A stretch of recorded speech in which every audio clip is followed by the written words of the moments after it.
Welcome back here on Green Flag TV. 9 hours complete of the Maconi Setup Shop VSCA 24 hours of Daytona. I am Derek Watson, sitting next to Finn Accini. Finn has one more hour in the booth. We've got Christian Hill now producing, pushing the buttons, making us look and sound good in a production truck. And Finn, we're under caution right now for that contact we saw right at the end of the last hour. And we're most of the way through the process. We're back up to a VSCA pace speed, so we're getting there. We are getting there. It's a long one, so that means that we'll have people diving in this time by to a pit cycle. We'll see those all filter back out. We'll get the classes all reorganized after a second round of wave buys. We'll probably be here for a little while longer, but not too long.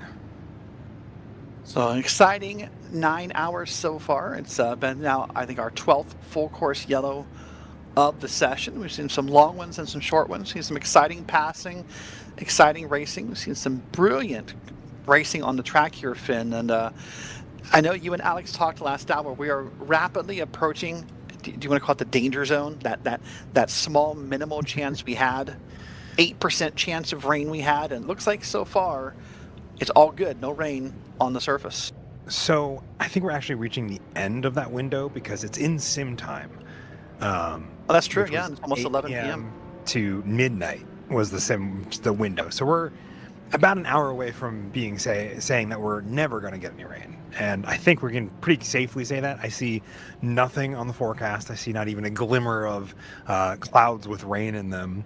Full of, there's a bunch of cloud cover, but we don't really see that because it's nighttime. As these drivers are peeling out of pit road to get their pit cycles complete. So I think it's almost done.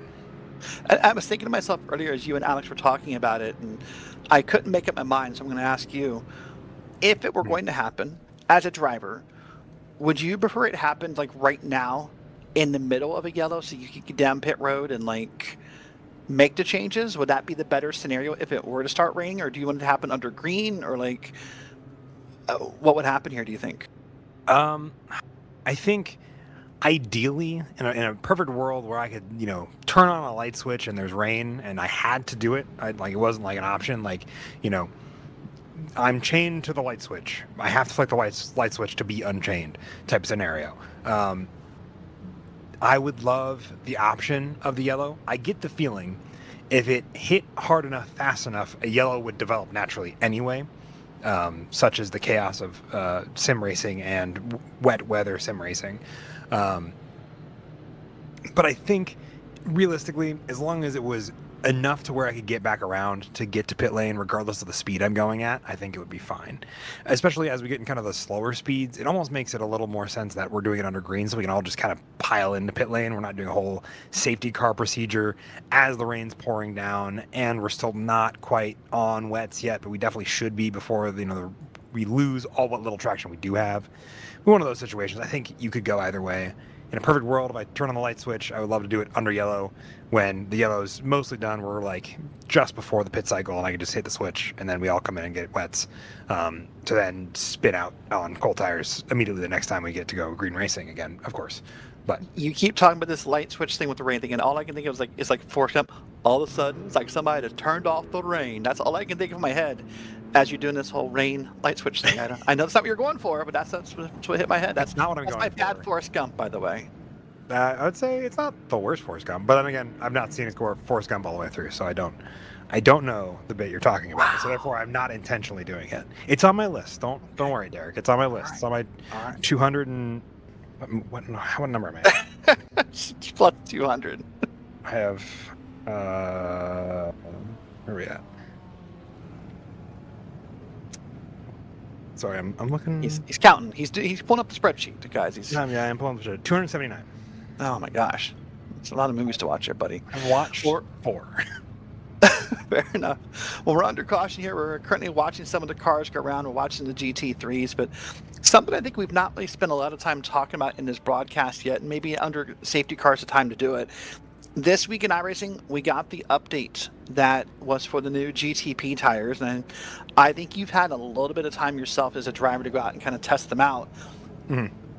So I have two questions. One, can you explain to everybody kind of what the update does? And two, as a driver, how much nerves did that put you under if you were driving today knowing there was an update like 4 days ago?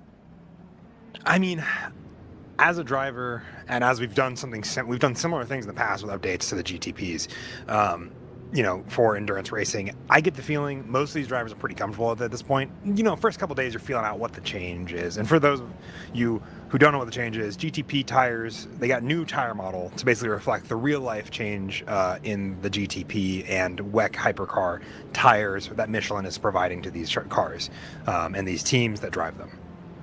And ideally, it uses more recycled material within the entire tire, and they have a nice, cool little design on the outside when they're fresh to make it look like they are different and to signify that change. Those go away pretty much within like a lap or two of running in real life. Not the point of this. For the GTP drivers and what we've kind of been working with and in the team as well as we're getting ready for the iRacing Daytona 24 next weekend, is getting a feel for how those change. The idea is they don't take as long to reach the operating window. They're not as cold to start out, and they warm up faster. So it is actually easier to get a GTP around the first couple of laps, and you're not feeling quite as much like you're a GT3 with a little bit of extra power for the first lap or two. It's a little bit nicer through the corners. It has a little more grip as a standard. Since it reaches tire temperature, the operating window a little bit faster, it ends up being a little bit easier to get these tires warmed up and ready to go. So when you get into these yellow situations and they cool back down, they're a little bit easier to get refired back up. Not that it takes too much for them. And they have this nice run from the bus stop down to turn number one for those tires to start warming back up as the friction of them just interacting with the road before they come into any braking zones to develop and get back into the window. So it's nice. It makes for an easier experience for the drivers of the GTPs. It's not as much of a guessing game I say guessing game, but you're not as worried about the tires randomly losing grip on you because they're a little warmer and they're not as cold for as long. The two pieces of feedback I heard this week from the GTP drivers, one, wow, this is easier. That was the simple feedback I heard. This other piece of feedback I've heard, though, and I heard this a couple times from drivers, it's harder to lunge into the corners on a slower class car with these new tires. Yeah. They felt as though it was harder to really, I don't want to use the word dive bomb, that's not the intent. It's just to make that big lunge into a corner and try to make a pass. It's apparently way harder to do. It is. I think they're a little less forgiving. A little less forgiving when you have to break beyond what it wants. The threshold for those tires locking up is a little bit lower, I believe. And I think that's part of what they mean by that is that, going in for the dive bomb is a little bit harder because you don't have, when you go to stamp on the brake, especially in the lower speeds, it's a little bit easier for those tires to lock up than they were on the old model, especially once they were up to temperature and adhering to the road correctly. I would say it's a little bit, ideally, you go for the over-under. You don't have to lunge. If you're lunging into corners to pass slower class, then maybe not the best. Maybe you're doing it wrong? Yeah, I'm not saying you're doing it wrong. I'm just saying if you're lunging and you find yourself locking up trying to not hit a GT3 car, maybe wait a little bit and get a better exit and just use that as your passing marker. So right now we're riding on board the... Sorry, go ahead. I'll say, but I digress. Oh, fair enough. Right now, we're riding on board with the Fury SimSport LMP2. What you're seeing on your screen is just the process of cars getting wave arounds and getting lined up correctly with their classes. So we're still under safety car here at the World Center of Racing, the Daytona International Speedway. Happy you're along with us. We'll be here for all 24 hours on Green Flag TV. Still a whole plethora, a whole cornucopia, if you will, of commentators left to go. Marty Zakala's still up. We still got the overnight crew. Lucas Moody, Scott Rinkin, Sky Shrek is going to cover some of the overnight hours for us. But Finn, it's your last hour in the booth as it's ticking down. What's been your takeaways from watching this for about the past 2.5 hours almost? I'm really excited for the rest of the VSCA season is my biggest takeaway. Especially as we get towards the halfway mark. We got just under 3 hours till that point, and plenty of racing still to come for this race. I am excited about how these drivers are going to develop over the next year of racing. So, I don't know. It's going to be fun. It's going to be interesting. that's one of my takeaways. I think the more immediate takeaway. I'm a big long-term person. In the short term, I'm curious to see how well we recover as drivers.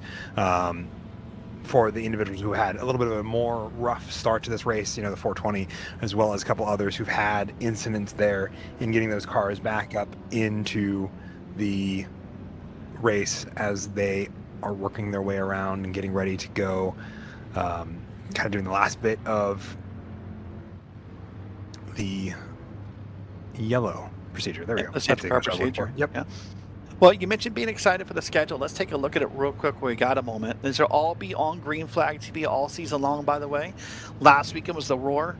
This weekend, of course, the 24. Next up, in about a month's time, the Long Beach Street Circuit. We'll be there for the Sports Car Grand Prix of Long Beach. That's 2 hours and 40 minutes. And that's going to be a bunch of them this season. They also have Laguna Seca, VIR, Canadian Tire, and Homestead at 2 hours and 40 minutes. We've got Sebring there at 12 hours. We've got the Glen and Road America. Road America there, and there's I think one more left in the schedule that's not visible, Finn, and that's going to be, of course, Petit Le Mans to finish off this exciting VSC season. So that's all upcoming, basically between now and like September are all these races. Yeah, and it's going to be, I think, a pretty fun experience, especially some of the longer ones. Sebring is such a fun place to go spend 12 hours at as a commentator. I'll be very excited to see that one as well. I mean, all the sprint rounds, as I think IMSA loves to call them more particularly, but I think also VSCA, mirroring that, are going to be, I think, such an interesting piece of racing to see how drivers get with such with a tenth of the time that they have here, not exactly obviously, but a generalized tenth of a time. How they are able to kind of cement where they want to be at the end of 2 hours and 40 minutes instead of the end of 24 hours.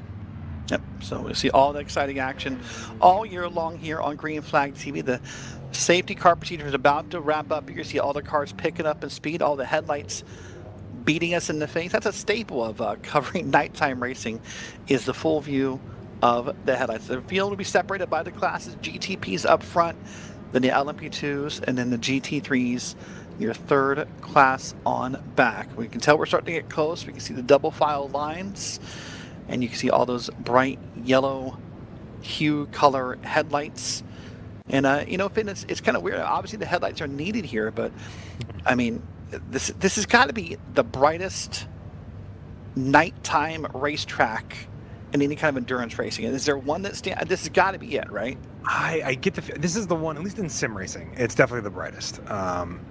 And I think probably in real racing too. I think maybe, some of the 24 hours at a few other tracks that also have road lighting for nighttime events also are pretty bright.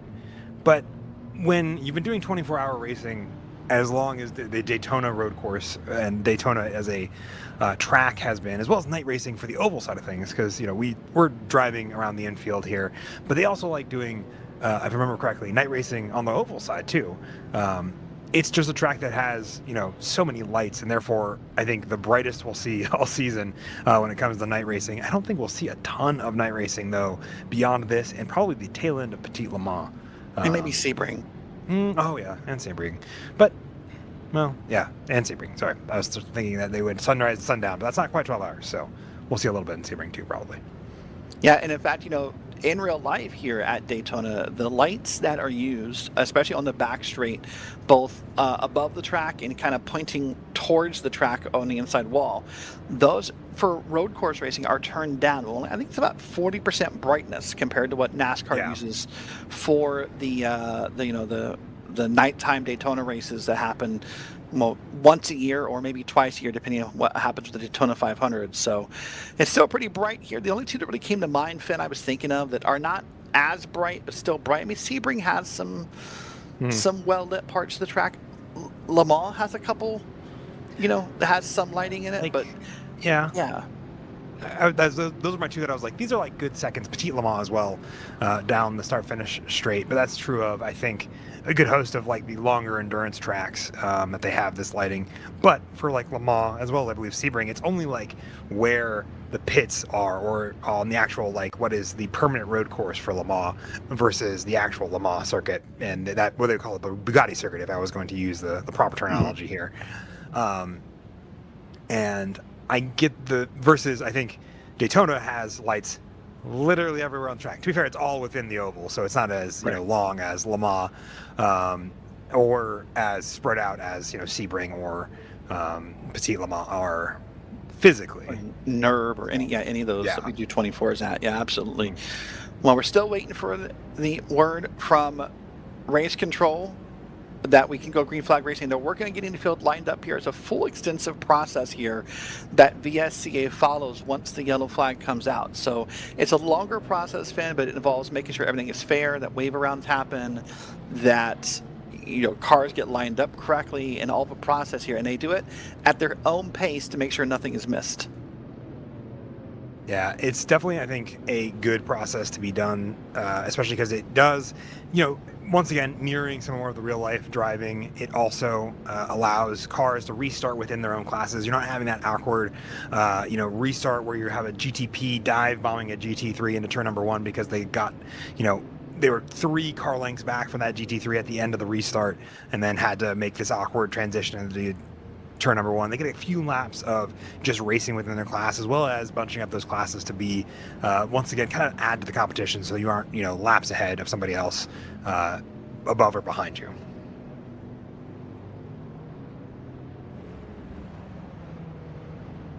Well, on the bottom of your screen, you can see some of the tickers of things that happen to help get us here to our 12th safety car. You'll see some of the notes of some of the wrecks that have happened, and if you want to catch up on what's happened throughout the race, you can use that there.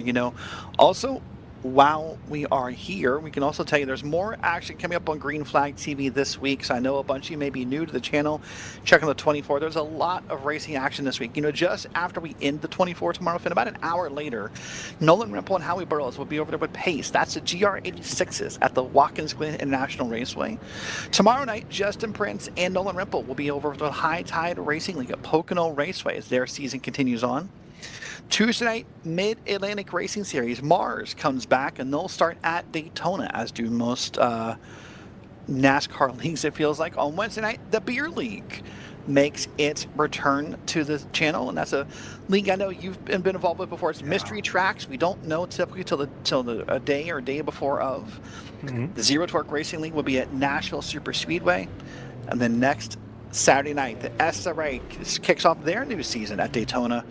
And then a new league to the channel, and I think you're involved in this one, Finn, if I recall right. Aspire kicks off, and that's going to be IMSA-style cars only. Well, almost.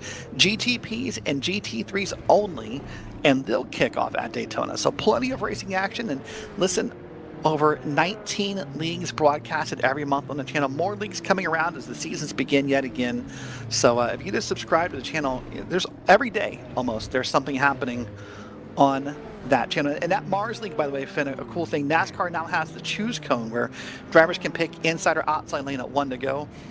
That league parks a very brightly painted VW Beetle in the middle of the track, and that's how drivers use their choose cone. It's supposed to work that way. Some drivers are known to hit the choose cone, and that provides entertainment for all the wrong reasons. I would imagine. Anytime you run into a VW Beetle when you're not supposed to, provides a different kind of entertainment than I think the reason you're actually supposed to be doing the thing. I think this is a joke only older people are going to get. Would you call that a slug bug? I did growing up, but I also grew up with old Do people still do slug bug, or is that out of? I did it when I was up until I got to be about 14 or 15. I did it like a month ago. Well, then, maybe it's no longer a cool thing. I don't know. Sure. All right, well, happy you're here along with us on Green Flag TV. But yeah, tomorrow the Watkins Glen and the GR86s, that's going to be fun to watch. It's not the fastest of cars, but a car that has a little bit of grip to it, Finn. That could be fun to watch and see how those cars handle. And I think they're going through the boot as well with the 86s. I believe so. It'll be fun. The 86s, I think, got a very nice update this most recent main patch for iRacing that I think made them a little bit more. I wouldn't say fun. Maybe not fun isn't the right word, but like more stable, more like consistently enjoyable. Like maybe the way to put that. They no longer want to roll over on you because you take a left or right too hard, which was a thing they used to do. So it was a little bit more. They're a little bit more planted. They're a little bit more. I would say forgiving. Maybe also the right word. So it'll be fun. Well, just based upon the sights of what we see in front of us from the camera shots here, you have to think that restart is imminent. Everyone's lined up pretty well. Everyone's kind of closed the gaps up, going through the. I still call it the bus stop. I know we're supposed to call it the Le Mans chicane. I'm slightly protesting that name, if you don't mind. I call it the bus stop. I've called it both. We are restarting at the end of this lap, so that's where we see these cars increasing speed here. Yep. So the increased speed is here. We'll be back to green flag racing in just a moment, and I think that's it right there. We're back to racing, and here we go down into turn one. You see the big passes. This has been a problem spot for a lot of drivers today, Finn. Turn one, now two up through to the first horseshoe. This has been where a lot of wrecks have happened today. Yeah, we've seen a few throughout the day at this corner. Thankfully, as the night has progressed, the number of incidents, I would say, has gone down over time. I say that as we had, the number 420 LMP2, I think, who was having technical difficulties, ran into a GT3. Oh, that number 7 there, almost coming into contact with the number 10. Yeah, that was close. That was we talked earlier about it being harder to lunge in a GTP. He was trying to prove me wrong. Yeah, I mean, they were saying in different classes, but I think the same class is probably the same amount of ability to lunge as Nicholas Peterson there, trying to avoid running into Estefania in that number 51 World of Racing. Oh man, he's trying to find a way around. Here we are, about 14 and a half-ish, a little bit more than that, hours left on the clock through the Le Mans chicane under the green flag conditions. You see right there the prototypes making their way through, and for the moment, Finn, everyone's just kind of in a nice consolidated line. And hey, the good news is if you're comfortable sitting in line, as we now watch some of the GT3s, if you're comfortable in line, this is good fuel saving. So we're watching the battle for P4 here, but not everybody's comfortable sitting in line.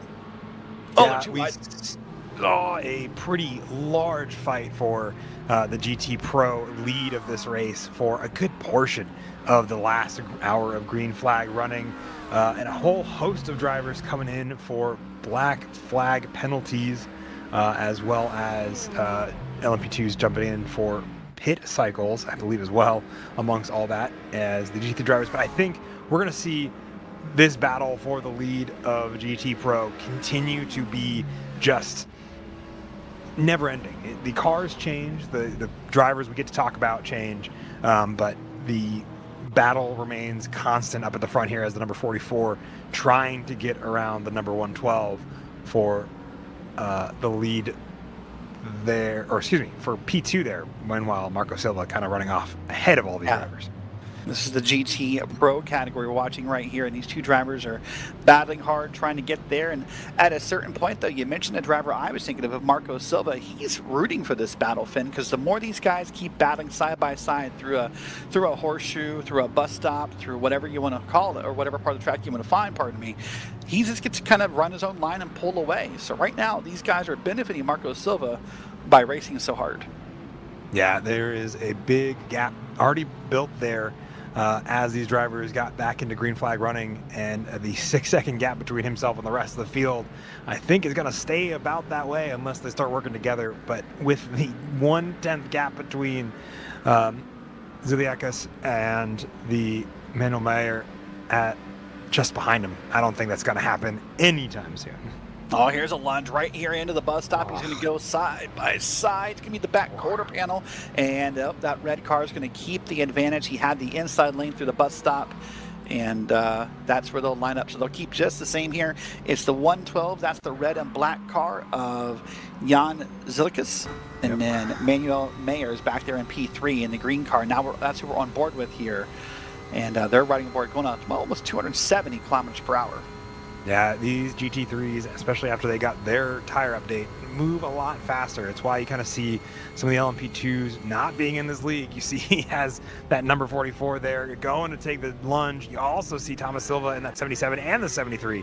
Liate, who we saw at the sharp end of the stick before all the pit cycles we saw in the long full course yellow, all diving through as Jan here is kind of starting to look like a sitting duck. Gets a little bit of a love tap there as well. Further back, you kind of saw it there from where we were looking behind Manuel Mayer as two of those cars run too wide.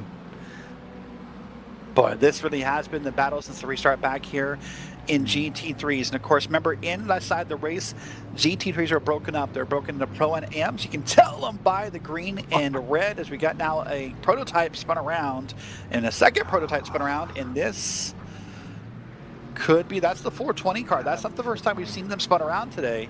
He's going to get it moving, so all should be good here. That's going to put him behind the GT3s. And Finn, you know, as a driver, that's going to be a frustrating ride having to deal with all those GT3s. That is a frustrating ride. It has a frustrating moment for the 420 there. Kind of caught unaware by a GT or another LMP2, the V1M sister car to the hypercar, missing the braking zone there, and that's what caused that spin there between those two drivers.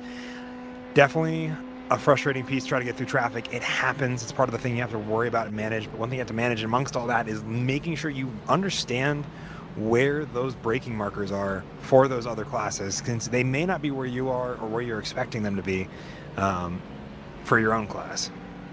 And I think braking markers is a doubly important conversation right now. First off, because, you know, back when the season update, Daytona got its new graphical refresh, and that means it matches the real life Daytona. No more grass on the back straight. And so with some of those artistic changes, Finn, that means maybe some drivers lost some of their braking markers, some of their brake points, what have you. But then you add in the fact we're at nighttime, and I don't care how long you've been running Daytona, somehow drivers just kind of, do they forget their braking points at night? They use maybe too many visual things. And so now we got a new track in nighttime, and braking points can become difficult.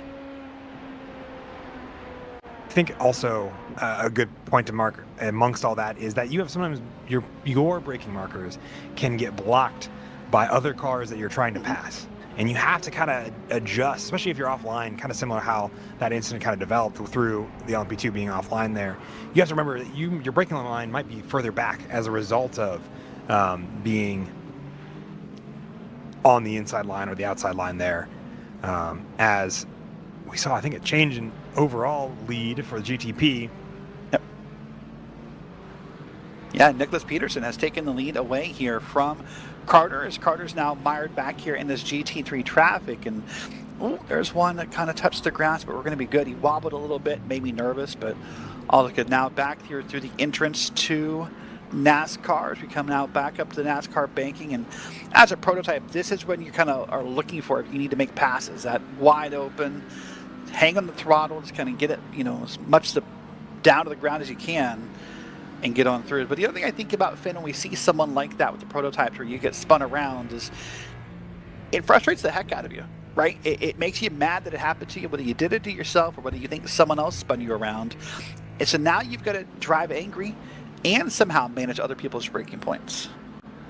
Well, I don't know that I mean, it really depends on the incident. Like, if referencing kind of some of my own driving I did today, there are times where you can do nothing but laugh because you could be angry, but like being angry isn't going to help, and right. You're not going to get anything out of it by being frustrated or keeping on to that frustration. You have the frustration in the moment, but then I think it's been an amazing skill that I've had to develop in my own racing, is learning to like let go of things that aren't going to help you to worry about. Is such a huge, I think, skill that maybe drivers need to embrace sometimes more than others. As like, yes, it happens. Yes, it's frustrating, but like, I feel like you can do so much more with your energy working on, well, how do we recover from this? How do we add this to the things we've dealt with here in this race this afternoon, or this evening or this morning, for depending on where these drivers are in the world, since they are from all over all over the world. Sorry, not the United States specifically. But I think to be able to manage that and to, like you say, worry about those braking markers, it's all a part of I would say the joy, I say that very with a double-edged sword, that is racing in general, and sim racing is no exception to that, is dealing with incidents that are your fault, aren't your fault, however they shake out to be. It is always I think one thing that makes racing fun is having to deal with, overcome trials and tribulations. I would agree with that as well. Running aboard now with P1. This is your overall leader. This is Nicholas Peterson. He's now going through the corners 300 kilometers an hour is about what he topped out at. Now down the down the front straight, side by side cars in front of him. GT3s, much lesser speed, much earlier braking points, and this has got to be nerve-wracking when you are leading this race. God, they go on forever, don't they? Look at that. Well, I mean, you have to remember, there's a whole other race happening here and a whole bunch of fighting going on, and you don't want to ruin your race trying to get through the other cars that are also racing for their own spots. So it's it's a give and take, especially as you're the faster class. It's on you to work your way through the class without causing problems.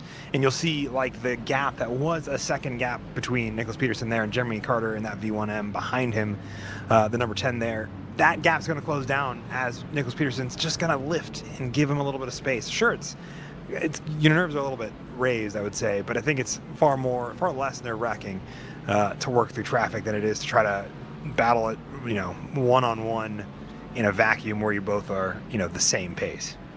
And typically, when you have a scene like we just had here, by the way, with the GTPs going through traffic.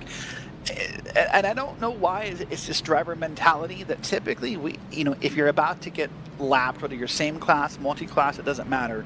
Somehow the mentality is you kind of almost fight the leader harder, right? You'll let that second guy through because maybe the leader already opened up the hole and sort of drove the wedge in there, and the second guy gets to benefit from it. And maybe you're not fighting the leader to be rude. Maybe you're not trying to block him. You're not trying to stop his success, but you don't want to get lapped, so maybe inherently you kind of just, they're through wide, that's going to be okay. That's going to be fine. You sort of inherently fight the leader a little harder, right?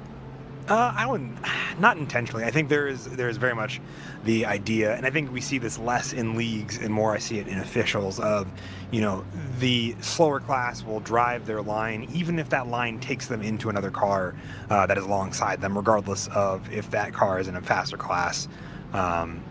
Until they either, and I think the fun thing about leagues, and one of the reasons I love them, is the racecraft. I feel like in general is so much higher in these things, so you don't see that, I think, as much, but you still see a little bit of it because you have your own race you're running too, regardless of if you're getting lapped or not by the leader, by your in-class leader, the LMP2 leader. You're still running your own race, so you don't want to give up a potential set of corners that will net you a position just to let them by. So I think it's give and take, and I don't think you mean to fight it harder, but I think you mean to defend the race that you're trying to be successful at in the process.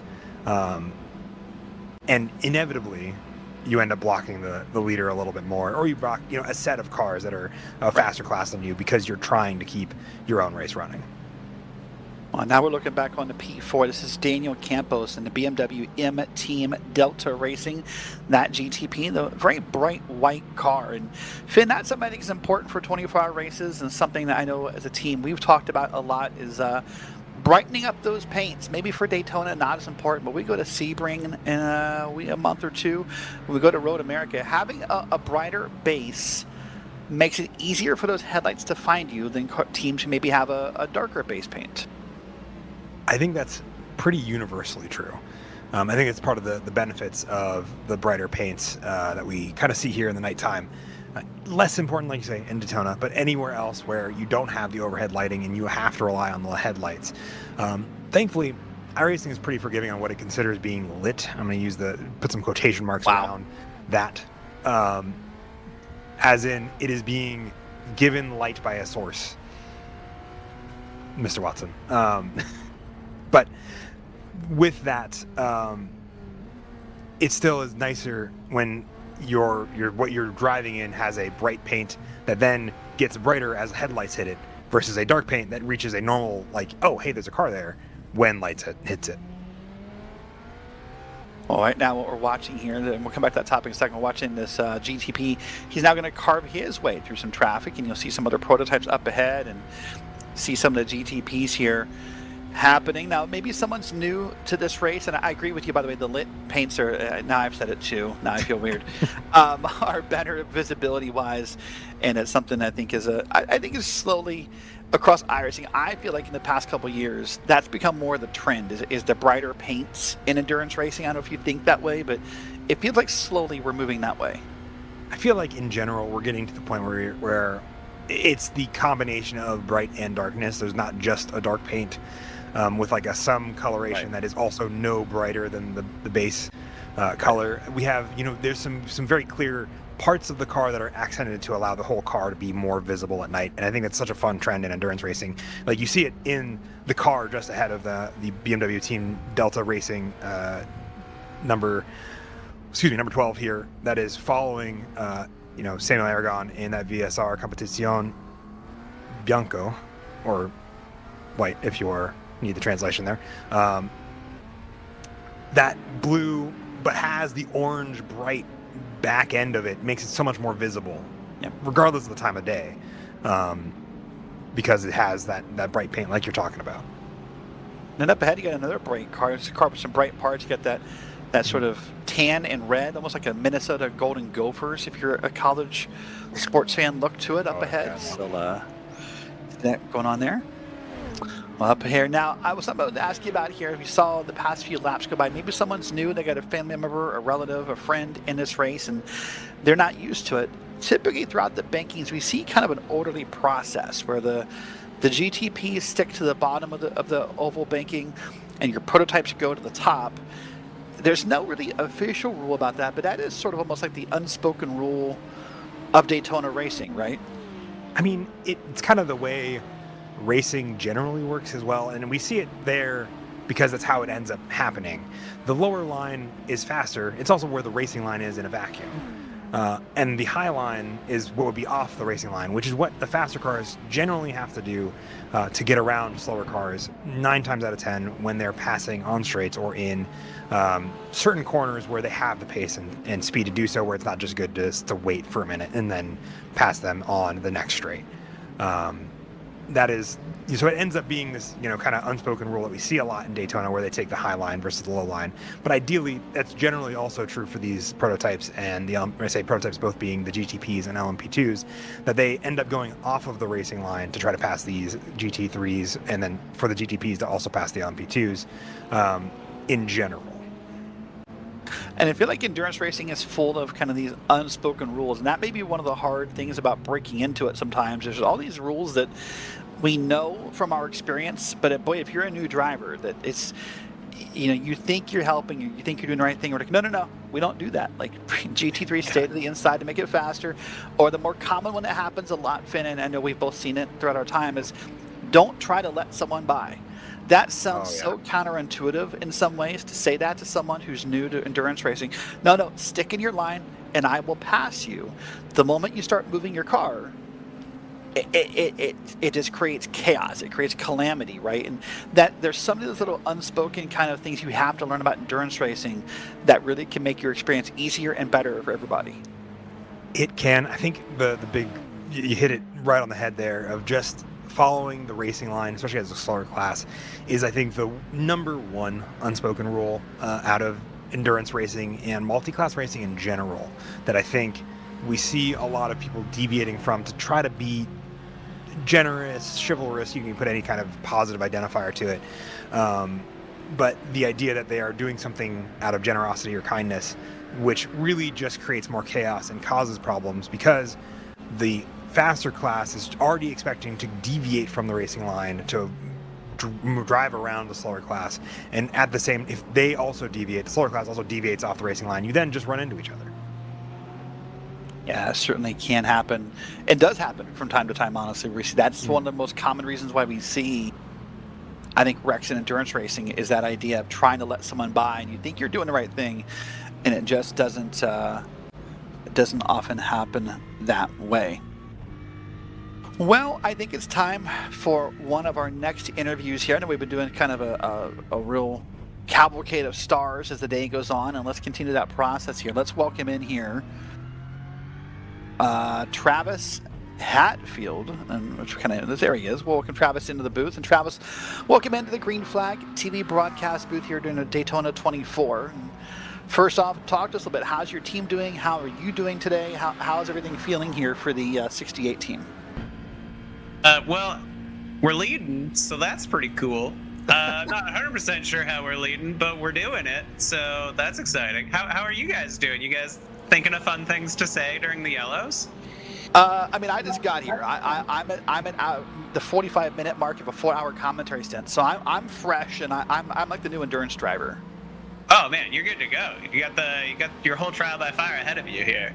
Yeah, I got the whole thing going on. So leading right now in the class here for the 2 Lima Tree Racing, the GT Pro.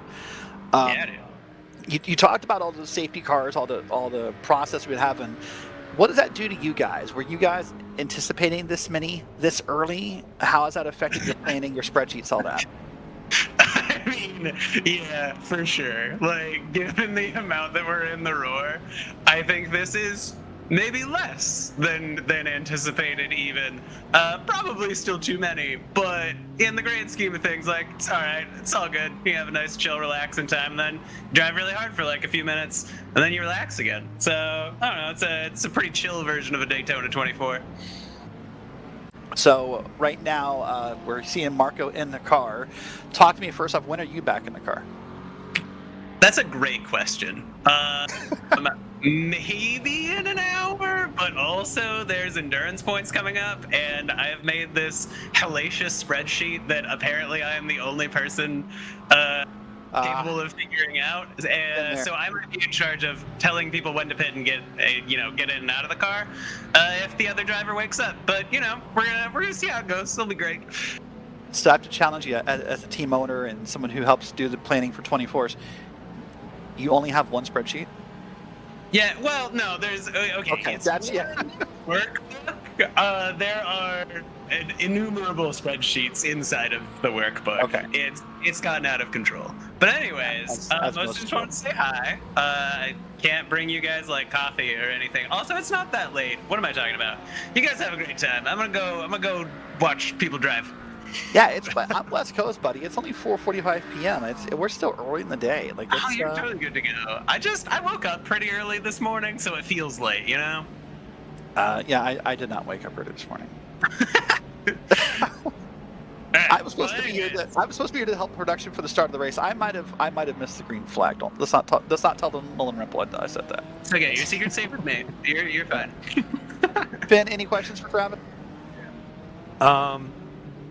How do you stay show chipper in an endurance race? This is a little bit left field, but I'm curious. It's a beautiful cocktail of sleep deprivation and caffeine. That'll do it. Yeah, okay. But, other than that, just gotta keep that positive outlook. Also, it's pretty easy to be chipper when you're leading. So that's very true. That's true. Yeah, exactly. I will ask one more question. I know you're chipper, but what is the mood like in your? I'm going to assume Discord. I don't think people really use TeamSpeak anymore. So let's say Discord room. What is the mood like in your Discord room currently? Brother, we're just chilling. We're driving around, trying to not hit cars, trying to not get hit by cars, and occasionally looking at numbers of when we should pit. But we've been playing a fun game though. Every time a yellow comes out, we ask the driver to make a guess at which class caused the full course yellow. We are not good at this game thus far. Yeah, this sounds like a dangerous game that leads to hurt feelings. I want to say that out loud. I mean, we've been wrong most of the time. If that makes everyone feel better, I don't know why it would, but it might. Fair enough. All right. Well, listen. Good luck the rest of the race. Still a lot left to go. Hopefully, we'll talk to you again when you're still in the lead. Sounds good, dude. See you. See you, Travis. That is Travis from the 68 car. That is, you hit the nail on the head, Finn. That was more chipper than I've ever heard an endurance racer be before. Man, I don't think I've been that chipper. I think some of my teammates on the Daytona 24 that we did last year maybe ended up that chipper at like hour 24 when we were, reflecting on it all after we won our split. but like, I don't think I've even been that chipper or had anybody been that chipper with me when we were winning an hour 12 of that same race. So Yeah. And that team dynamic is important to talk about, right? Every team has a way, a method they prefer. And I mean, you and I both know there are some drivers who, when they're in the car, they need that noise. They need that banter in their ears. There's some drivers who just like, hey, would you guys please shut up? Like, I can't. It's drive or listen to you guys, right? It's not both. So it is very interesting to hear how different teams behave. And, you know, I mean, I don't know if I say this out loud. Some of the conversations that happen overnight often get a little wild as well. Those team dynamics are part of the fun of a 24. They are part of the fun of the 24. I can't imagine what sort of conversations you would be having that late at night, or you'd be listening to that late at night. I can only imagine, based on conversations that I definitely have not also heard of and been a part of, and definitely not added to you saying that to begin with.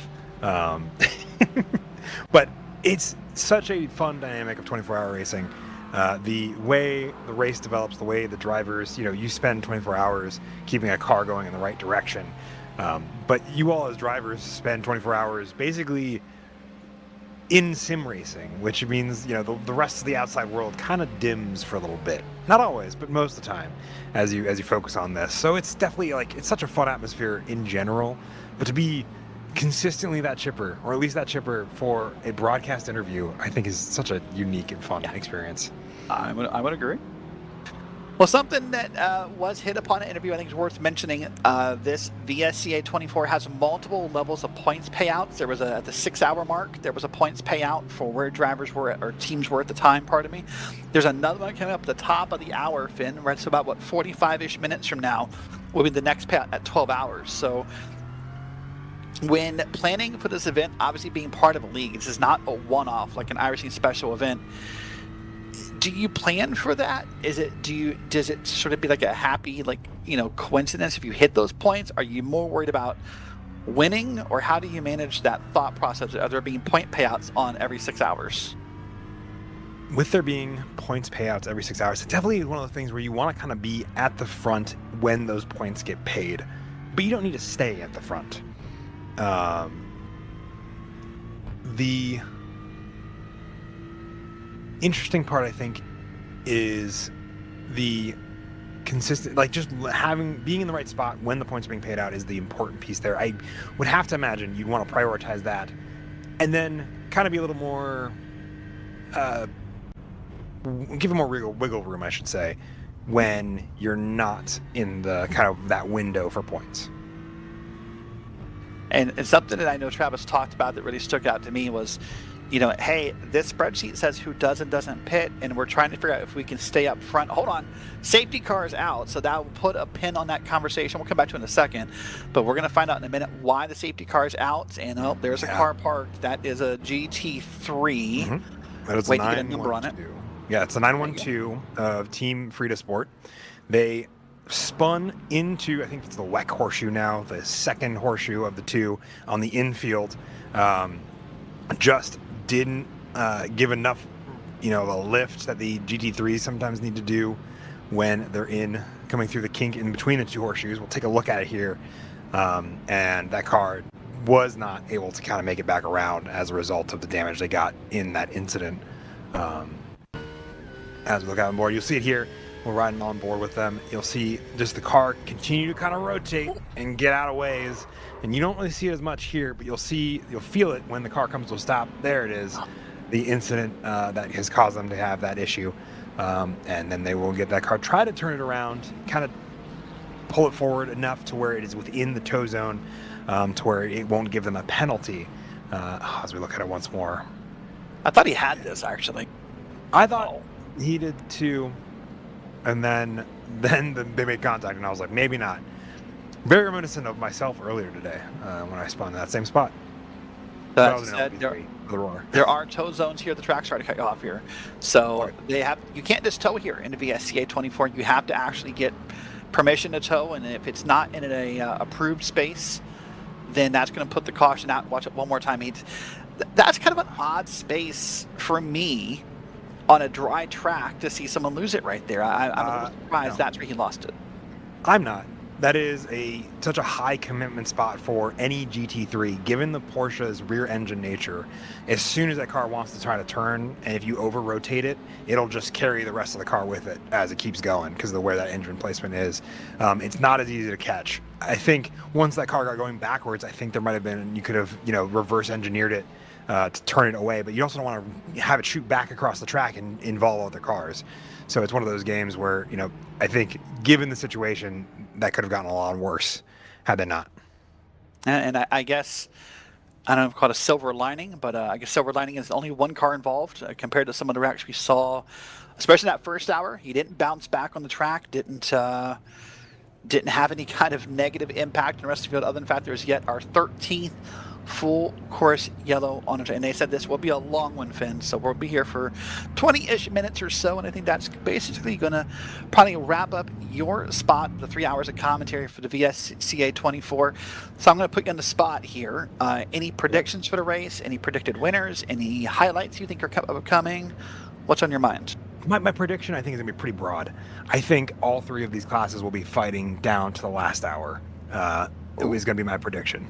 Because we had a fight that was about a second apart for the lead of LMP2 throughout us all talking about GT3s and GTPs. Well, I'm going to put you in the spot. Go ahead. No, sorry.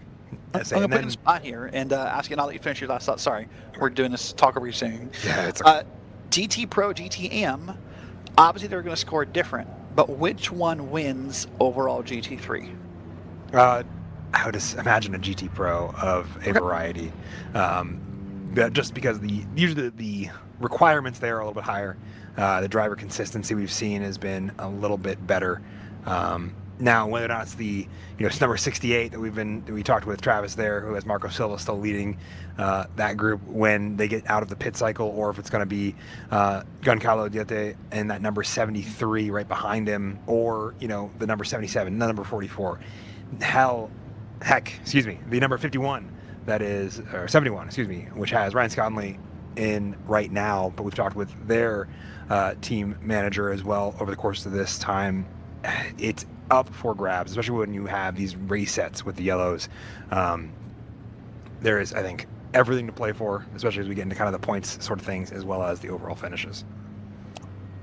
Well, thank you, Finn, for your time. We're going to step aside for some moment. We're going to hit up a couple commercials under full course yellow. We'll come back after this, and you'll be back here with the Maconi Setup Shop, 24 hours of Daytona.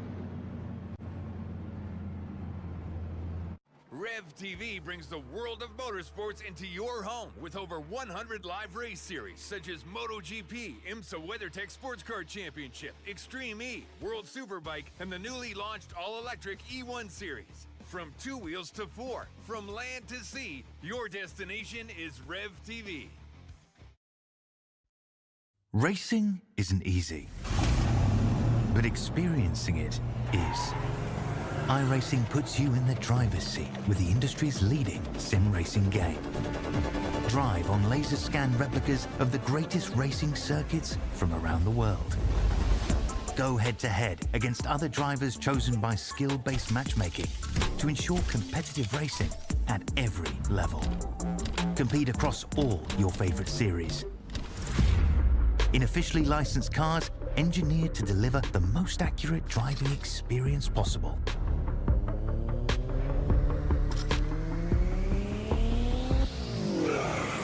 Join a race or host your own with players from across the globe.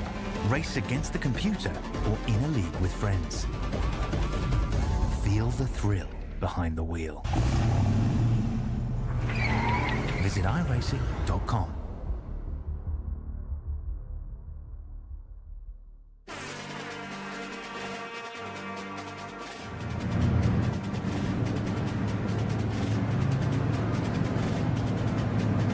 Welcome back here to the VSCA Maconi.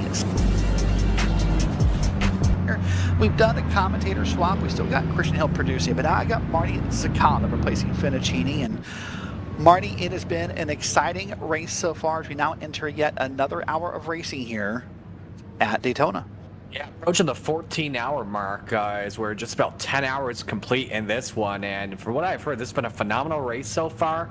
And very pleased to see as well The fact that, typically in like a regular iRacing Daytona 24, you typically wouldn't have the full course yellows. It's great to see Race Control enable that. Going to keep some close racing. We're set to come, I think we're going to come back to green here. We got a little bit to go.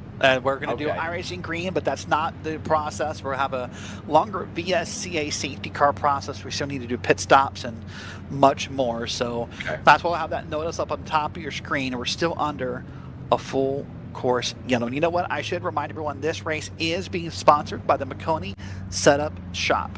When you want to be the best, you cannot settle for the rest. For anything on iRacing, there's just one name you need. That's Maconi. With Maconi Setup Shop, they now provide the best of the best in setups, paint schemes, coaching, and event organization. With cars across all 4 license classes, they have what you need to hit the track with confidence. Now grab a subscription today starting at only $8 a month and save money while going fast at MaconiSetupShop.com/subscriptions. And remember, at Maconi Setup Shop, they're their setups, but it is your victories. Marty, it's weird to think, and I mean this in a positive way towards Maconi Setup Shop. I've been a veteran of the service for 10 years, and when I started, no one had already thought of this idea of setup shops, and here we are now. Maconi's out there providing amazing setups for the field and really proving success time and time again. It's kind of weird for me to think as the quote-unquote old man of that evolution. Yeah, a lot of great setups out there. In fact, I use some Maconi setups myself too. Whenever I get a chance to prepare for a Daytona 24 like this, I've been using them. I use them. Haven't used one in a couple years though. But when I ran the Cadillac, I think the first year they had it out in the hypercar class, the GTP class, just absolutely phenomenal. Yeah, so go over there today again, MaconiSetupShop.com/subscriptions to get more information on all of that. Well, you hinted it there, Marty. We're just now approaching 14 hours on the clock as we see the cars slowly beginning some of the wave around process, and we'll get ready for pit stops, and we'll do a full course yellow. So about 20-25 minutes in total is what this will be. Race Control will tell us in our ears when we're about to go green here, but this is now going to be our 13th yellow, and I think you and I are both veterans of doing endurance racing on iRacing, and of course in the official races we don't have this opportunity for a full course yellow. There's no chance to maybe catch up the field or get wave arounds or what have you, but as I've watched this today, I keep thinking to myself as a driver, I mean, the benefit of this is, yes, you do get to catch the field, you do get some wave arounds, you get a chance to, level the playing field, but 13 full course yellows as a driver, that would be hard for me to keep my focus and my wits about me and not get distracted. Yeah, absolutely. Can really a race like this can really put a pace on you, can really take a toll on you, and you really want to be in a Daytona 24. You want to be in it, basically. Any of these yellow flags just slow you down, can affect your momentum, can kind of distract you as well under cautions. Then when you get back to that green flag, you got to get back in that focus. As Lightning McQueen would say, speed, I am speed. And if you're not in that focus, you could be in trouble. I thought he just said ka-chow. I was confused. Well, listen, if you're new to VSC or to IMSA racing, there are technically 4, but we're going to focus on 3 classes of racing here. Marty, look at this graphic. Walk us through some of the difference in these classes of cars we have on the track today. Yeah, so the GTPs, these are the fastest cars out there, taking out 600, 700 horsepower.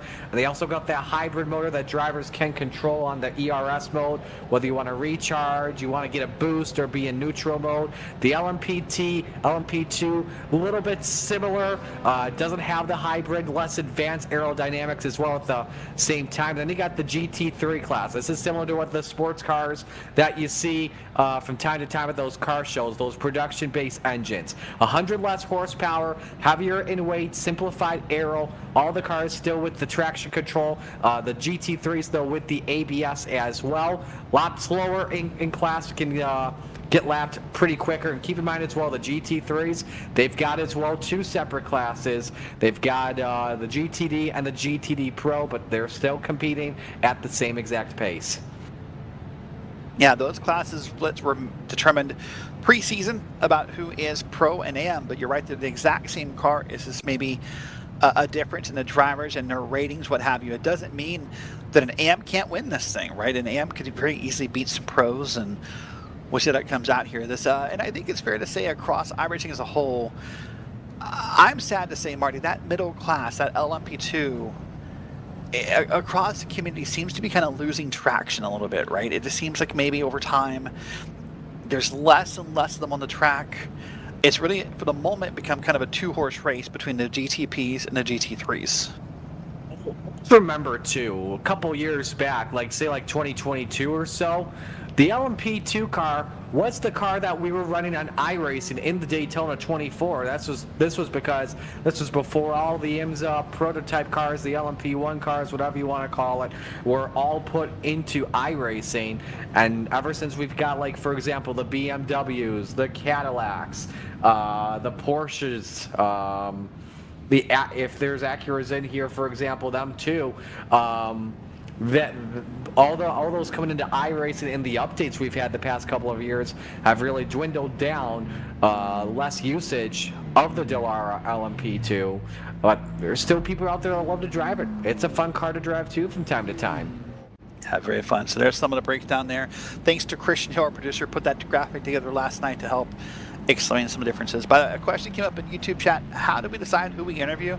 A bunch of it really is about who shows up. There's a waiting interview room or interview waiting room in the VSCA Discord. If you or your team wants to come talk and talk about your race and the highlights, the lowlights, or what have you, hop in there and be patient with us. We might be in the middle of a point we need to finish before we can get to you, but we will get to you eventually if you pop up in that room. We'll do some interview requests as well as the night goes on.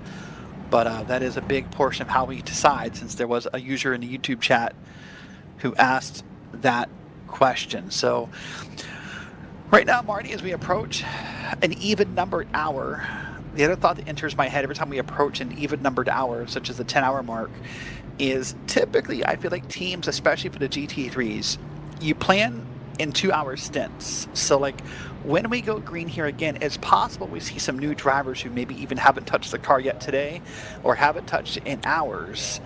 And of course, as the math goes on for the different car classes, that's not perfect math. The GTPs and the LMP2s have way shorter gas stints if we can stay green that long.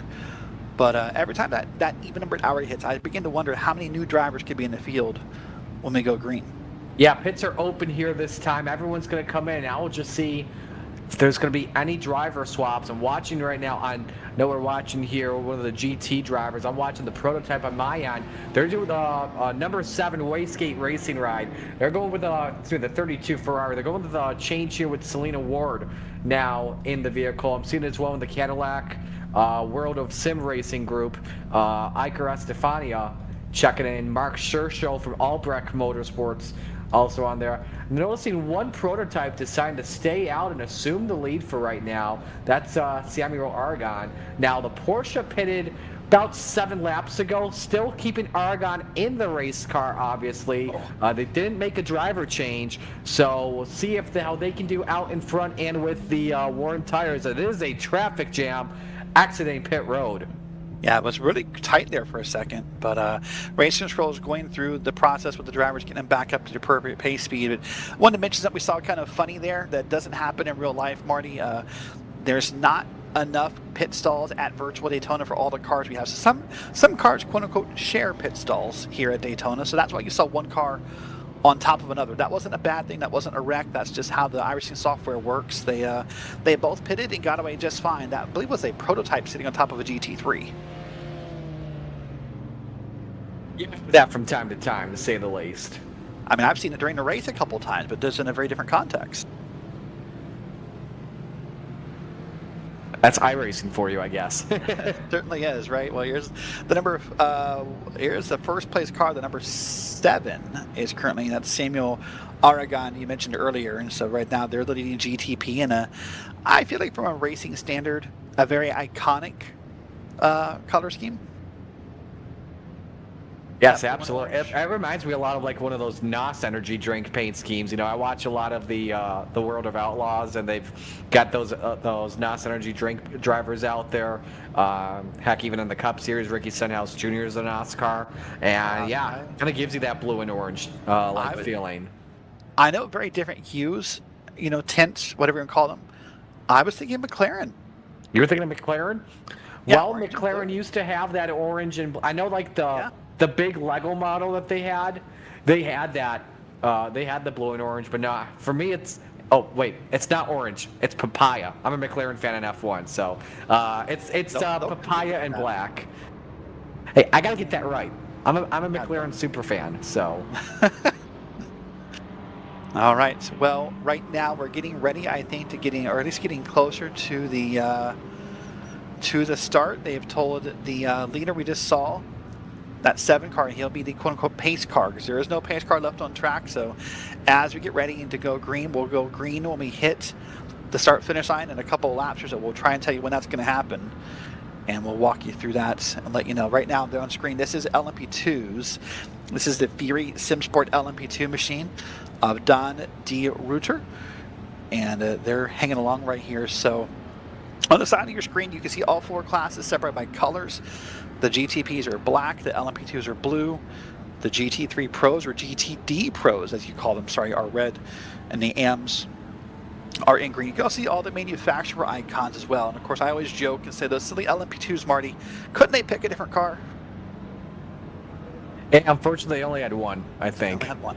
Yeah, they do. They only have one. But all kidding aside, though, if you do look up and down the fields as it scrolls around here for the GTPs or the GT3s, I'm excited to see the parity of the car manufacturers that are being represented in today's race. Yeah, you got like in GTB, for example, you got Porsche, Ferrari, BMW, Cadillac, Acura on the GT side. You got Aston Martin, McLaren, Porsche, BMW, Corvette, Acura, Mercedes all in here. Ford too. I know they just had the Mustang come out a couple weeks ago as well. So lot of parity when it comes to the manufacturers. It's great to see. Everyone has their specific preference based off how good the setup is. In particular, they may have a bunch of different setups for different cars they're trying out, and maybe the one that they preferred at the same time.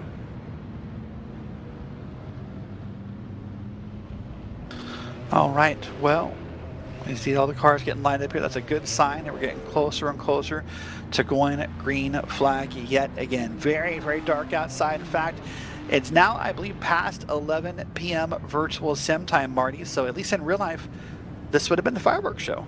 Yes, absolutely. Actually, about to hit midnight as well, too, at the same time. Yeah.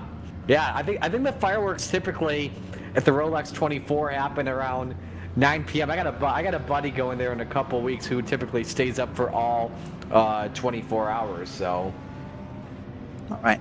Well, while we're doing this, let's go ahead and get in our next interview, and this will be from Kyle Burney. Let's welcome Kyle in here.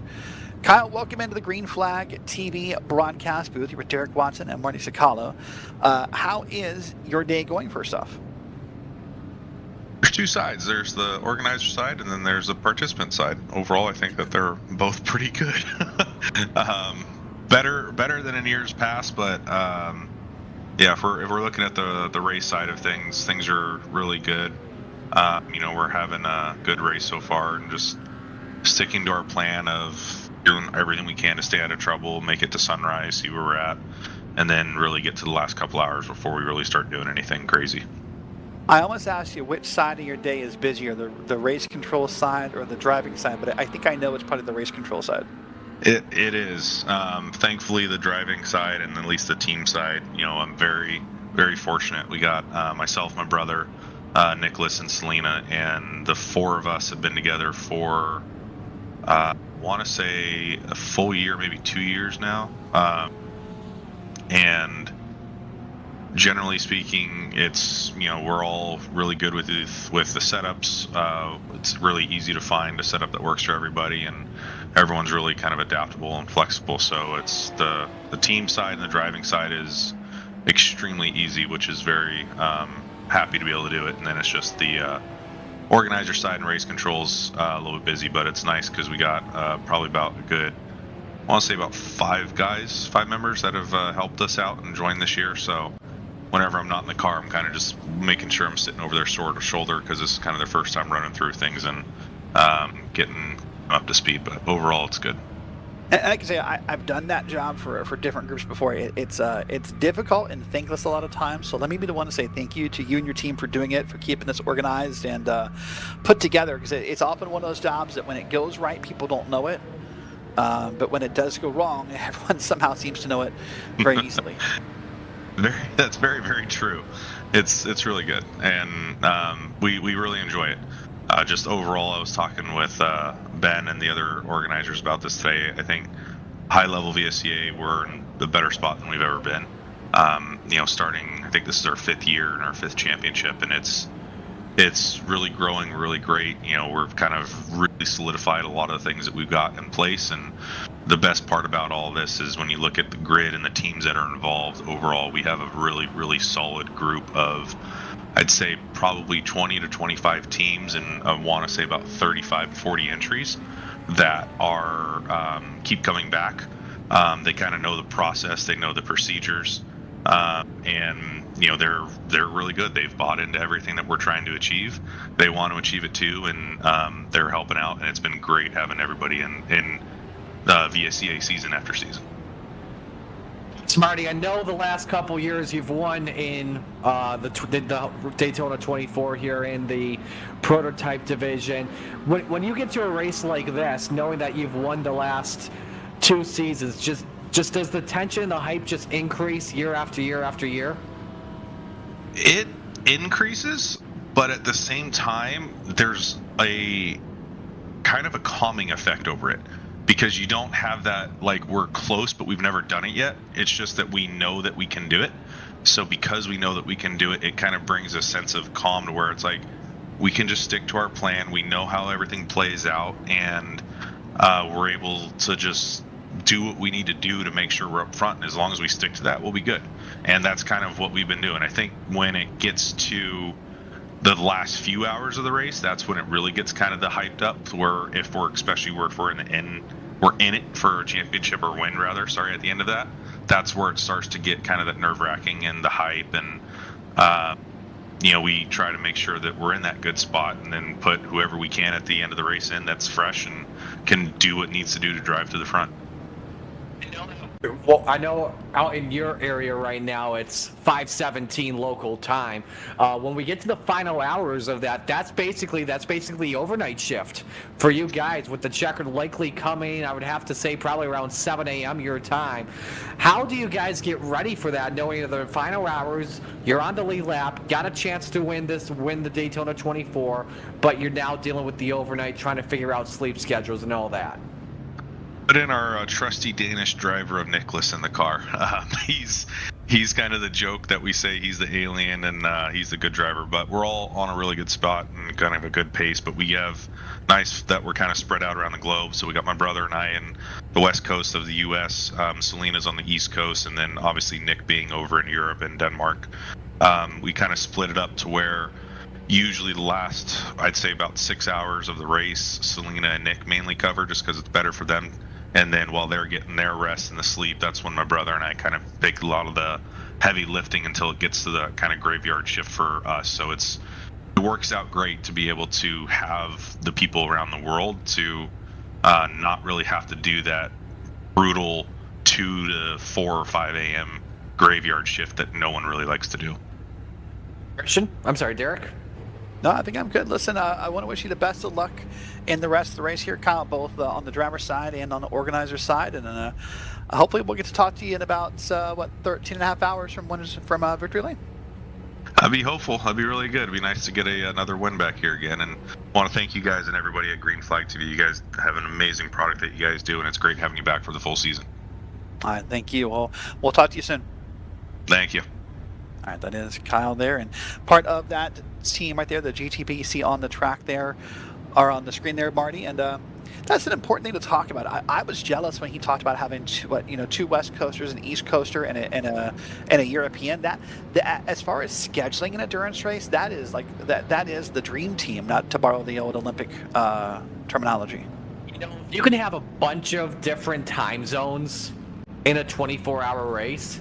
That's absolutely very huge. Because you've got some people on your team, they don't like the overnight shift. It's absolutely tough when you have 4 drivers on the East Coast and one of them has to be up from midnight to 3 and maybe somebody from the 3 a.m. to 6 a.m. shift. If you can have some on the West Coast, some on the East Coast, and then when everybody's sleeping, have your Dutch driver do the damage like what Kyle was just mentioning, that's absolutely perfect. They can still race during the daylight and have everyone else at night in their time zones just sleeping and just hoping for a good result in the end. All right, well, we're lined up here. Let's take a look this time by and see if this is when VSCA Race Control may let us drop the green flag and go back full bore racing yet again here. We're at about 13 hours and 48 minutes on the clock currently. Happier with us here on Green Flag TV. Derek Watson and Marty Sakala with Christian Hill pushing the buttons down in the production truck. And I think we're going to hear back down to pit speed, so I'm not sure this is the time here.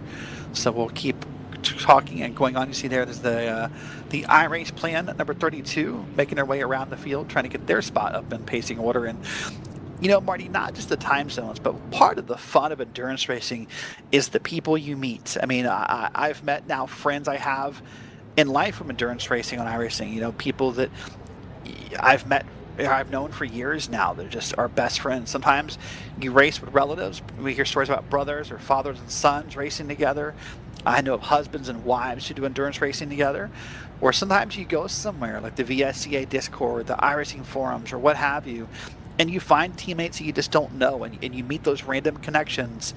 And that camaraderie, that trust, that friendship is one of the best parts of endurance racing. I've met a bunch of them too in person. My recent Daytona 24 that I did, we all met up at, there are 2 different places we all met up. One of them, Knoxville Nationals, out in August for the big sprint car race, and then up at Super Dirt Week in Oswego, the big dirt modified race they have up there every year in New York. So the relationships really last a lifetime because they're all practicing together, all trying to figure out together day by day, week by week, what's working, what is not, and that relationship comes together. And if it comes together very well, it can last a lifetime, and heck, you'll be able to meet up in person down the road. Yeah, some of the best moments and some of the best memories I have are from endurance racing. Still working our full course yellow here under caution here at Daytona. Happy along on Green Flag TV. We're kind of watching some of the cars pace around here, and this is going to be Jason Ketty. And good news, Marty, restart end of this lap. You love the sound of that. This is sometimes the better factor of, sometimes the tough part of having the yellows under road courses. They can last a lifetime. It's kind of like when we have the yellows at like the 24 hours of Le Mans. Those full course yellows can sometimes last 1 hour, but it's just because of how long the track is. It's a 8-mile road course. But now we're ready here for this restart. Everybody is in order. Aragon leading in GTP. You've got with 7 drivers on the lead lap. Then it's Jorge Diaz out in the Delara and the LMP2 out in front with about six or I'm sorry, bear with me. Boo the joke. 6-7 cars on the lead lap or so in that one. Yeah, I know. Forced my way into it. And on the GT side, combining both classes, there's like 13 drivers here on the lead lap of the top 5 in each class, all battling for the lead when we come back to the green flag. The leader, Aragon, is going past Le Mans chicane. The restart zone is out here in NASCAR 3, coming back to the green flag here with just under 14 hours left on the clock. They'll step on the gas pedals, they'll get moving, they'll be in line for the moment. Green flags back out into this lap. They're full bore, they're on the puddles. Let's see if anyone lunges into turn 1, Marty. Is it coming right here? Look for second and third. Here we go. Anything happen? And this is the positive of having the restarts in turn number 3. Ward can have that slipstream to his advantage when they're going over 300 kilometers an hour going into turn number 1. But Argon, with great defense, holding that racing groove, plays it perfectly. Now Ward stuck in a battle for second. Diaz trying to make a run underneath in the International Horseshoe, up to the 3rd spot past the Ferrari. Great battle going on so far. Mostly right now, all calm up in the GTPs. We'll look back at some different classes in a second, see different battles that are happening here. But right now, up front in our top class, all looking pretty clean so far. And that blue and orange machine, what do you think it's McLaren? What do you think it's whatever you think of when you see it? Right now, they're thinking of victory. Without question, definitely are. Taking a look back at some other classes here, too. The Reuter still with a challenge from Mancha and Brioso. They're coming off the final corner in the infield. Mancha just gets a little bit wide as they set up to NASCAR 1. I don't know if the Reuter's got enough gap here to get a slipstream to set him up for the next lap possibly, but De Reuter with a fast hot rod at the moment. Great run here as you see him now coming down that back straight. He'll look for his braking point. He'll make the left-hand turn into the Le Mans chicane or the bus stop, get a couple tires up in the curbing. And with that new curbing this year, Marty, you got to be more careful than ever about flirting with that curb. Absolutely. It's a lot worse. You hit the curb, the back end's just going to come out from underneath you. It's like you're on it's like you're on ice skates, basically, and you get tripped up. We got one sideways as well. The 65 Littleton in the Porsche for Vulture Motorsports just run around there in that Le Mans chicane. He's off track safely, though. Should be able to merge properly. Wow, that's a wild way to get loose there. Typically, you see him he was going to make a full 360 here, Marty. He's going to have to go to the bus stop a second time almost. He'll go to the outside of it, and he'll now come around here and wait for a safe time to merge. And looking on back, that's Jeremy Littleton with Vulture Motorsports, as you said. And that GT Pro will now have to work his way back through the field slowly after that spin in the bus stop. You know, one of the benefits of this latest track refreshment, to say the least, is that the backstretch, no grass anymore. Thank goodness. If you touched grass over there, no matter what car it was, this is the replay of what happened with Littleton. I know there was car contact, but if you touch grass out there, especially like when you're going in the infield trying to cut through with that right-hander, that car was going sideways and you're likely damaging your car, whether it be off a tire barrel or off the safer barrier. Yeah, that is very true, and of course it's worth mentioning, by the way, some of these new tire barrels, especially that one right there with the blue and yellow. That's a new tire barrel, or at least an upgraded tire barrel in iRacing right now, Marty, with the season update. And what that means is that tire barrel moves if someone hits it. Yes, you're still going to hurt your car. It's still going to suck a lot to hit that barrel. But those tires are going to kind of, I don't want to say explode, but they're going to scatter if you hit that one tire barrel right there. Excited to see that. Have we had that yet tonight? I don't think so. I hope to see it. I've seen all but like 2 hours of coverage when I went off and got some lunch before my commentary stint. But I mean, I'm excited to see it, but I'm not going to be excited for someone else to hit it, if that makes sense. Yeah, I won't be excited for the driver, but just to see the animation would just be so cool. This is Block here in the GT Pro division, looking for 5th here at the moment. Going through the leaderboard on my end, racing with Ziliakis. It's an Aston versus a McLaren. And the draft here in the GT is just as powerful as it is in the GTP class. Whoa. And look at this, a big lunge underneath as well by Herbie here in the Porsche to make his way past Block. That is aggressive going into turn 1. Very tight on the low side. You're right next to the barrier that separates you from pit exit. And a big move by Herbie here, the Canadian, up to P6 in class. It's an odd move to see. He's right before you came in, Marty. Finn and I were talking about with this new GTP tire update. The GTPs all week long have said they feel like they're having a harder time lunging through the corners like that. But apparently in the GT3, it's still very possible. Yeah, they're also trying to let one of the LMP cars behind as well, not for position, just going to lap their way through.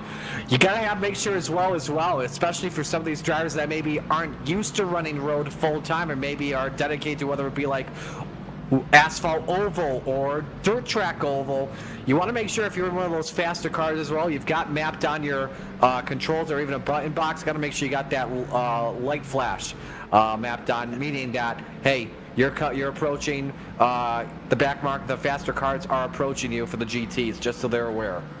That light flash really means about 100 different things, doesn't it? It depends on when you're using it and what you think it means. It doesn't always mean the same thing to everybody, right? One person may think, hey, we're approaching here. The other person may be ticked off. Yeah, for some people it may be a 4-letter word. For some people it may not be. You never know. Yes. This is Mayer in the Porsche challenging the McLaren of Solly for second. The German's going out of here into turn 1. They are challenging and going for things indeed right now on the track, and there's some more action happening here. Right there on your screen you'll see the GT3 riding on back here. It's trying to get that green and white car that, well, I think it was a Castrol GTX style paint scheme. It looks like it, yeah. On the car. That may be my old NASCAR roots coming back into to play a little bit. They're trying to make a move here. Yeah, you know, I think for right now, if you're Mayer, just be patient. Just try and get that slipstream, and at the same time, force the McLaren into making a mistake here. Possibly in turn 6, going to have a mirror full of him going into this left-hander. In the left-hander, they're going to go now back up through the NASCAR oval. This car will try to get a nice slipstream or a draft, if you will, and he'll see if he can set up a pass. This 44 car is going to make a look here. We've seen this car involved in this battle for, I think, P2 for a couple hours now, and we'll do that. Up here is P1, by the way. This is also starting to close in, Marty, so we're seeing a couple battles happening for the lead here at about 13 hours and 37 minutes to go. Yeah, watching this battle here back up front here. This is for the overall lead. Remember, we were talking with Kai earlier on in the full course yelling that some grass is kicked up further back. That may affect the drive going into the corners because everyone will want to be on that straight. Gonna lose some grip temporarily, but now they're approaching the back markers. Warren's got a huge slipstream going through NASCAR 1 and 2. He'll get a run here going into Le Mans. Looking to the outside. Aragon trying to block. Big crossover off of NASCAR 2. They are door to door down the back chute at speeds of 315 kilometers an hour. Now who's going to break first? Near contact between Aragon and Warren. Sideways, Aragon plays it safe. Warren is now the new leader in the class, and Diaz starts to close in. 3 cars under a blanket here going into turn number 3. And we got told Aragon has a black flag as well at the same time. I'm not sure if it was for passing below the line or if there was avoidable contact or not. Regardless of, oh, you know, it may be. He may have had the 10X, which means you have to suffer a drive-through or a stop and go every 10X, and that's a rough break for Aragon, who gambled under the last full course yellow to try and get some lead and some time out front, and pays the price there. Ward now the new leader in the Wastegate 32 in class, and now Diaz has taken advantage in it in the BMW in second, and this has helped out Ward increase the lead a lot. And now let's see how they can maneuver their way here through GT traffic.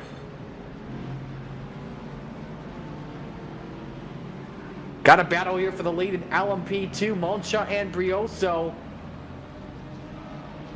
Twin Turn versus Monarch going out of here. They're coming out of the International Horseshoe for right now. Taking a ride on board here with Brioso. And this could be something similar to what we see coming off the left-hander onto the oval. Looking at the telemetry here of Brioso. 250 here into the West Horseshoe. And just trying to hope that Moncla makes a mistake here. Ooh, not the best exit though that Brioso wanted.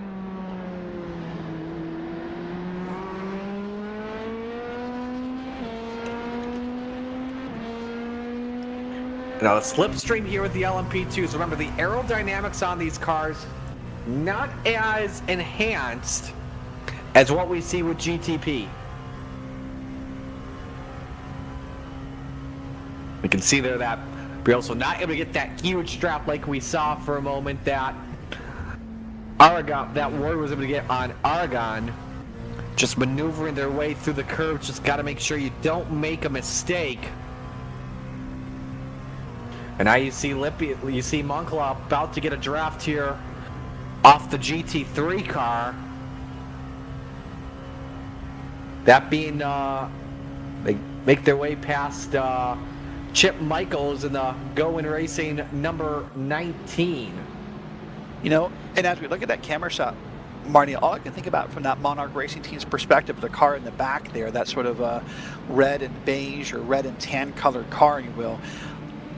It doesn't feel like they want to pass, actually, as weird as it is to say. I know that's sort of the instinct of racing from an outside point of view, but they almost feel comfortable sitting back there and drafting and maybe saving a little fuel as this race goes on. It didn't feel like they were in any eagerness to pass that prototype in front of them.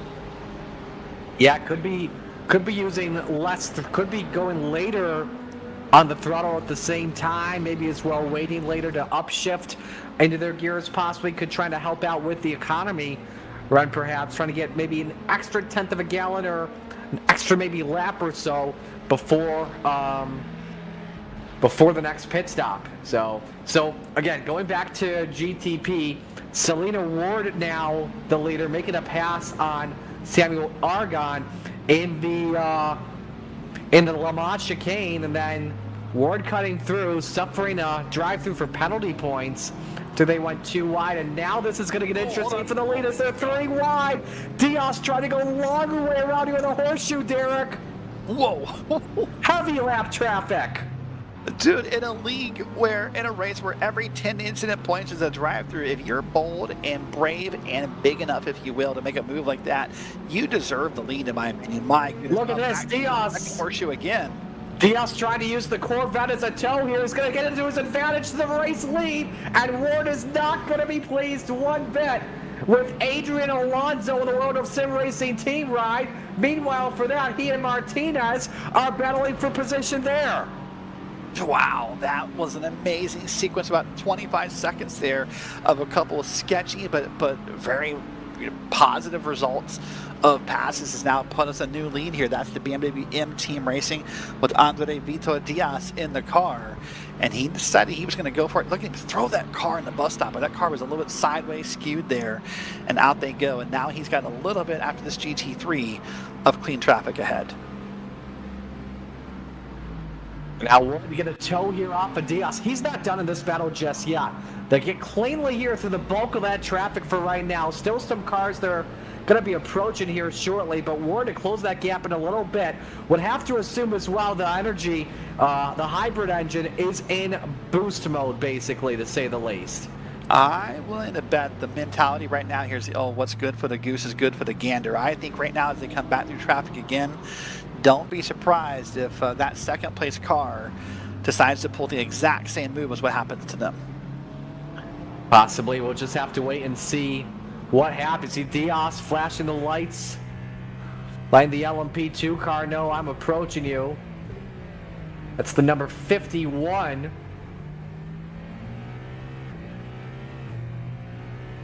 This is Westgate. That's Avara Martinez. Actually, that's the GTP car, correction. Selena Ward, who I know we got interviewed earlier in the broadcast and got some words from them about their thoughts on the race so far, is now right there pulling that draft, staying to the bottom lane, just wanting to get with every iota, every ounce, every sniff, every oomph of draft they can. You're not going to make the pass here in the bus stop. There's too many cars on the outside, but you're going to try to set yourself up for a move at turn one. Wow, my goodness. Yeah, we're going to lose a lot of time there, getting held up by Sola in the McLaren, also battling for a good spot here in class.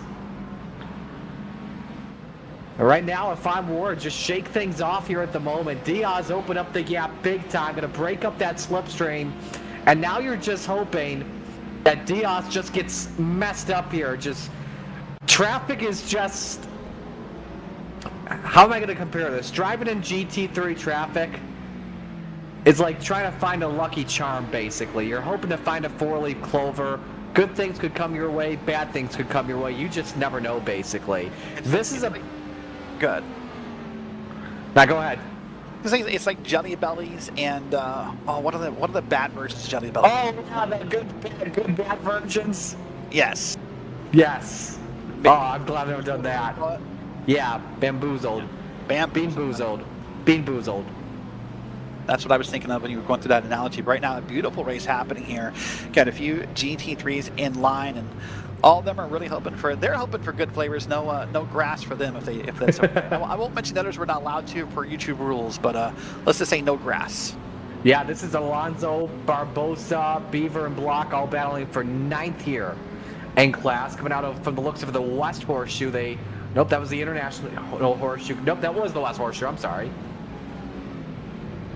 Yeah, the trap is fast, by the way. It's important to say this is an iconic road course for any kind of like road course racing for IMSA or what have you, but it's a vast road course. I mean, right now our fastest lap today in a GTP, Marty, was 1 minute and 33 seconds. I mean, these laps happen fast. I think earlier I did the math. If this were to stay green, all 24 hours, the estimate is we would have done like 812 laps green across 24 hours. That is wildly unheard of compared to some other tracks we're going to visit both in VSCA and other race series this year.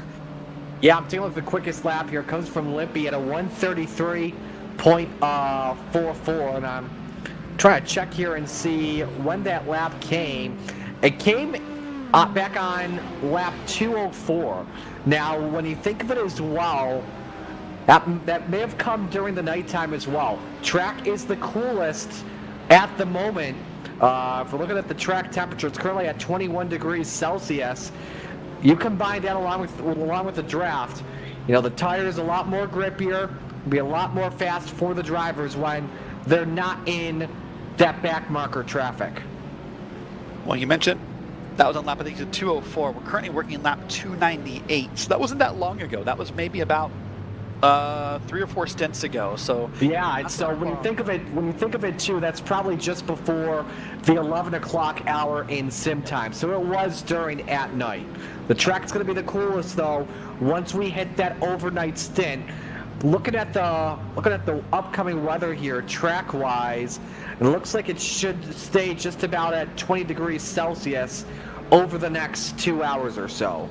Yep. You see right now on the track it's 21 degrees Celsius on the track, 20 in the air. It is now 12:24 a.m. virtual sim time on January the 10th. So this cool weather is going to stick around for a while, and you see right there has not been much fluctuation, Marty, in those temps, but there actually does become a point where the track almost gets too cold though, and that's when things can get a little bonkers, right? And apparently we've not hit that per the style of racing you and I are seeing here on the screen and on the track today. But any colder than this, and it would actually get so cold that it would kind of like flip over and it would become super slick because it's so cold. Yeah, if it gets too cold for the tires, it can really mess you up, especially on an out lap. When the track's grippy, like cold tires like that, it's just gonna completely mess you up. While we were talking about it, we just had a change for 4th, by the way, in class for GTB. JD Daniel in the Porsche making his way past Mark Scherschel for that position. They've got a while back before catching the Ferrari of Benke running in the 3rd spot. That's the look here in NASCAR 3. They continue to work their way past some of the traffic at the moment, but now Scherschel trying to get that slipstream off of Daniel. Yep, that's Albrecht Motorsports there. They're back in P5 running on along here. And something that I'm very happy to say, Marty, as we look up and down the classes here on the screen. And yeah, and I know the full course yellows sort of help produce this factor, but here we are, approaching a little less than 13.5 hours to go. Look at these gaps. I mean, I think 4 seconds is the biggest gap in any class right now. So all 4 classes are still up for contention. Multiple cars on the quote-unquote lead lap of their class at the 13-hour mark. Hey, this is what you love about having a series with full course yellows, right? You get a lot more battles for position. If not, then you'd have drivers that would have to have like a lap or two to catch another car at times. That's basically hoping that the driver has an accident, has to tow their car, or has a really bad pit stop and is caught speeding on pit road or something like that. That's one of the benefits of having a full course yellow, which we've had 13 on the day so far. Boy, what a day it is, by the way. If you're a fan of esports and sim racing or auto racing, you have the VSCA 24 Hours of Daytona happening. If you're a fan of real life sports, we're an NFL playoff weekend. No spoilers for those who may need to watch the games after the race, but you got all kinds of sports happening today. So this is a great day to kind of get tucked into your couch, to your man cave, to your wherever you are. Get one screen on Green Flag TV, one screen on just regular, whatever have you, YouTube TV, Sling, what have you, and just kind of veg out on sports today. Yeah, don't forget we've got the Roar as well on iRacing, basically their first special event of 2026, about a week or two before the Daytona 24. Hang on there. Hold that thought there. I'll talk about in a moment. Albaga looking for, trying to hang on here to second in the class on Vaughn. A tight battle here between the BMW and the Mercedes. Just some super tight action there.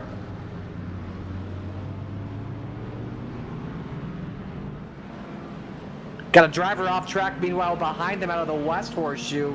That was Labe in the Aston Martin. No harm, no foul. We stay green. And actually, correction here. I'm sorry, Derek. This is for the lead in class here for GTD Pro. I'm sorry, for regular GTD. Yes, it is. It definitely is right now. And that's Tamer Elbaga in the Westgate Racing 33, and they're under attack right now. There's a nice little drafting line happening. Who can benefit from it? Who takes advantage? Who lunges the bus stop? May help decide who gets the win here. There's 5 cars under a blanket. There's also as well a Moncla, the leader in LMP2, approaching them. Luckily, it's in the NASCAR straights. If it happens in the infield, though, with the GTD leaders, it could get interesting, though. You don't want to obviously have contact take place, but you don't want to be you don't want to go too easy on the LMP2 car. But he should be aware that the top 2 are racing for only. Look at this big run here on the outside from Vaughn. Yeah, big moment right now happening, and he's not going to make the pass. He's going to try to set it up, though. And right now, a great move is happening here. And look at that. Again, that line, every time I think we could take that camera shot, Martin, that line is getting longer. So now it's become like a conga line back there. Yeah, but now look at this. Moncla underneath on the BMW. Going to hinder the progress for just a moment. And with Albaga here coming out of the kink, he may be able to let him go here in the West Horseshoe. That's the case there. Now, how's this going to slow up the momentum? A bad exit there for Albaga. Vaughn has a chance to reel him in again. Going to try again to see if he can make the move happen. And the problem now with making this move, Marty, it's kind of a one-shot deal, right? He's going to get one shot to really make the move, and it's either going to work or he's going to lose progress, not just making the pass. He may fall further down the field if this move doesn't go well. Yeah, it may possibly. And remember, he's got DeSanto behind him in third, about 1 second back. Now, there is a back marker separating the battle for second in GTD, but you don't want to make a mistake, though, at this point. If you're Vaughn, you're focused on the leader, the Wastegate 33. Wastegate trying to win 2 classes right now at the moment. They're doing really well. Albaga currently leading in GTD. And then you got Ward running second in GTP. Yeah, but that'd be great if you could have 2 wins in the same race. But there's a car outside. That's a prototype. They're going to go around just fine. There'll be no concerns here. As long as they're all clear before turn 1, and they're going to be. There's a car looking to the outside back in P2. Nothing's going to happen from it, I don't think. I like the strategy there from Vaughn, trying to set up turn 1 going high. And he stays right there trying to seek a move. A risky block, though, and a shallow entry. This is good stuff. Very good stuff. What I liked about that move from Vaughn, and now you said setting up a turn 1, but I liked it more, was that Vaughn pulled up and tried to see if they could suck any kind of, draft, a big draft per se, off of those prototypes. It just didn't happen, or it did happen, but just not enough to make that pass happen. So they're going to be under battle here again for a while. But a quick shout out, if we can, Marty, if we go up to GTPs for a second, to that number 55 car, that PAX Sim Sport car. You and I talked earlier about the full course yellows and the benefits of catching up and getting wave arounds and all the benefits. That car at one point today, 4 laps down. What a recovery. Now back on the lead lap. JD, I would have to assume here, Derek, you know better than me, same with Christian, our producer. He had to have been taking advantage of a couple yellows, staying out, getting a couple wave rounds at times, and being back on the lead lap. But that's the benefit of doing a league like VSCA, because in official iRacing events like next week into 24, there is no caution, there is no full course yellow, there is no wave around process. You get 4 laps down, unless calamity happens ahead of you, you know, you're 4 laps down. But again, shout out to this team, that blue car, that very, very bold, like a not a royal blue, I don't know what we call that, like a, I don't know, a Blue Jays blue, I don't know, but regardless, it's in P4 back in the lead lap.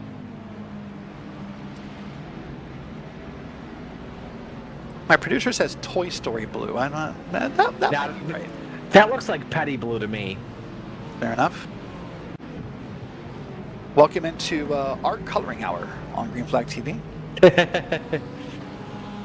No, it's Periwinkle. Periwinkle. Well, boy, they are right here on the back end of this 10 car. They are trying very hard to get P3, by the way. That is VIM 10, that car just up ahead. We got one around as well, the International Horseshoe, that being Beaver. And the Unitronic Fisher Porsche gets things back straight. But we stay under the green flag for now. And right now, that's good to see. I got a little concerned when it went around, but he's able to get it, grab a gear and keep moving. So we'll stay green here as we're now approaching, about an hour of green flag racing almost on the clock here. So we'll see if we can maybe avoid some of those pesky yellow flags as the night goes on. You have to think as the night goes on, everybody gets experience and gets more comfortable. Let's watch, Marty, what happens in this car. It was just slight contact there, or just got too much of the gas on corner exit on a low gear. It just freaked the car out around he went. Battle, maybe? Yeah, possibly. You know, I don't know the telemetry that Beaver had, but you know, a horseshoe like that, it's very easy. I've done this too in the past, and it works for me. To downshift all the way down to first gear to try and pick up some revs on corner exit to get that drive you need. Maybe he was trying to go for too much there, possibly. I don't know. And the flip side of that, some people really hate first gear, Marty. Some people believe first gear is like a danger zone. Some people believe first gear is almost guaranteeing a spin out. What's guaranteed, never mind, was almost guaranteed was a 3-wide move, but that prototype went down to pit road. I got excited for half a second right there. Yeah, Beaver trying to fight back here now. It just makes you wonder how the tires, after that spin, went through the grass. Probably still has some he has to get off of it. And also, tires probably were screaming after that spin, not liking the grip.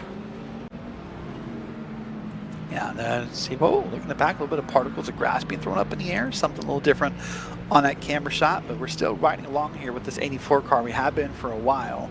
And kind of watching this battle with this green and white machine, and see that they're proudly representing the German flag on the side of the car, so showing off their country pride.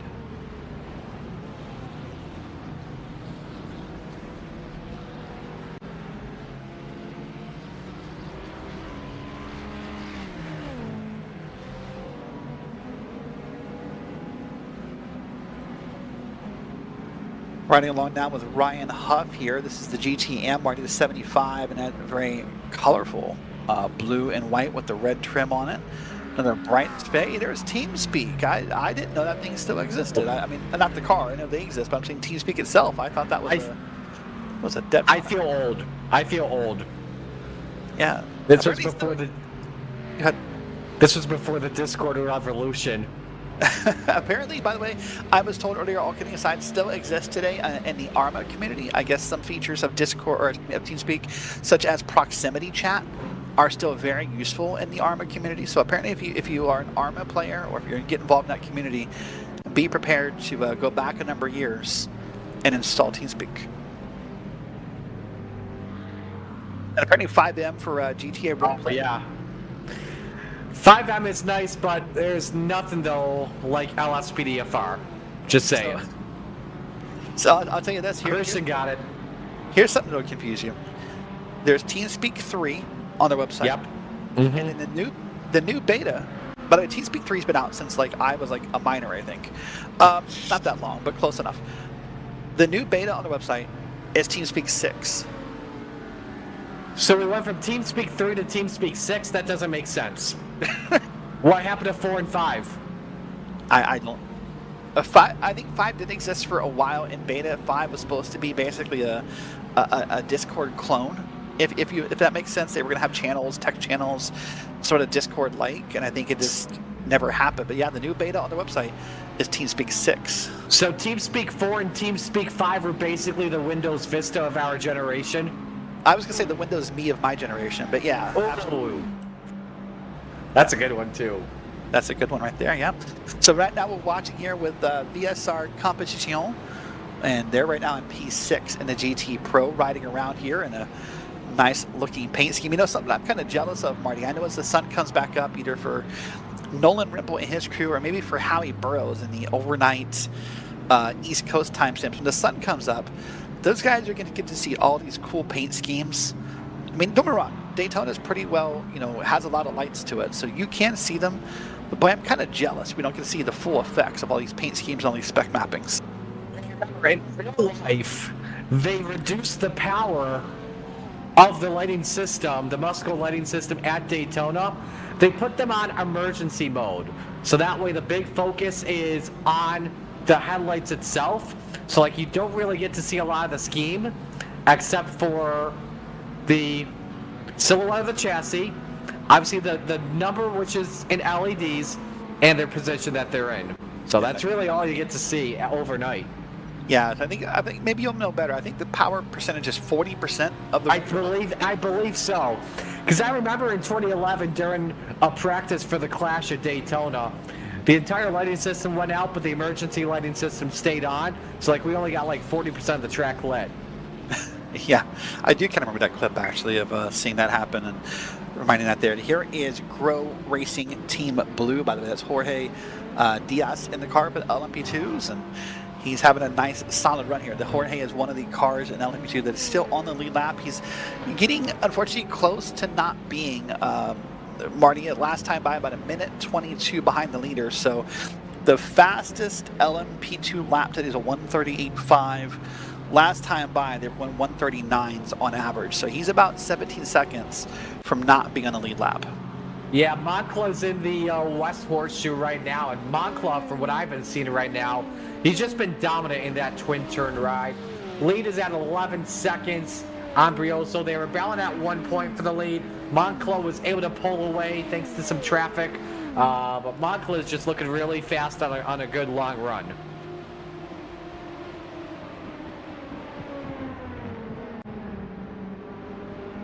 Good run is what's happening for all the teams here so far. We're still under green flag conditions here, happy along for the ride, and are watching some great racing. We've seen some 2 wide, some 3 wide battles. We've seen some lunges in the corners.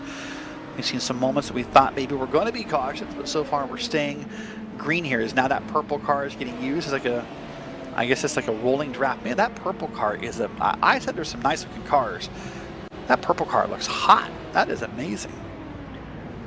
That's as they like to say, that is definitely a beauty that Silva's got on his 87. And I have to tell you, I get jealous when I see cars like that, Marty. I have many skills. I sometimes downplay them because it's more fun that way. But art, design, coloring, painting, not one of them. I was not a Check++ art student in elementary school. I was not a color between the lines kind of guy, if you know what I mean. Oh, my minor at the time when I first went to college was in graphic design, and the basic art class they had, I dropped it like 1 weekend to not get a grade on it because the teacher was just too tough on me. I'm like, I'm doing this. What is it that you want from me?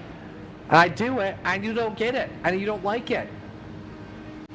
Yeah, I don't have it. I don't have that trait, that bug, whatever you want to call it. I can do many things. I can write out things for you. I can help word things for you. I can apparently commentate, according to some people. But painting is not one of them. Yeah, so, I mean, I'm good with, like, Photoshop and stuff, I'll admit. Photoshop's my strength. Other than that, anything else in art, unless it's video editing, not really. No. Not even a little. Almost 13 hours on the clock. 13:09. We saw a little bit of grass kicked up there through the kink there in the infield of this road course. As we're riding on line still with RTR, currently 9th in their class of GT Pro. And I believe that still puts them on the lead lap. It does. 27 seconds-ish behind the leader.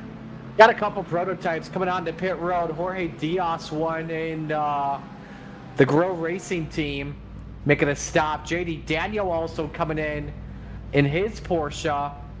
I'm checking to see if any of them do some driver changes. Brioso staying in, making his way on the pit road for right now.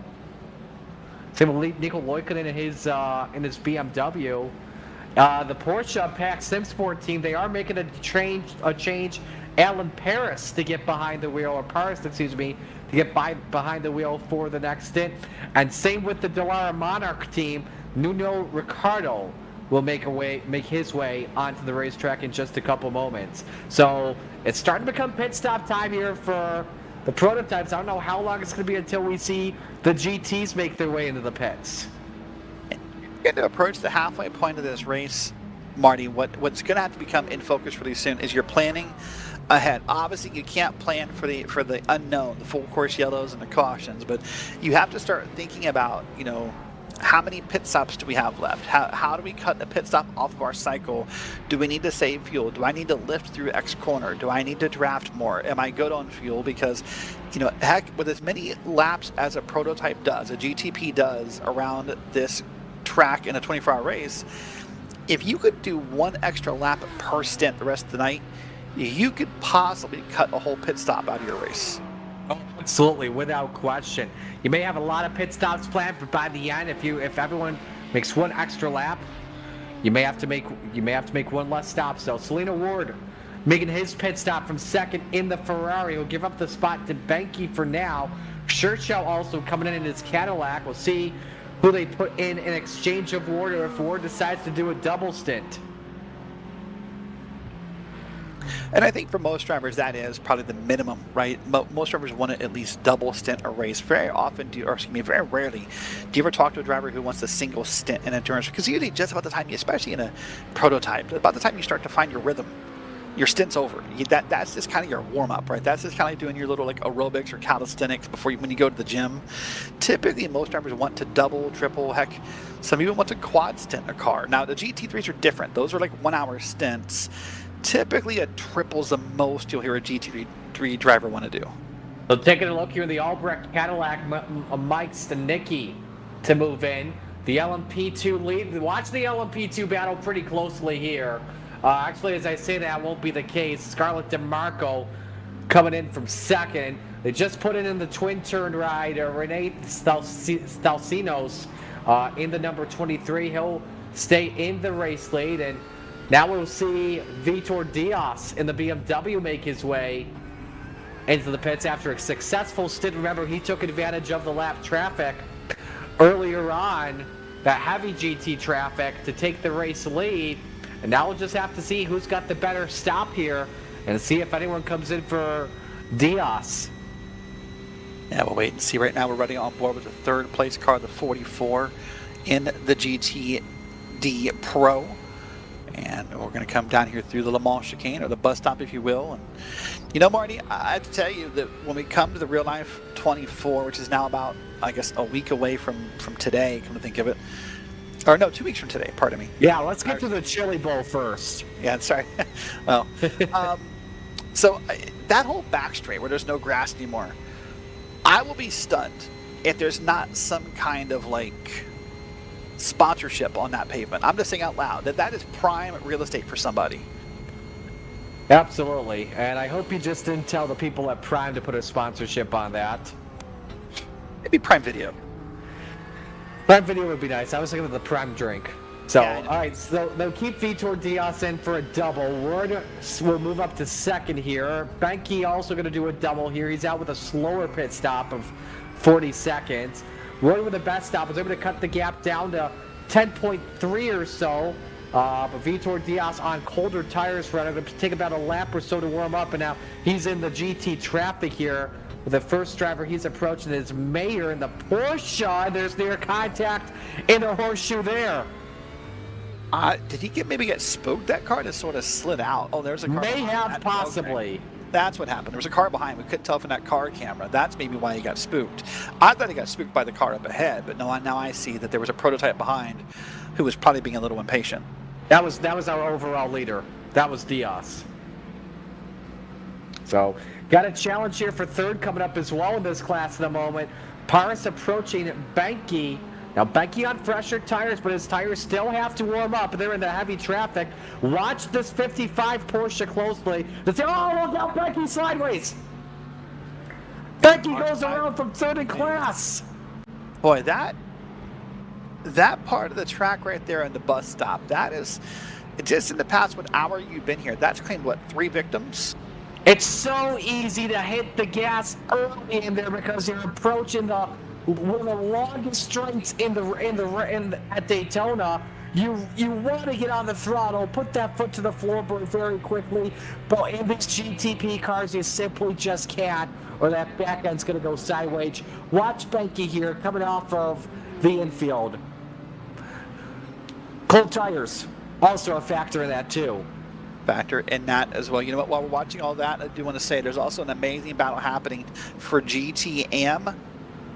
So we're going to maybe get to that in a second as well and show that off, Marty. Before classes of racing, it's so hard to keep up with everyone. But right now, this is that right there. Those 2 cars, Hoff and the car up ahead, are the cars that are fighting for 1 and 2. They're down through turns 1, almost side by side.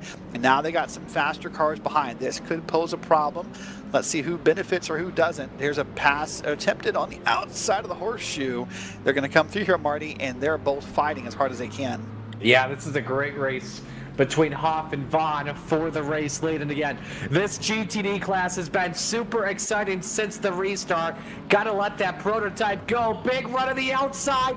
Longer way, though, for Hoff. Not going to cut it, though. Gets back on the throttle first with a great corner exit. Was trying to diamond there in the West Horseshoe. Trying to use that to his advantage. So close. I'm going to draft, though, coming off at turn 5.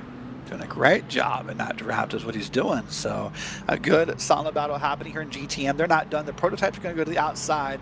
The prototype's going to lead them just to kind of fight on their own.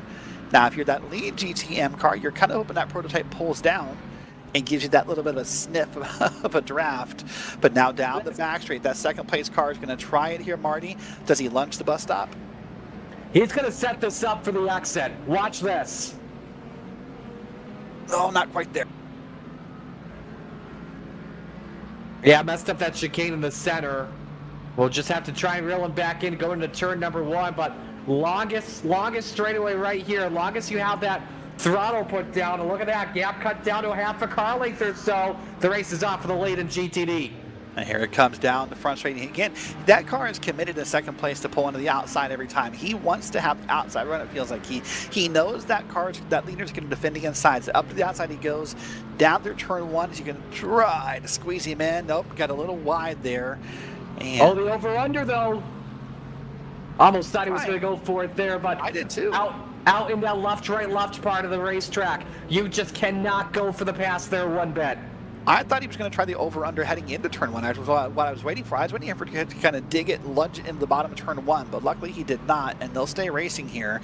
But look at this behind him, though. The more they're racing, now they've invited P3 into the conversation. So now there's 3 cars fighting for the lead in GTM. Yeah, Ryan Huff making this a triple threat match, hoping the top 2 make a mistake. Hoff better be careful. Doesn't want to look at that rear view mirror one bit, Derek. This is a reference for our wrestling fans. Would this be the 3 stages of hell? Speaking of which, let's go Drew McIntyre. Let's not go Drew McIntyre.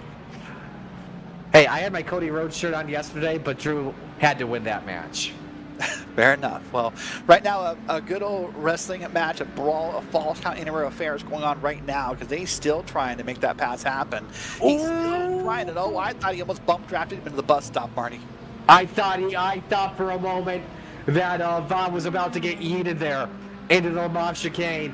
Not the Muso style either. Luckily, Very close call, though, for Hoff. Still able to get that slipstream.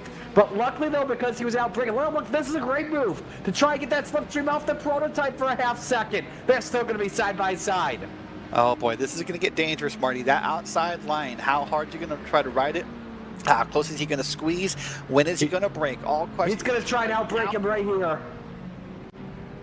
Oh, they stay side by side. Gotta let him go, though, because, again, like I said, you cannot pass in this area. You gotta stay single file. If you try to go side by side, you're just asking to get wrecked. Yeah, he's doing his best right now, but now he's under attack on the outside from that TeamSpeak car. That TeamSpeak, who's also carrying the green colors of GTM, is trying to get involved in this battle. So again, I said it earlier, sometimes the downside to making a move is that, or was that if you come at the king, you best not miss kind of mentality, because if you miss, you're not going to just have second place back. You may be back in third or fourth place before you get back in the groove.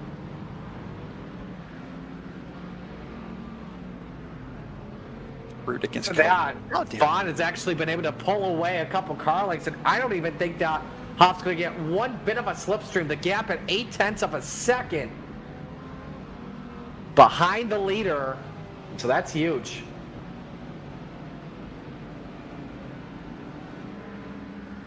Well, I think for the moment, maybe things have calmed down just a tick. I say that, and we're going to come down here, but I think now there's some gaps existing. There's some prototypes coming through. Oh boy, that white prototype in the back just kind of cut his way to the bus stop. But I think things for about at least 10 or 15 seconds are going to calm down here, Marty. Yeah, that's Henke. Right into the back of the LMP2 class. He's had a tough race so far with his team, but just trying to rebound here at the moment and see what he can get. Hoping for a full course yellow, though. A longer one, I should mention. And now the GT cars are starting to pit. Now Charek now in the pits. If not, that was already a driver change. Block coming down pit road. Hoff already coming in. He'll give up his near top spot in the GTD class. And so now we're going to start to see all this traffic pit. Boilard making his way down pit road, already on the pit road speed limit button. Hodison, Cunha, all in the pits. I'm just going to wait to see when Leite and Vaughn come down pit road.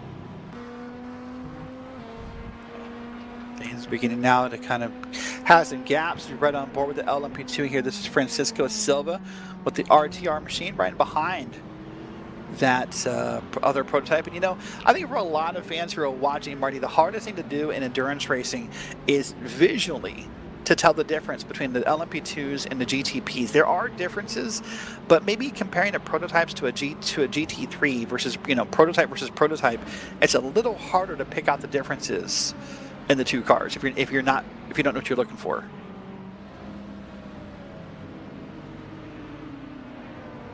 But we'll see if we can point out a couple as time goes on. The bodies are different, which here. This right now is the LMP2 we're looking at here, this purple car. And I think one of the ways you can pretty quickly tell typically is the back of the car. So that back of the car right there, there's some gaps there on this LMP2 that just don't exist in the GTP chassis. So we'll have to wait and see how this works out. Maybe we can show it to someone. But again, here's some pit stops. But there's GT3s now down. That's how long we've been green here, is the GT3s are down pit road, Marty. Yeah, I've been watching this one closely on the GTD class. Top two making their way in, and Vaughn and Hoff can tell you as well. Nate Bogus making his way onto the racetrack in the McLaren. The RTR machine still riding along, that number 87 car. So then you see two different number boards. You'll see the 87, that's the car number. Then you'll see that little digital number marking. That's their position in class. Those I remember those digital numbers existing for a few years now, and so that's a good way that you can always see as a fan what spot that car is in. Vaughn checking out for Chris Caddis in the BMW, and I don't think they're going to put Huff in the race car. They're going to change out Huff. It looks like the American's going to run a double stint here. I'm looking at the pit stops here properly. This race is on, and Caddis beats out Huff. Eventually the battle for the lead.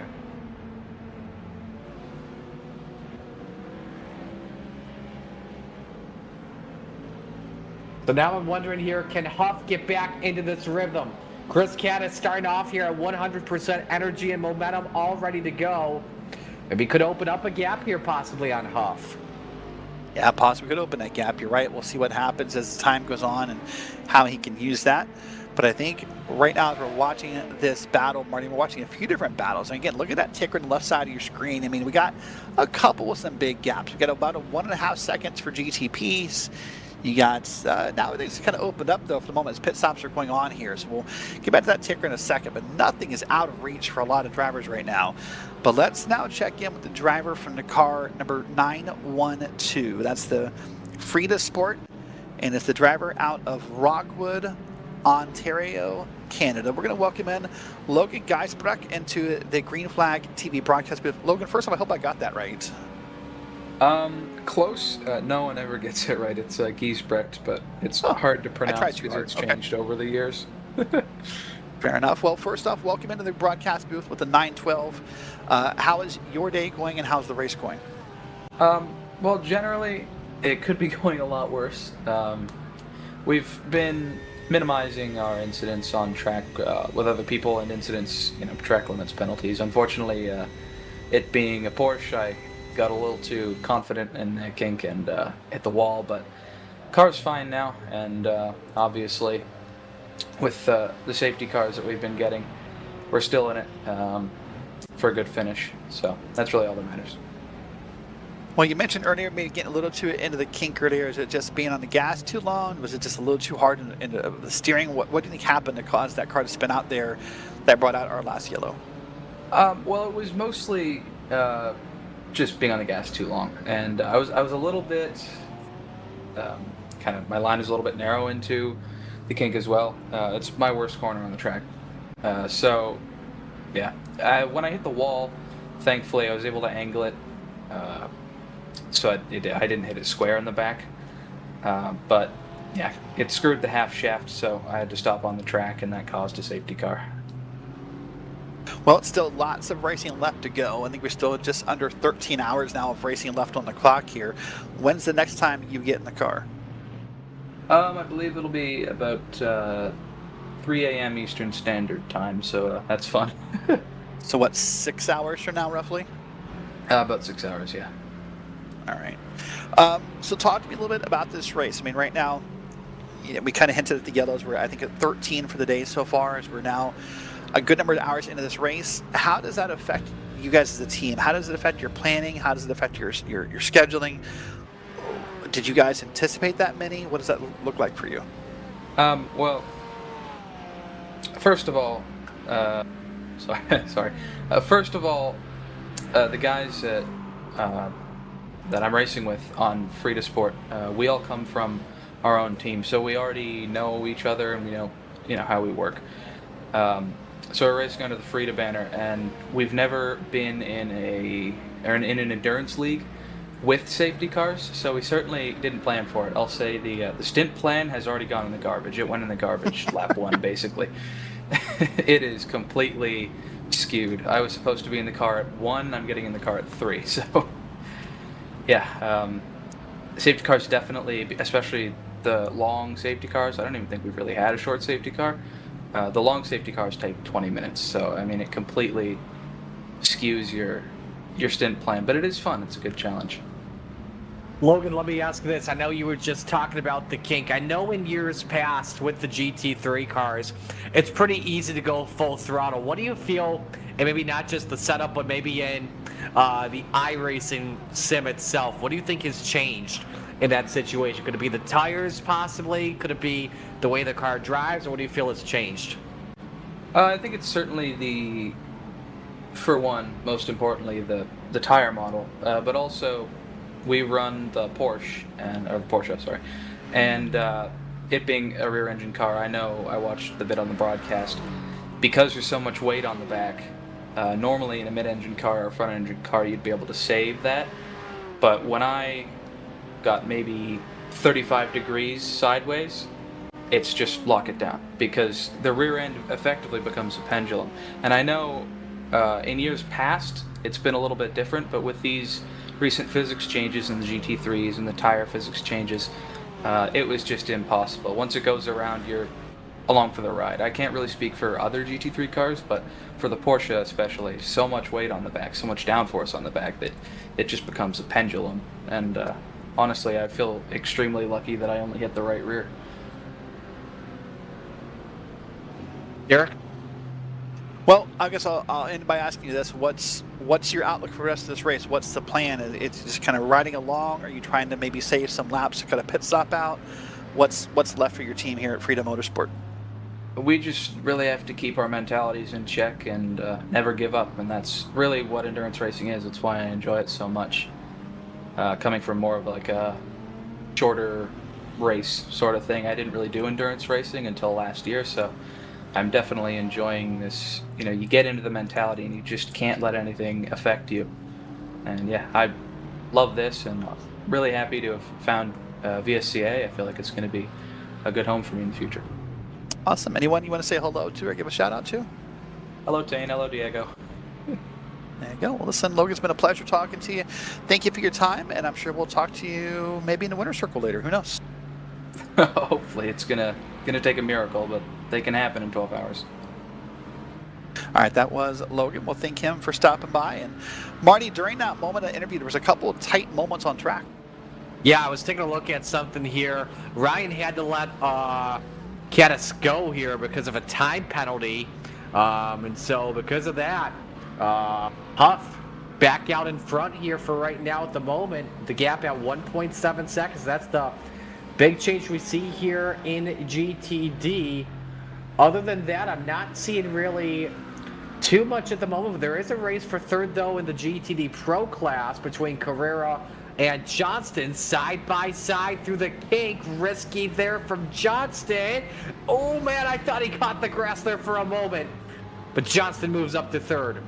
Nice pass by Johnson. Made the inside Beautiful work there through the horseshoe. That's the first of two horseshoes here. And now he'll ride along with that iRacing Today Motorsports machine in the GTD Pro category. And he just took P3.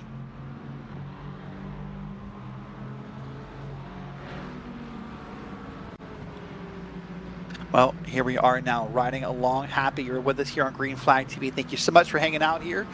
Derek Watson and Martin Sakala with Christian Hill pushing the buttons. And still, I mean, heck, there's still a half a broadcast to go, guys. It's going to be a long night for some drivers, for some commentators, for some producers as this evening goes on, Marty. And that's just some people, that's the fun of endurance racing, is the time, the commitment. That's what Logan talked about. He said, hey, I never thought I'd enjoy endurance racing this much, but well, here I am. Yeah, drivers need to put I see drivers putting 1 to 2 months into this just to be ready for this event. There's a lot going on, and just got an update here, by the way. Early development, Monarch Racing has been involved in a crash. Yeah, it does I believe sound that's that the way, 99 team. unfortunately. That is Nuno Ricardo in the LMP2, and right now they're sitting there in the moment. They're not at a tollway zone, so this is they're in the moment. This could bring out a yellow here. They are stuck in the road course section. This looks like just before the left-hander to come out of the racetrack, and it is. This may bring out a full course yellow here unless he tows it right back to the pits immediately. He's not allowed to tow without permission, so he's going to have to wait. Ah, okay. And I'm curious to see, maybe he's waiting to see if the field can go by, if he can kind of limp this thing around. I mean, it looks like I can't tell if the car's moving. There we go. Oh, there it is. There's your caution. Caution is out on the track for the 14th time here at Daytona.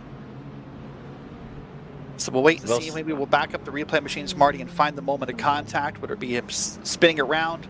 Missing a rear wing tells me he made contact with the back of the car with something. What's he to probably I'm gonna have to assume it's a wall. Rear end into the barrier. Yeah. Yeah. That's a tough break for Nuno. This was a car in LMP2 that was running in the top 3. At one point, we focused on him throughout. We focused on this team throughout the race, and here's a look at what happened.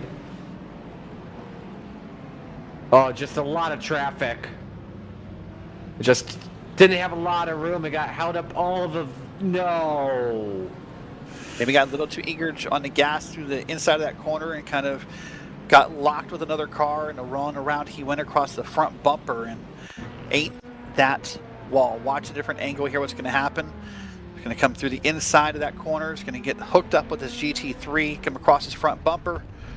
Into the back wall he goes, and that rear wing is done for the day. That's a souvenir for someone on the other side of that wall, probably. The entire rear end was gone. That's going to be a long repair time, without question. And speaking of long, we've been told here a long full course yellow here. Yep. So we'll be able to get some wave arounds here and see what happens on the next restart. Another look from Ricardo. This is the front of his ride. Wow. The front of the ride looks fine, but the back end just is totally demolished. Yeah, and that car could not move. Apparently, they requested a tow, and that's part of the process of VSA. You ask for the tow, and then you can tow, but it's going to bring out the pace car, the safety car, what have you, in that moment. Well, for the 14th time, we're under caution. About 12 hours and 45 minutes to go here.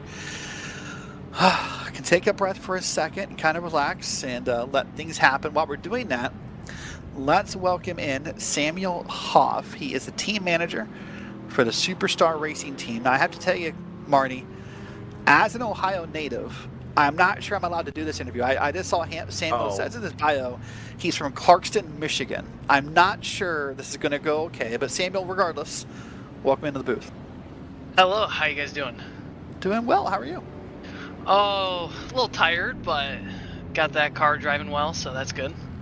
So tell me, obviously you've been in and out in the car, you've had that driver's perspective from up here, from Marty and I. It looks just kind of at times like pure chaos down there. Is that what it feels like? At times, for sure, when there's that gaggle of GT-AM cars all fighting with a few GT Pros in there, and then you've got a few prototypes coming through, it just becomes chaos, trying to find your way through, make sure you don't hit anyone, and trying to keep the car clean. So tell everyone who maybe doesn't know, obviously your role for the Superstar Racing team is a team manager.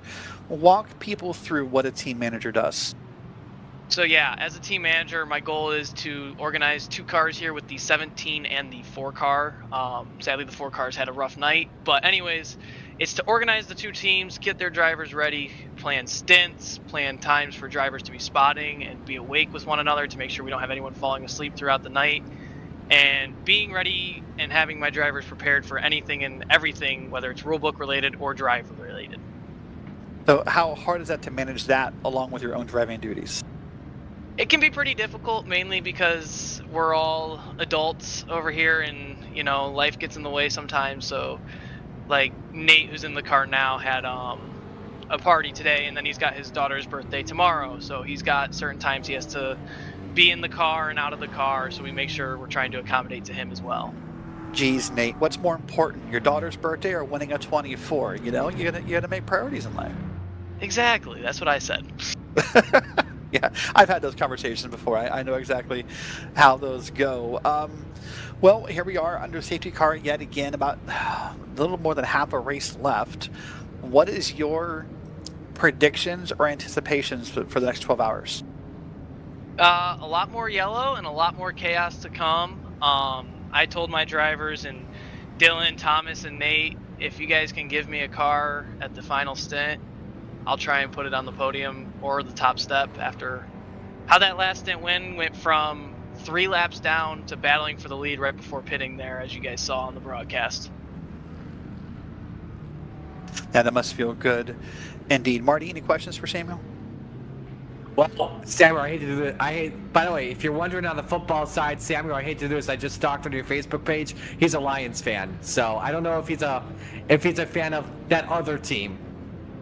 That team up north? Yeah, let's not talk about it. No, I'm not. Don't worry. Okay, I don't like all that right. blue. That school. Okay. Blue. I like green the green one. You're green. You're green. and Green is silver. Green and white. Yeah. Okay. Green and Yeah, white. see, there's 2 other Michigan schools on the FBS side, either Michigan State or Western Michigan, or heck, even Central Michigan. Who knows? So, Eastern Michigan. Yeah. Yeah. So, Samuel, let me ask you this. You guys were looking pretty good early on here. I guess the standard question I have for you is positives you've taken away so far. Yeah, a lot of pace in this McLaren. Really been shocked by it. A lot of the testing we did, we kind of felt we were more in the middle of the field, maybe to the back half of the field, but a lot of the pace has shown up here in race trim. So being able to take that even throughout the season, knowing that maybe it's not the best single lap car, but come lap 15 or 16 in a run, we can start moving through these guys and getting through the field. Every race will be huge. It's just going to be getting the right setup in the car and getting the right drivers in it at the right times. Derek? So I think my last question is the most important question. The all kidding aside, we don't ask enough in sim racing. When are you going to bed? I gotta still eat dinner. I haven't ate dinner yet. I Probably mean, it's eat not that late. dinner, What, Eat 9:30? dinner, get another hour in watching, and then probably head to bed. I'll probably be getting back up around 6 or 7 to, get back in this car. I got 6 hours left of drive time I've calculated, so maybe we'll get up even earlier and try and take advantage of all of it. Well, I know I said that was the last question, but now I feel like the most important question is, what's for dinner, and did you bring any for Marty and I? I did not, but I'm just gonna go make a bowl of pasta, and maybe I'll bring some to you guys once it's done. Fair enough. That's all we need. All All right, right. guys, Well, have a listen, good it one. is a pleasure talking to you, Sam. Good luck in the rest of the race, and hey, maybe in 12 hours you'll be up on that top step celebrating in the 24. One can only hope and dream. There you go. Thanks, Sam. Thank you. That is Samuel Hoff from the Superstar Racing Team, and it's funny when we do interviews, Marty, you can always tell like how someone's car is running or how they're feeling. The tone of their voice does so much, man. Whenever we bring someone who's having a good run, like Samuel's team is so positive, it's so kind of upbeat. Unfortunately, whenever you talk to someone who you can kind of tell they're disappointed in their day by sort of that dreary tone they carry along. Here's the thing. I feel like this is just my opinion. This is an endurance race. It's a Daytona 24. I feel like it's more about having fun and just trying to make it to the finish. I know there's a lot of drivers that have had success these past few years. Their goal is to try to win this race. But I feel like for a majority of the field of the drivers, their goal, they want to just make it to the checkered flag. They don't want to call it quits at 23 hours. They want to take the checkered flag when they finish going twice around the clock. All right, well, the first part of the VSCA safety car procedure is over. We're now into the part where we're getting pit stops done, wave arounds, and what have you. So we're going to continue our rounds of interviews here with a driver from PAX SimSport. We talked to them earlier about being 4 laps down, up to being involved in the battle for their position. JD Daniel, part of PAX SimSport, car 56. First off, congrats on that big gain from 4 laps down. Yeah, thanks. It really was a full team effort. The guys at PAX, they have a never give up attitude, and they just showed it in spades. Like it was just sure to it was frustrating to say the least. To be involved in stuff. But these guys, they're just so incredible, and they're not afraid of hard work. So right now, I believe riding P3 overall under our 14th safety car. You want to give me a small glimpse what's ahead for your team? I don't know if I can ask. Are you pitting here? What's the plan? You guys will see. Okay. Yeah. It'll be obvious. We're just gonna keep on clicking laps away, just trying to keep the car clean, keep our nose out of trouble. Like these guys, they are really awesome endurance teammates, and this is our first season in VSCA, and we're really excited to be here, and hopefully we can have some good results and have some fun along the way.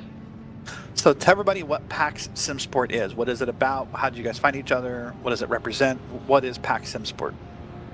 PAX SimSport, it started out as a group of friends, and then through different leagues and communities that we were in, we just started picking up people, and we race against them. So you know how it is, like you don't want to race against your friends because you all kill each other on the track. So okay, why don't we all share the same car so we can dominate everyone else and not kill each other. So that's kind of how we all got together.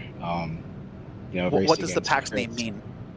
It's just across sim racing. We've all come from different sim racing titles, and we also have an international crew for our full roster lineup. So it's just really covering everything. Like sim racing's not just one title. Like I started off in Forza, others started off on AC or ACC. So it's really just, across the globe, across the plethora of sim racing. So yeah.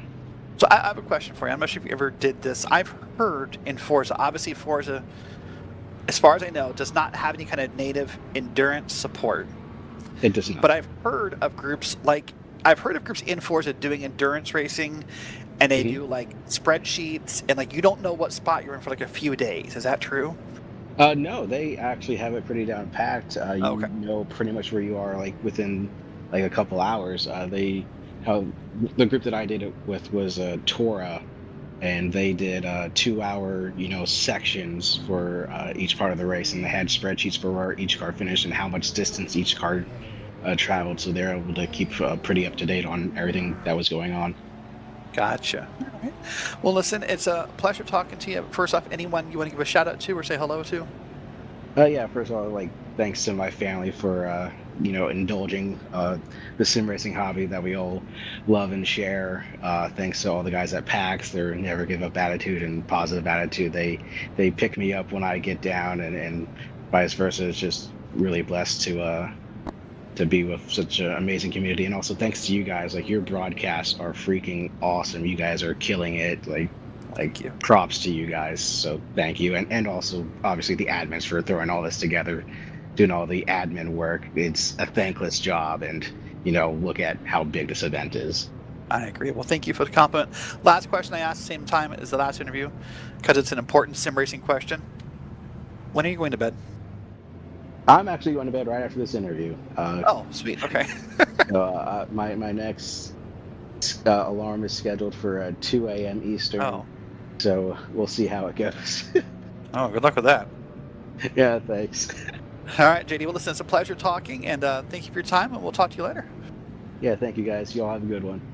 That is JD Daniel from PAX SimSport. And, Marty, that when you go into bed question, it sounds kind of funny to ask, but I mean, a lot of drivers really do push themselves stupidly hard during a 24, and it's not good for the mind. It's not good for the body.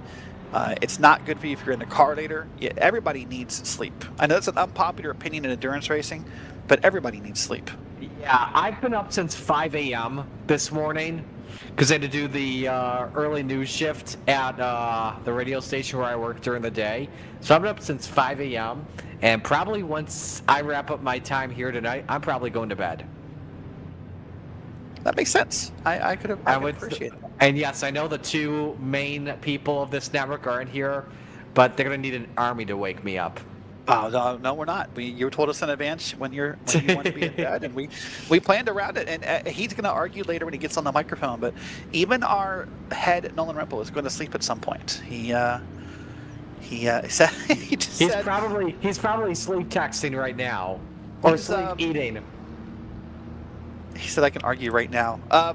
No, he's in here right now. He's going to be prepped. He's next up on commentary, and I think even producing after this 4-hour stint, I think, when we wrap up in an hour or so. So he'll sleep at some point, or I'll delete some spreadsheets, one of the two.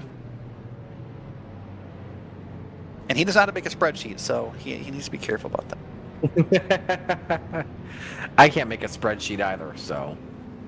Fair enough. All right, well, we're here under caution, having some fun here. Happy or long here for the VSCA Maconi Setup Shop 24 hours. You know what? I might as well take the second here and just tell you about Maconi Setup Shop and thank them for sponsoring today's race. You know, when you want to be the best, you cannot settle for the rest. For everything and anything on iRacing, there's just one name you need. It's Maconi. With Maconi Setup Shop, they now provide the best of the best in setups, paint schemes, coaching, and even event organization. With cars across all 4 license classes, they have what you need to hit the track with confidence. You can grab a subscription starting at only $8 a month, and you can save money while going fast at MaconiSetupShop.com/subscriptions. And remember, at Maconi Setup Shop, they are their setups, but it is your victories. Also, want to say if you're watching along, first off, if you're brand new to Green Flag TV, welcome in. We're happy you're here with us and getting to see the product we offer. You can also check out more about us at greenflag.tv. We just changed that recently, and I got to get a new habit of saying it correctly. www.greenflag.tv is the website. You can see what services we can offer you in your league if you are so curious.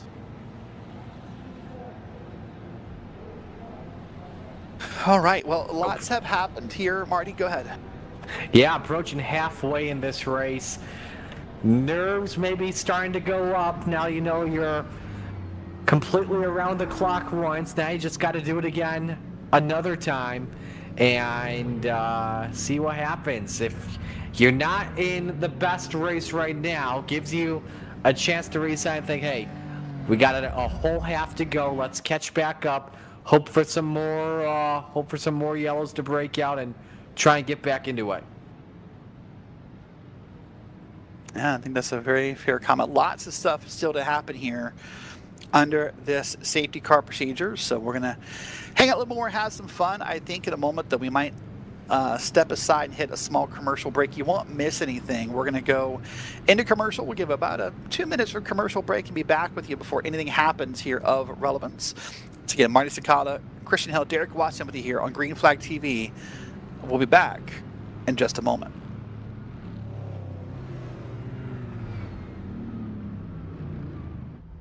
Rev TV brings the world of motorsports into your home with over 100 live race series such as MotoGP, IMSA WeatherTech Sports Car Championship, Extreme E, World Superbike, and the newly launched all-electric E1 series. From 2 wheels to 4, from land to sea, your destination is Rev TV.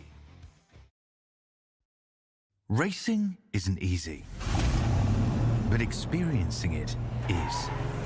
iRacing puts you in the driver's seat with the industry's leading sim racing game. Drive on laser scan replicas of the greatest racing circuits from around the world. Go head-to-head against other drivers chosen by skill-based matchmaking to ensure competitive racing at every level. Compete across all your favorite series. In officially licensed cars, engineered to deliver the most accurate driving experience possible.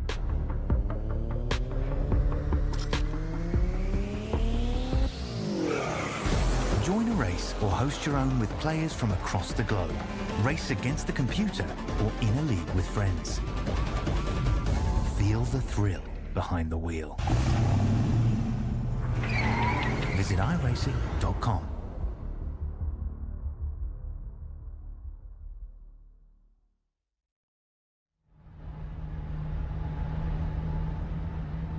All right, welcome back here on Green Flag TV. Welcome in here. Derek Watson is next to Marty Sakala. We got Christian Hill pushing the buttons, making us look and sound good down in the production booth. And Marty, we're still under yellow after that GTP car could not get moving. Yeah, again, that was for the Monarch Racing team, Nuno Ricardo, that went off there after contact with the GTD car. And yeah, slowing everything's up. Waiver rounds happening right now by race control at the moment to catch back up before we get back to ring. Would probably expect another couple more minutes here before the restart while they do that.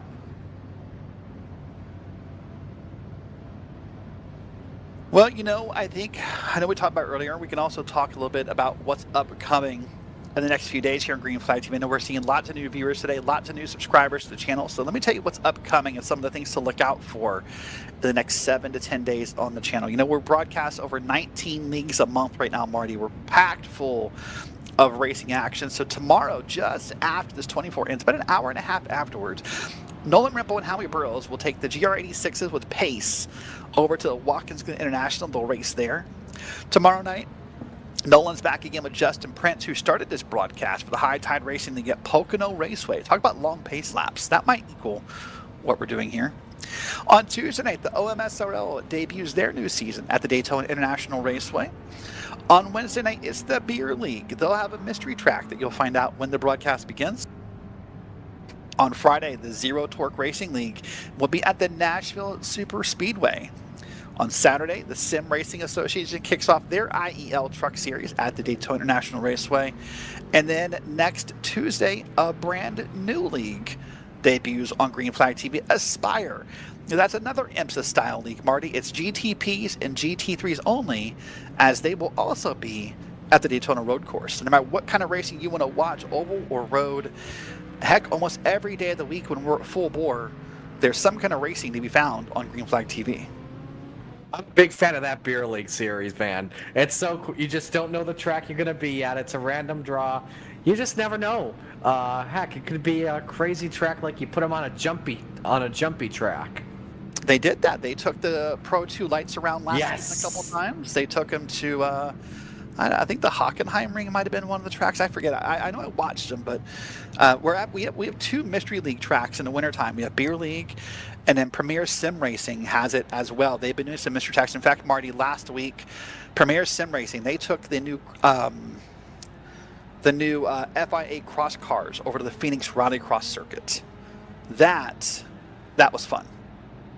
You know, since I got like 15 minutes left before I sign off here and switch things over to Nolan, I do want to say this before I go. I am hoping that iRacing adds one day, hopefully this season, the Aston Martin Valkyrie, the greatest sounding prototype in IMSA today. Yes, it is absolutely. It's the prettiest sound ever in the world. I drive it on AMS2 from time to time. Oh my gosh. It just gives you Formula 1 2004 vibes. Speaking of upcoming leagues, I got good news for you. I don't know if I told you this yet. So you'll be back on the call for the Mid-Atlantic Racing Series in a couple weeks when they debut. Yep. And of course, they do the Choose Cone car. Last season, they were using the Beetle. Yep. Word has it, they're trying to find a bigger car to paint as a Choose Cone this season. So there'll be a bigger Yeah, because car of how many people hit it. Yeah, the Choose Cone will be bigger this season, so keep an eye out for that as well. That's a fun league. Lots of fun to be had all across Green Flag TV and the stuff that we do. Still under safety car.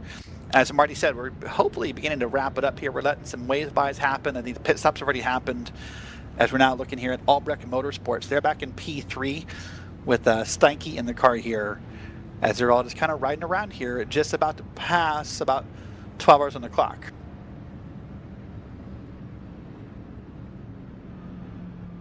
Yeah, we're starting to approach it here. It's getting to the halfway zone here in just a bit. And let's see what happens. I'm looking at the leaderboard here. We had a bunch of drivers pit a couple laps ago.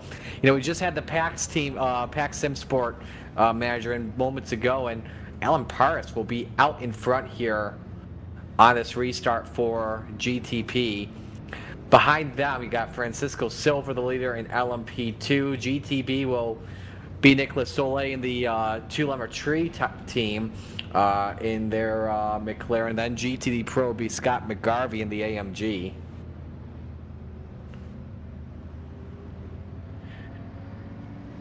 Well, as you begin to wrap up your couple hours in the booth here, Marty, I'm going to ask you what has stood out to you so far and what are your expectations for the next 12 hours?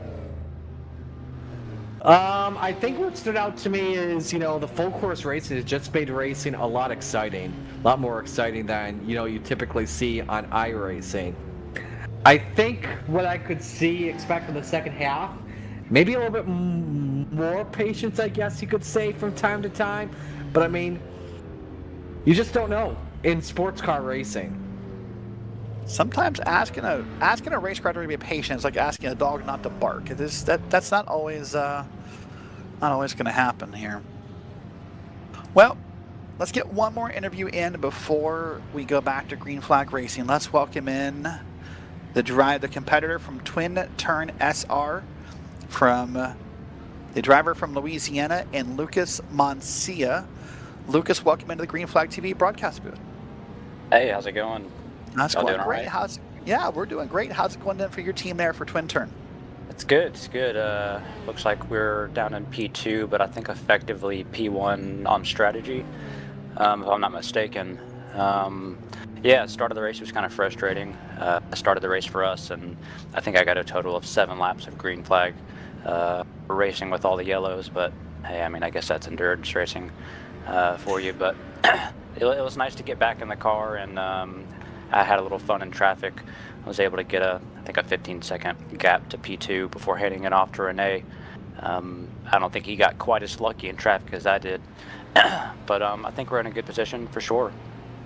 So you mentioned you're only getting about 7 laps of green flag racing, and that's something I know all the commentators have kind of hit on throughout the day, is that topic of, as a driver, what do all these safety cars do to you on a mental scale? Is it frustrating? Is it exhausting? What is 1 or 2 words you'd use to describe it?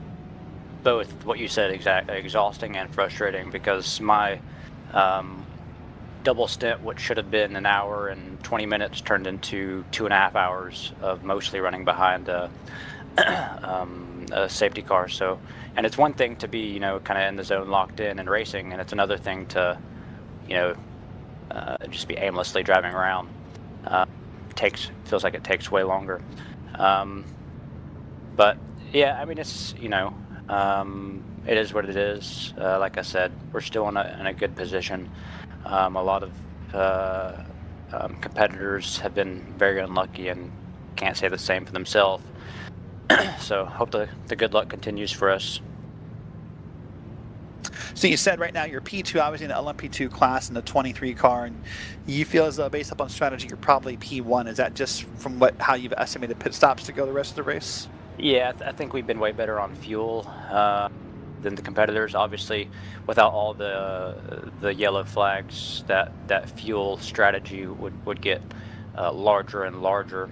Because I think when I came in, we had a 2-lap buffer on fuel compared to P2 at the time, and Renee's also really good on fuel as well, on his fuel save stint. So I think we've got really good pace even while we're fuel saving, because none of us are really pushing hard at the moment, just trying to keep it clean, keep it safe, without any incidents, but also stay consistent and quick.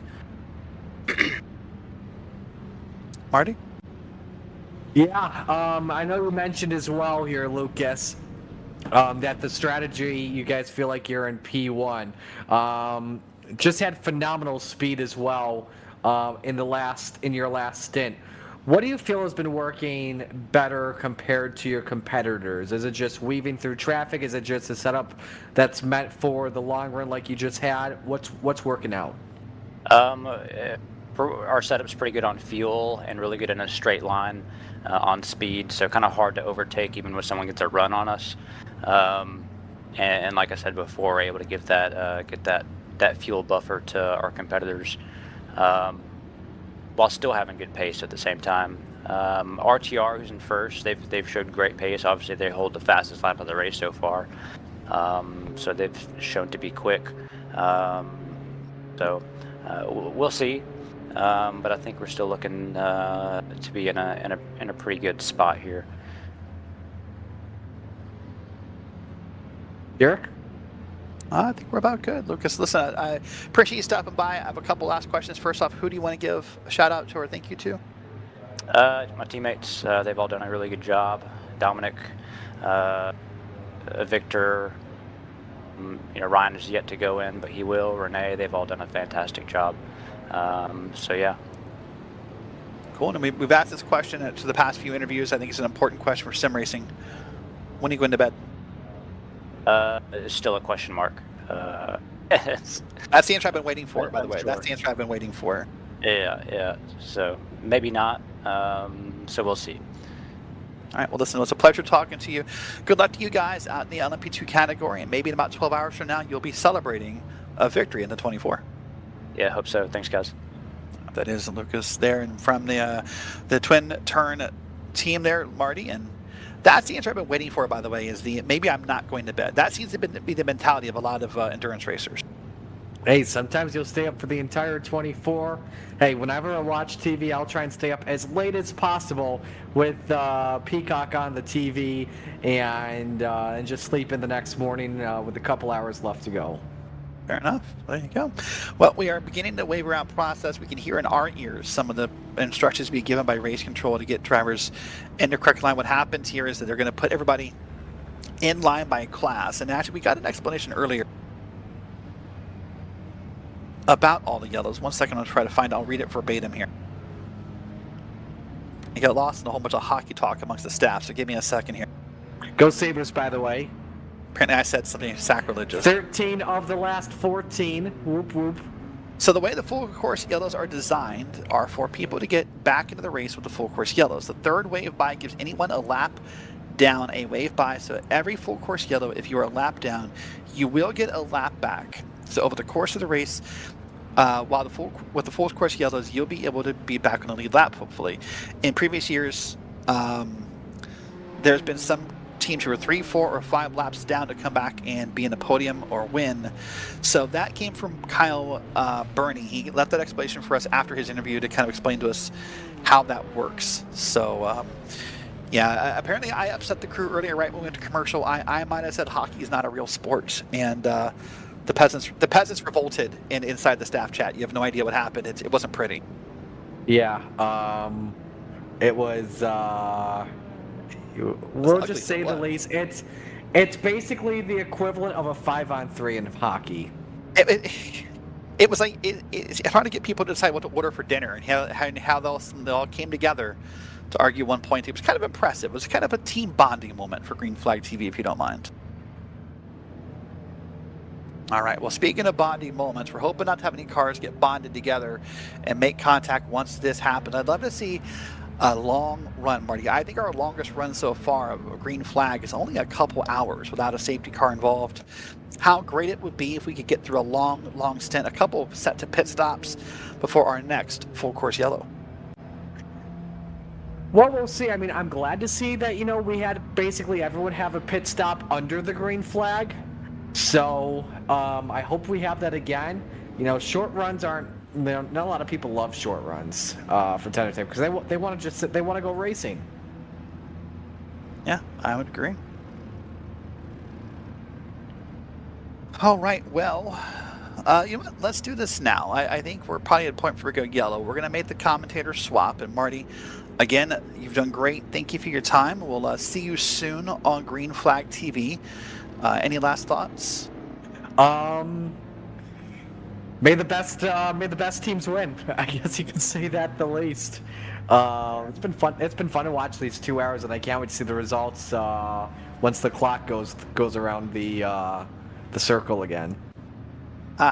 Sadly, I have to replace you with an uncultured man. Yeah. Who's never seen Shrek 2. Nolan Rimple, welcome into the Green Flag TV. You're broadcast booth, I guess, technically, but it doesn't stop me from mocking you for not seeing Shrek 2. Yeah, that's right. Don't forget who owns this broadcast booth. Yeah, indeed. So fast. Nolan, have fun. I'll give you the link. Fair enough. All right, Marty, thanks for your time. See what I have to put up with here? It's a lot, isn't it? Workable conditions, I swear. Unworkable. You just don't know what's going to happen. We try to keep ourselves amused, Nolan, for 24 hours.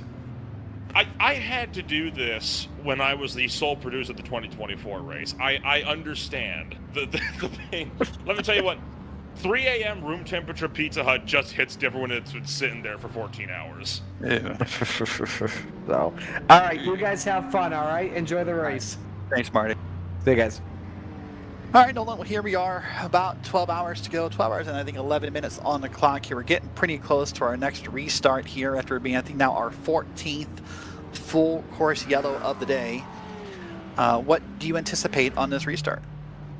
Well, it kind of depends. I mean, obviously, a lot of the restarts so far, we've tended to lead from one caution into a pretty quick one in succession. But from what I've understood, checking in every now and again, the restarts have been able to be quite orderly as of late. So I have faith that drivers are going to be able to get the hammer down and get back to it pretty quickly. Of course, the big problem, as always, is, of course, cold tires. It is a consistent problem that has been plaguing drivers so far on these restarts. But I'm sure that before too long, drivers will be able to figure things out. But, that ban on tire warming as a result of what happened during the roar, it's proven to catch a couple drivers out throughout the course of the afternoon so far. Well, it's funny you say that. I kind of hadn't really think about that yet, but this is probably a good news for those GTP drivers for that iRacing update on Monday, where it really, it decrease the amount of time needed to warm these tires because, even though they can't tire warm and they can't weave after what had to have been, 5 or 6 different spins during the roar under caution due to that process. At least now this new iRacing update will give them the benefit of a little faster tire warming, a little easier tires to drive on those GTPs. You know, the tire temperatures with the GTPs has been a constant point of discussion throughout the course of the afternoon, and you know, we heard as well even during the daytime stints about how some of the GT drivers, you know, some of them were pushing a triple stint on some of those tires. Yeah, one team that had confirmed they had gone a third stint, and those tires started to go by the end of it. Now, with it being the nighttime now, something tells me that those tires may be coming back to them in a triple stint. If you're in one of the GT cars, could be a little bit more viable if you want to shave down some time in pit road. It's funny, this was a talk earlier in the YouTube chat amongst some of the drivers while I think you and I think either Justin Prince or Joe LaCastro were in the booth about stints, and it's really an interesting topic because for a lot of drivers with the new regulations in iRacing, now they can take gas and tires together. And, you know, I think it was you and Joe who had to talk earlier about the what ifs involving, you know, could there be tire limits and would that be fun? A lot of drivers just change the tires every time because it takes less time to change the tires than it does to fuel the car. Now, that said, I am all for, I'm going to go back like 10 hours of conversation, probably, roughly. I'm all for tire limits. I think that needs to be a thing both in league racing and official like iRacing events for the 24s. I think that'll spice things up a little bit. Now, of course, you bring up the discussion of the fact that tires take less time to change than fueling up. And while, yes, that is true, the big reason why, before this new tire update, the reason why it was such a huge issue for a lot of contenders here was, of course, because it took so long to get heat back in the tires that it wasn't worth going for the tire change unless they were really wearing down. That problem has been more or less rectified with this newer update, which is why it becomes a little bit more worth it, especially with the prototypes to take tires every single stop. A green flag is back in the air here, Derek, and it is Alex Paris with the Pack Sim Sport crew to lead us back into turn number 1. Turn 1 we go. And this is the one thing in these restarts that has been mostly calm, although there's a battle right here for second and third. And it's taken drivers a little bit of time to usually get a little antsy in these lines. You see the kind of the conga line of GTPs here moving along. And you'll see a little bit of weaving back and forth, but for the most part, everyone's content for the first lap or two just to kind of ride along, and then we'll make our moves. Right now, Alan Paris continuing to lead the way here so far. You jump a little bit further back, though. This is the fight for third place now. Mike Stanecke for the Albrecht Motorsports, number 96, trying to fight it out with Sergei Lazaire from VSR Competizione Bianco. Deeper in the pack, trying to cut through into turn 6 and finding their way back onto turn 7 at NASCAR 1. And only 12 hours, just over 12 hours of racing are left, and hard to believe, like you said, Derek, that we're already about halfway home.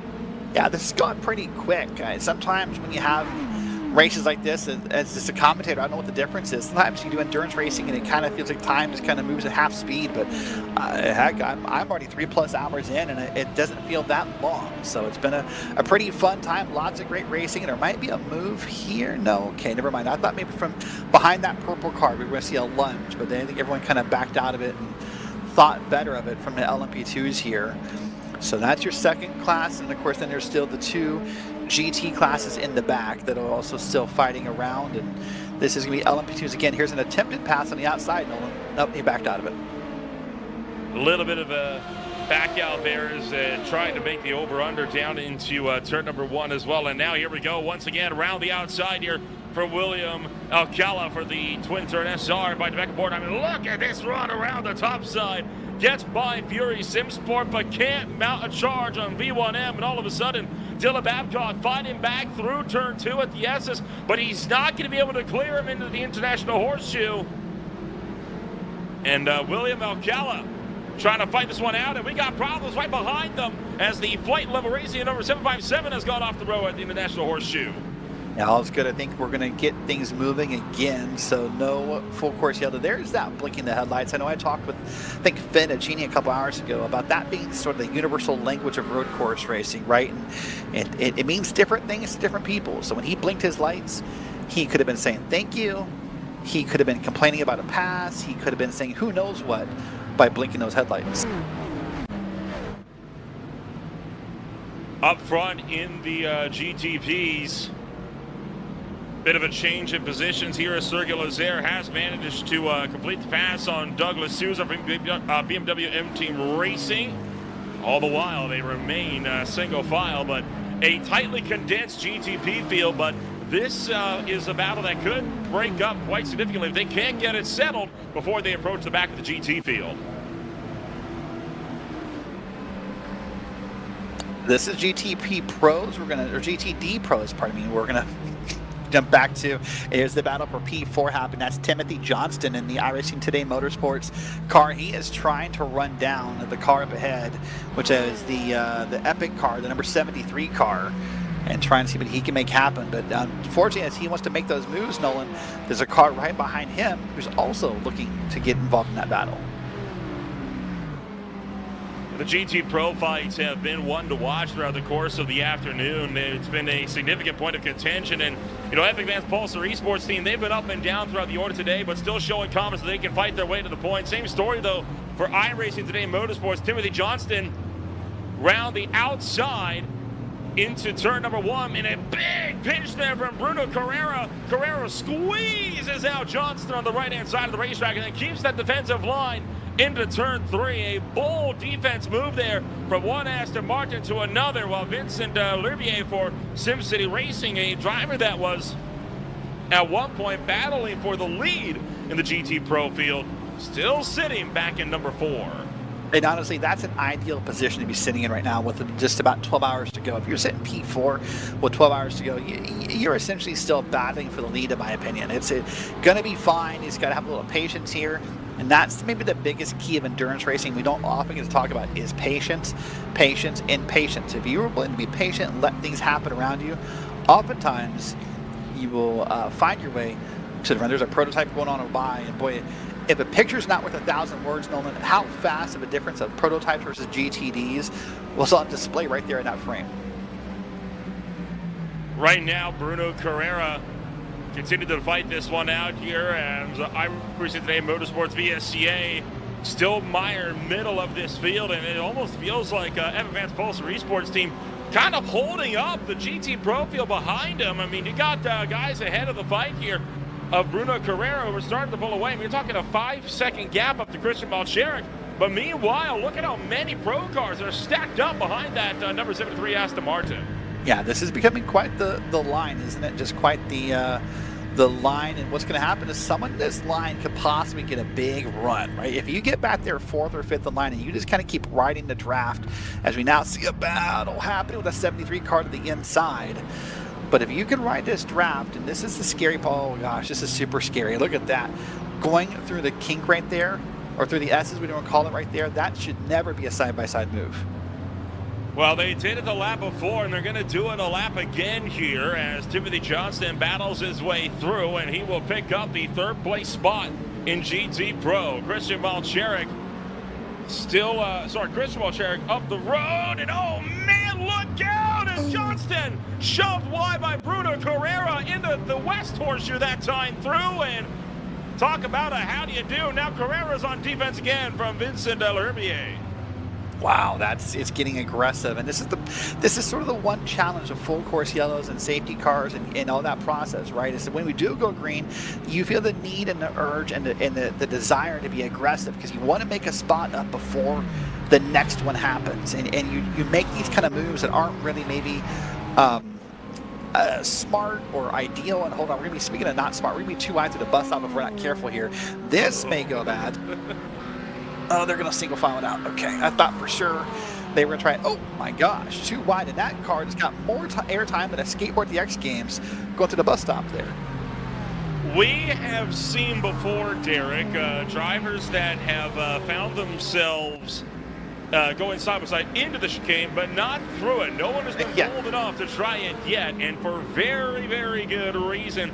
Right behind these guys, Jose Barbosa for Rick Team Racing around the outside of Carrera. And that Aston Martin about to fall yet another position and breaking early for Carrera. And I think it's pretty clear here that that number 73 is playing risk management right now. And I think it's important if there's someone else in that 73 team right now besides the driver in their Discord or however they're communicating to talk him down a little bit. Now it's time to say, okay, dude, listen, I know you wanted that spot. I know you were eager. I know, that we want to race here, but it's time to calm down. It's time to breathe because we can't win the race if there's not a car left to finish with. And if you keep going too wide through the kinks, if you keep going too wide through the S's, if you keep going too wide through the bus stops, odds are at a certain point that's going to stop working out.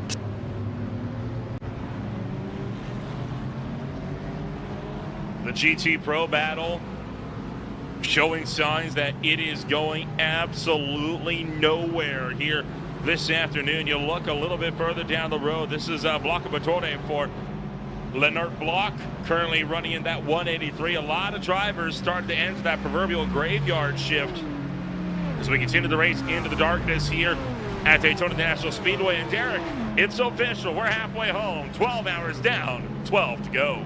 Like we're living on a prayer, buddy. We're halfway there. And there we go. That was for the YouTube chat. They've been begging for that for about 15 minutes now, so I had to fulfill that. Nolan, do you want to sing it for us? I like channel monetization personally. I'm not tempting fate with content ID on this one. I think our producer said he'd leave, is what I thought Christian just said in my ears. So maybe you don't want to do that. I'm ready to go. Oh, he'll pay for it. Oh, super chat incoming. Super chat incoming. Is that still a thing on YouTube? It is. It is. Yeah, it's still a thing. Okay. No one knows about it, but it's still a thing. You see it so rarely, right? I mean, it's the old age-old question. If super chat still exists but no one uses it, is it really still a thing? It's like if a tree falls in the woods and no one hears it kind of conversation, you know? If a GTP car ran over a GTM, no one cars were around, did it really happen? If a GTP car hit a wall in the first hour of the race, boy, that is wild. By the way, if those haven't seen it, we should put a link in the chat for the short that I think you or Dustin made. The unfortunate accident in the first hour where that GTP got his throttle stuck. Oh my goodness! And slammed the wall in the horseshoe. I've seen that a few times now, and it's no less scary the fourth time than it was the first time. It's one of the most violent road racing accidents I think I've ever seen in terms of hard hits. Right? I mean, you rarely see a stuck throttle. It's one of the most sickening feelings you can feel as a racing driver. Even more so, right? And that is what has caused Aris Racing to be so far the lone car that is out of this race all the way back on just lap 33 of this event. We are currently working at lap 342. And that may be the most amazing stat of all, by the way, is that here we are, all kidding aside, halfway through the race. We're now into the almost into the countdown phase versus the count up phase, and we have one retirement. Like that might honestly be the most amazing stat for a 24-hour race. I can guarantee you, I've never seen that before. That's just unheard of. I mean, you've covered 24s before. Do you remember getting to the halfway point, only having one retirement? That's got to be a really weird stat. I think even in the 2024 version of this race, we still had, 4 or 5 cars out of the race at that point in time. Now, again, part of that is because, right, you get the full course yellows that VAC offers. You also get a couple chances for wave rounds during these periods as well, right, Derek? And it's those periods that keep drivers in the race because they can get laps back, they can get out here and keep fighting. There's actually a reason now to stay in the race if you crash out, unlike the official 24s where if you crash, that's it. You're done. Game over. There's no point in sticking around anymore. Well, that's debatable, but yeah, I understand what you're going for. I mean, heck, a very valid, proof of that is that car up ahead, that blue car in Pack SimSport we saw on the camera shot a second ago. Remember, they were 4 laps down not too long ago, and here they are now. According to my ticker, they're still highly involved in their own battles. They're still trying to win this race, and on the lead lap is the most important thing to say. So. Pack SimSport's doing an awesome job coming back from 4 laps down. So, think about that right now. As I look at my ticker board, Nolan, there are, 6 GTPs on the lead lap. There are 7 LMP2s on the lead lap, and there's a plethora of GT3s, both Pro and Am combined, on the lead lap. Here, 12 hours to go. Battle for second in GTP as Pack Simsports' Alan Perez fighting out with Mario Cappellucci. So the fight for second is on as they cut their way to the back end of GTP traffic.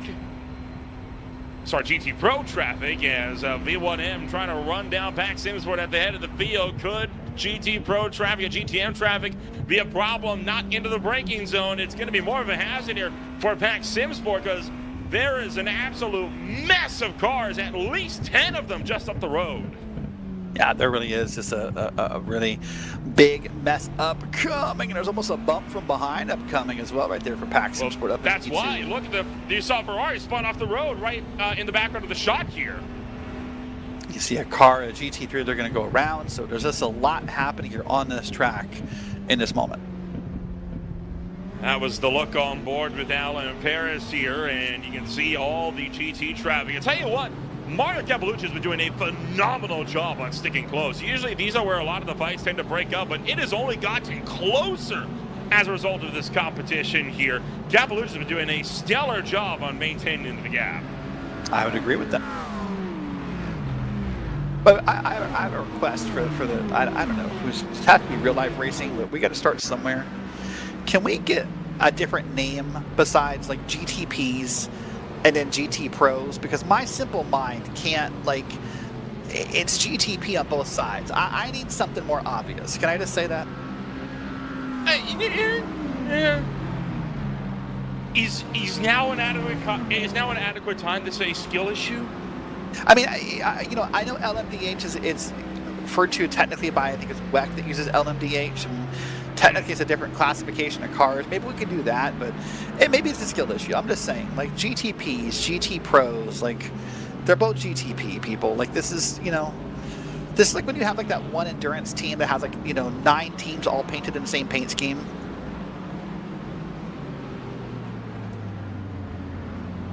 So just saying, those things happen. But back on track, here's Pack Simsport.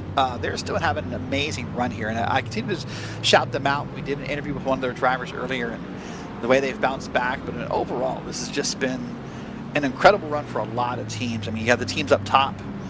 VSR is up there in the lead with Sergey up in the car.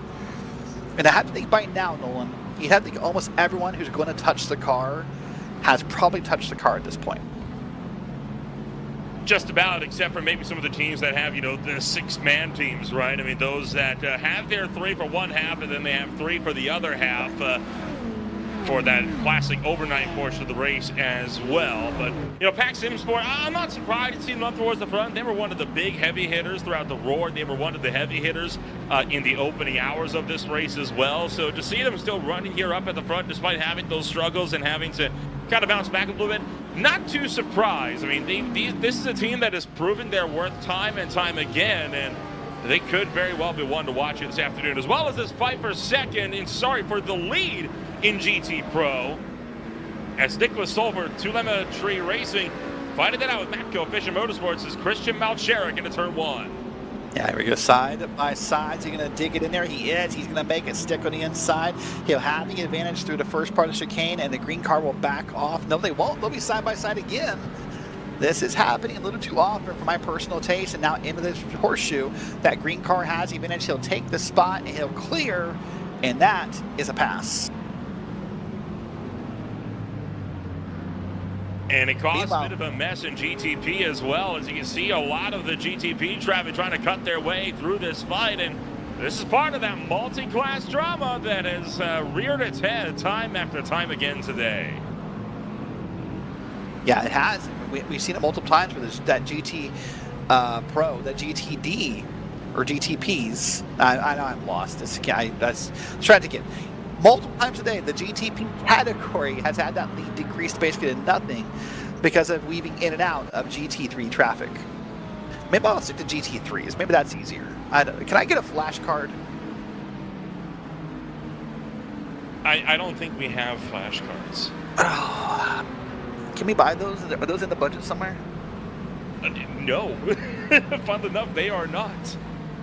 Wow, what a surprise! Anything I want's not in the budget. Well, we blow it all on spreadsheet making.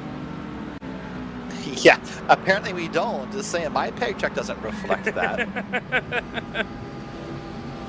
I think we blow it on 3 a.m. Pizza Hut pizza is what I'm hearing if we blow it on.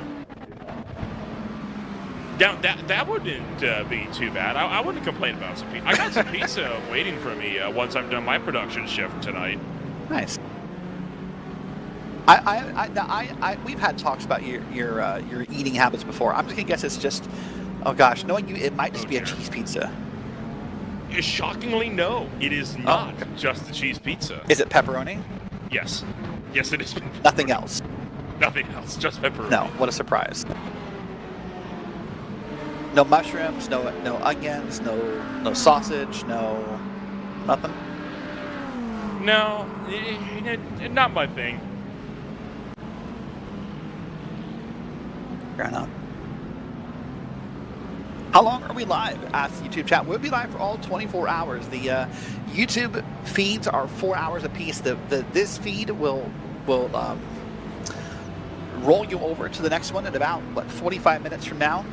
But we're going to be flag to flag. You're not going to miss anything here in the Maconi Setup Shop VSCA 24 Hours at Daytona. Nolan Ripple and Sky Shrek are next on the board when mine and Christian's stint is done, and then Howie Burrows comes in. They get the overnight crew. I think Lucas Moody will be here, Scott Rankin, I think Brad Daniels will be in the overnight crew. That's when things get a little rowdy, supposedly. I'm in bed by then. I'm an old guy, but I've heard things get rowdy around that time. They certainly can.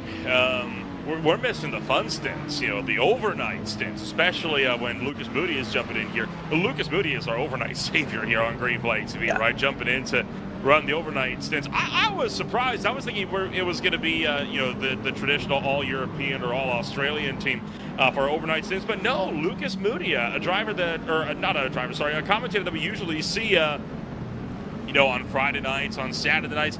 He's been making some more appearances on the roadside lately, and he's going to be jumping over to take coverage into the early hours of the morning.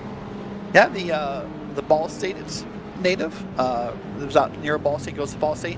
Competitive Overwatch player will be here hanging out with us, and it's kind of funny. We're really starting to dabble into that whole competitive shooters category. We have a new commentator, Jacob Kohler, who'll be debuting his first full show on Tuesday.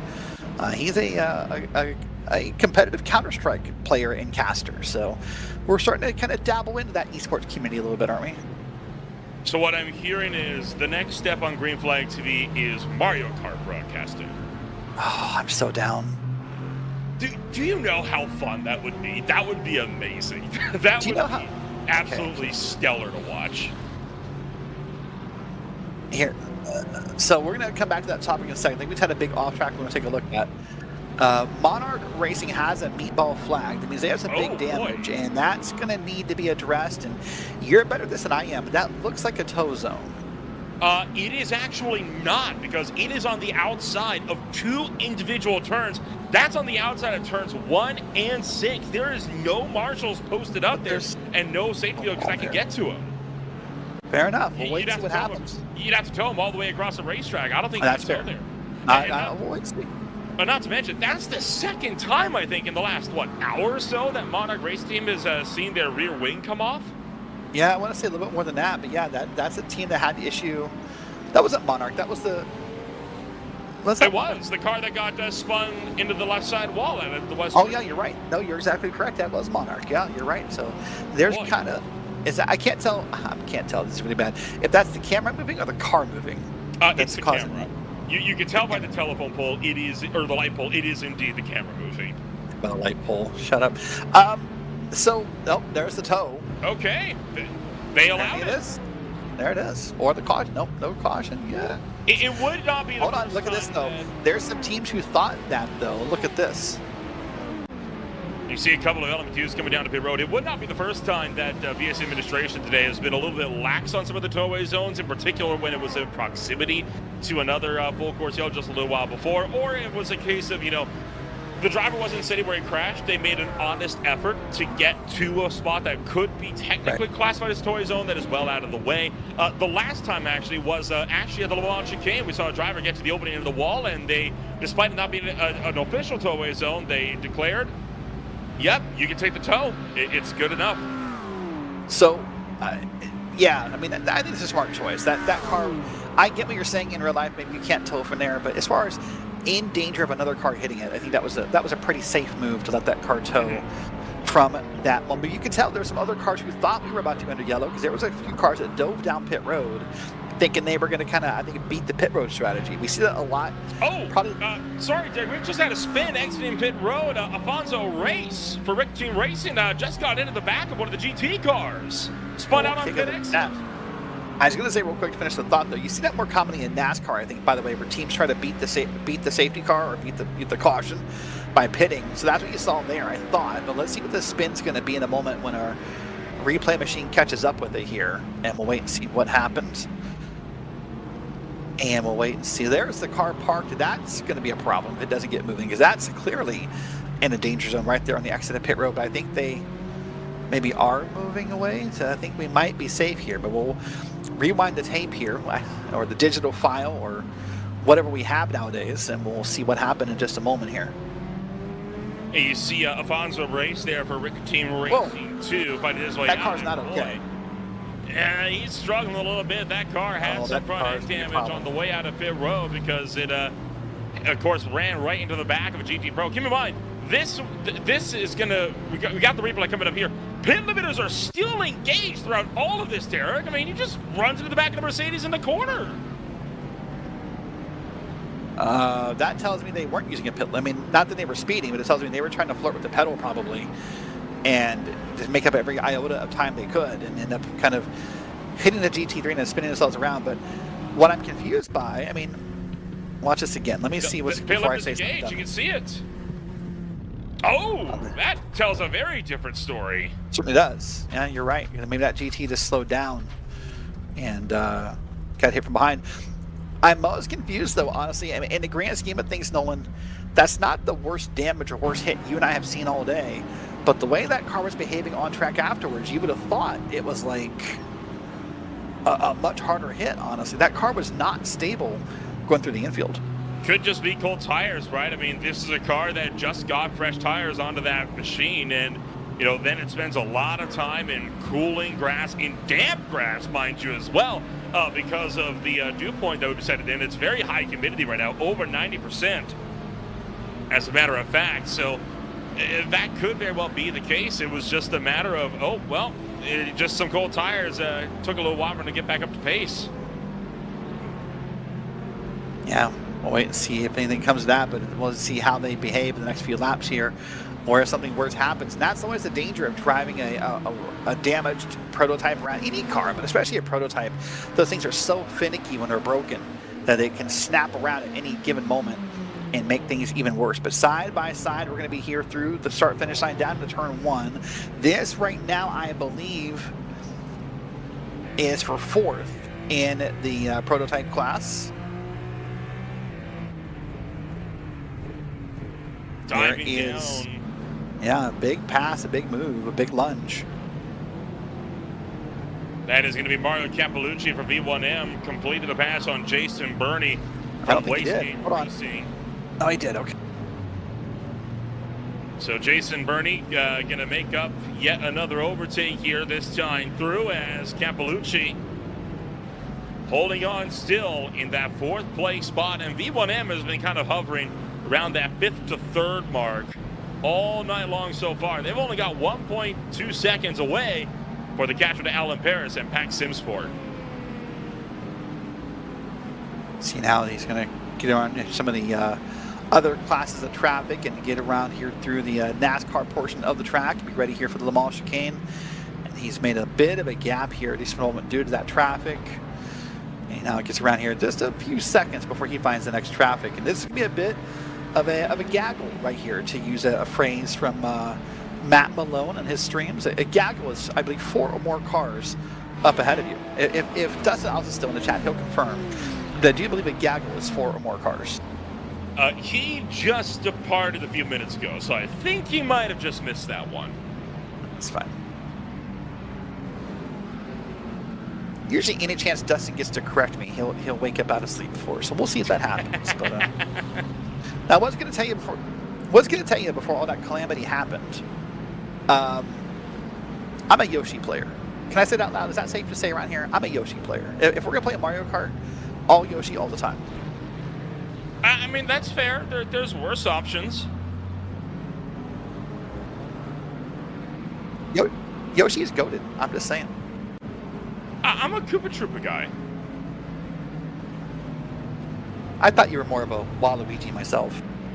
It's a close second. It depends on the weight distribution, right? If I want to be a bully, then it's Waluigi.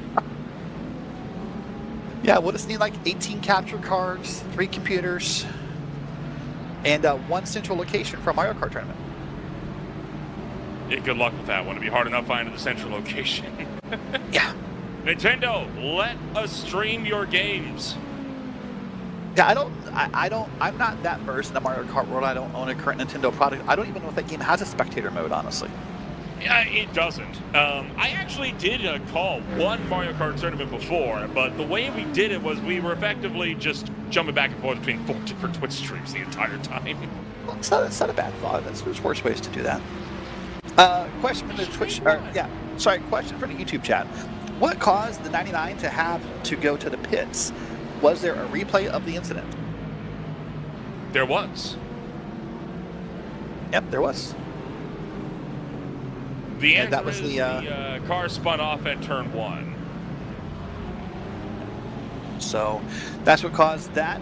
Number 91 got wrecked into driving hour 8 and is now in P3. It was another comment from the YouTube chat. So, by the way, we want to say real quick, guys, if you're on the YouTube chat, thank you for hanging out here. We know we're deep into this broadcast, and we're still strong in not just the viewership, but we're strong in the YouTube activity all night long. So thank you guys for sticking around, reading on your favorite drivers, asking questions, whether you're drivers in this race, whether you're family, friends, maybe you just drivers at other Green Flag TV leagues and you've popped in. I've seen Doyle Lawrence from Premier Sim Racing today.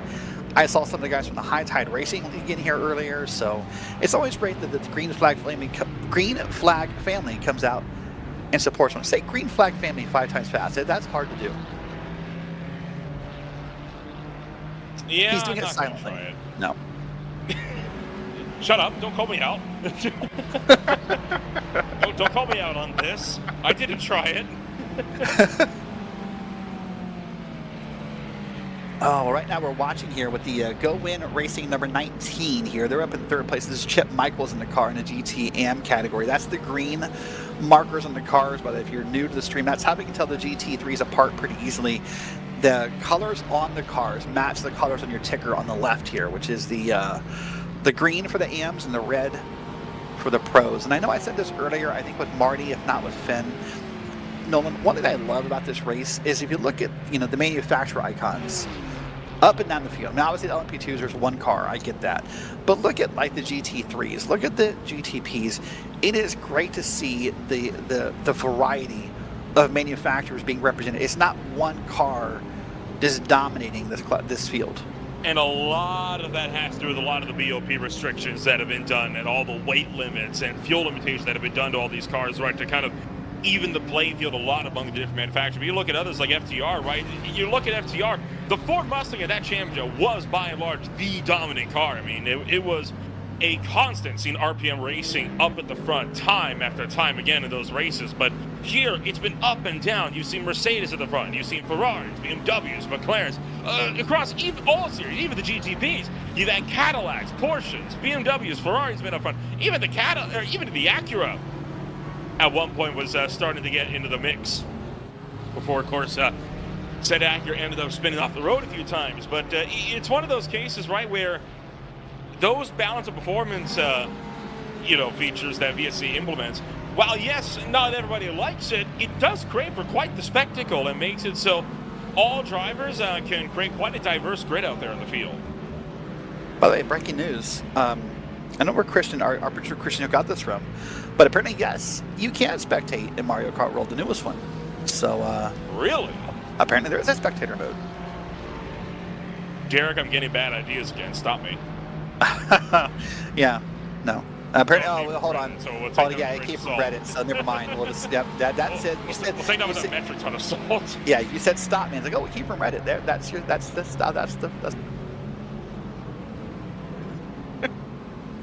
All right. Well, a good solid run for this red car in Chip Michaels here, as it's just at this point they're riding along here. The nighttime is out, and this, by the way, I will say one thing I like about this 24 Nolan is how well, and maybe it's because we're on an American track, and maybe you have a better idea for this, how well the in-sim time matches. At least for us Americans, the outside time. What I mean by that is there's been 24s that I've done or helped manage or commentated where when it's dark in sim, it's light outside and vice versa. And as a driver, that can really mess with you, man. If you go 24 hours only looking at darkness because either you're in sim, then you hop out of the car and it's dark outside, that can really mess with you. So I'm really happy to see that this race lines up with the time frame.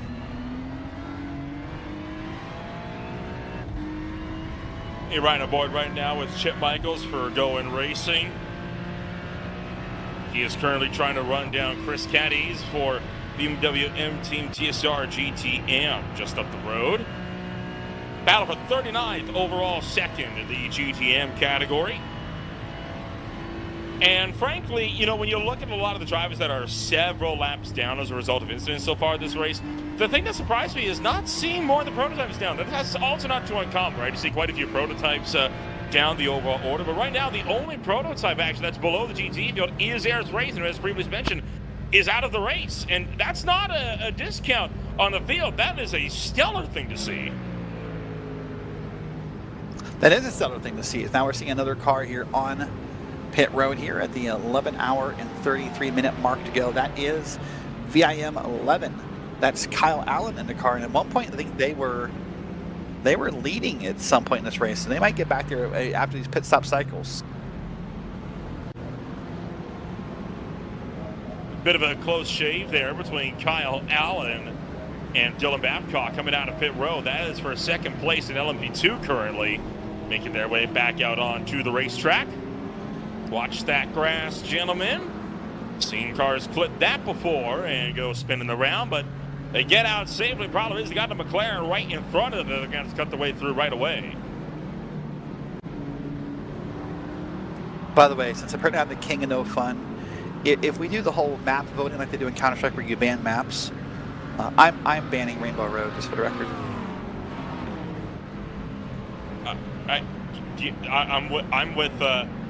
I'm with the producer here. I'm going to opt for a skill issue on that one. Whatever. I'm still banning Rainbow Road. It's not fun. You dare. You know what? Actually? Which Rainbow Roads? There's like... Yes. If you're talking about the original Rainbow, like the original, okay, valid. I can see your point. Any others? You're dead to me. Yes, I hate that. I hate Rainbow Road. It's aggravating. It's an annoying track. That's the fun of it. We like being angry. That's the point of Mario Kart, is to get mad at things. If I want to be angry, I'd go play League of Legends. I don't need to play Mario Kart for that. That's fair. Shout out. By the way, here's a fun fact, since I'm on this topic of ranting at the moment. Lucas Moody, our overnight commentator, here's a fun fact that's not really fun. He says League of Legends is his calm down meditation game. I don't believe him. No one's ever played League of Legends to be a happy person. Never. Well, you can tell we've gotten into the late parts of the 24 as we've kind of gotten a little off topic. You know, Nolan's actually a pretty good segue, and I talked a little bit about this with Finn earlier.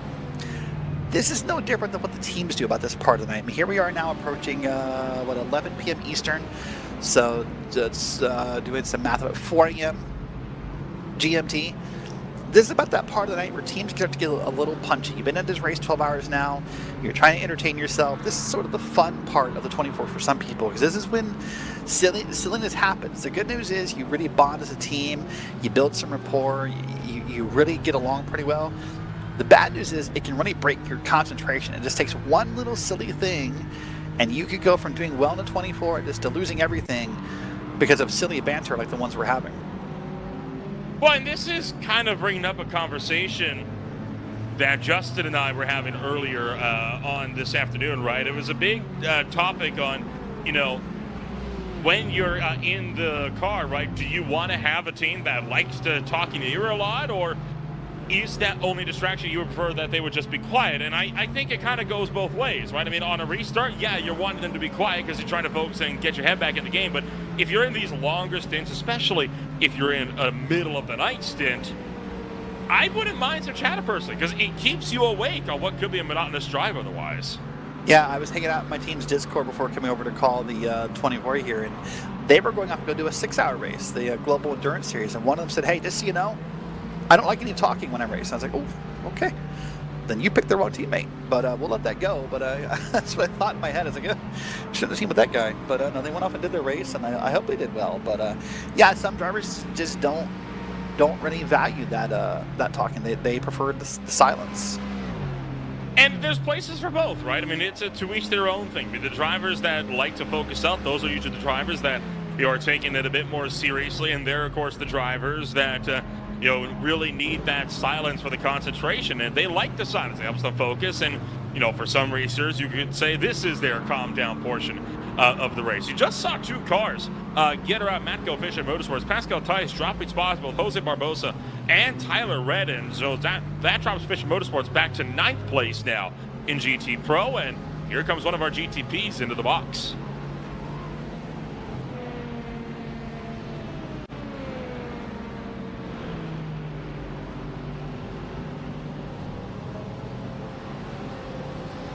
Boy, this ride right here, when you're either doing it by hand or whether you're using your pit limiter, which I advise almost everyone should be on pit limiter, but I know it's a little quote unquote faster not to do it.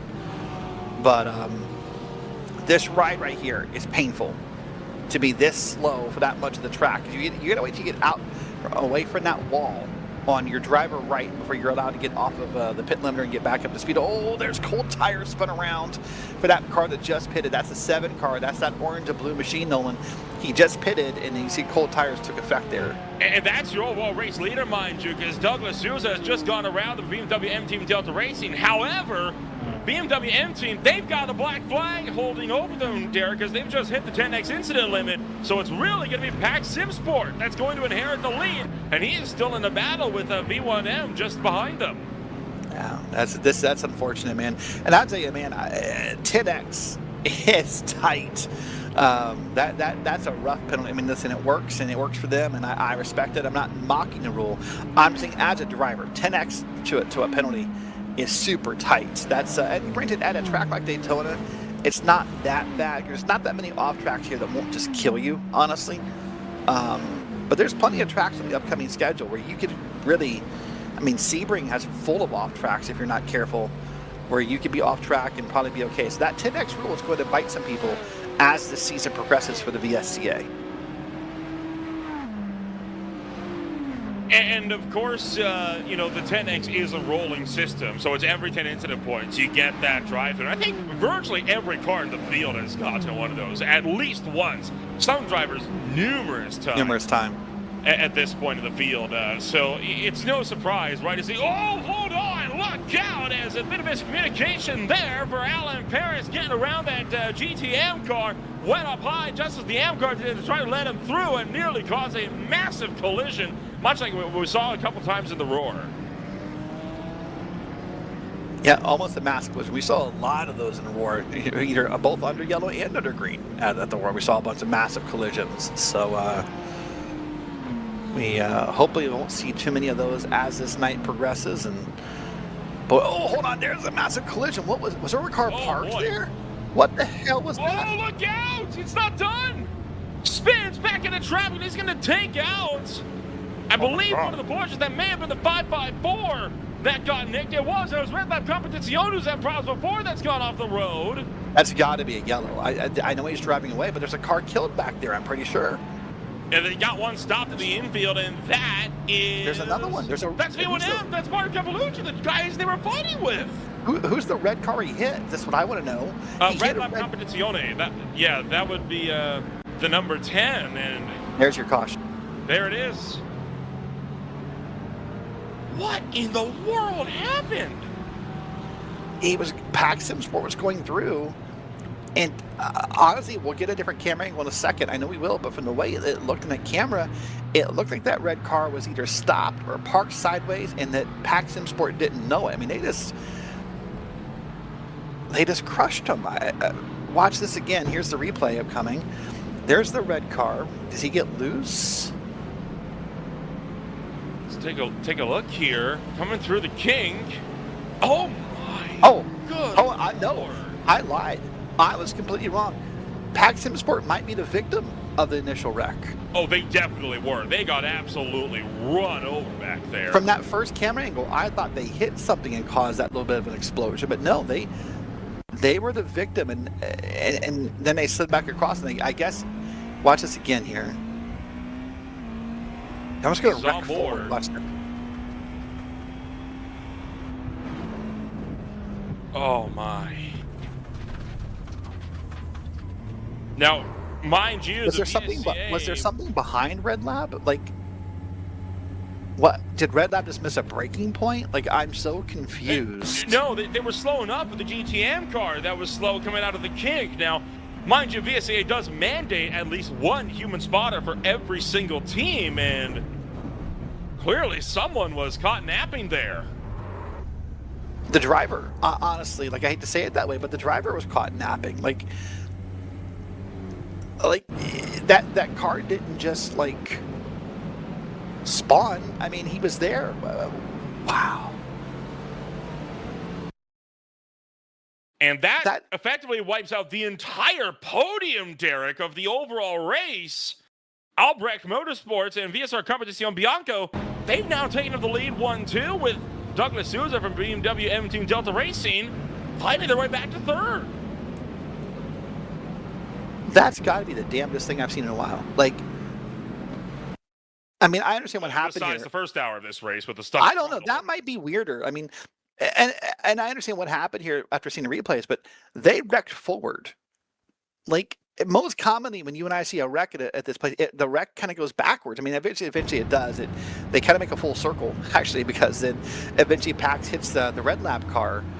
But, like, typically not break off and the wrecks go forward, right? Typically a wreck happens and cars kind of go backwards through the track and hit people behind them.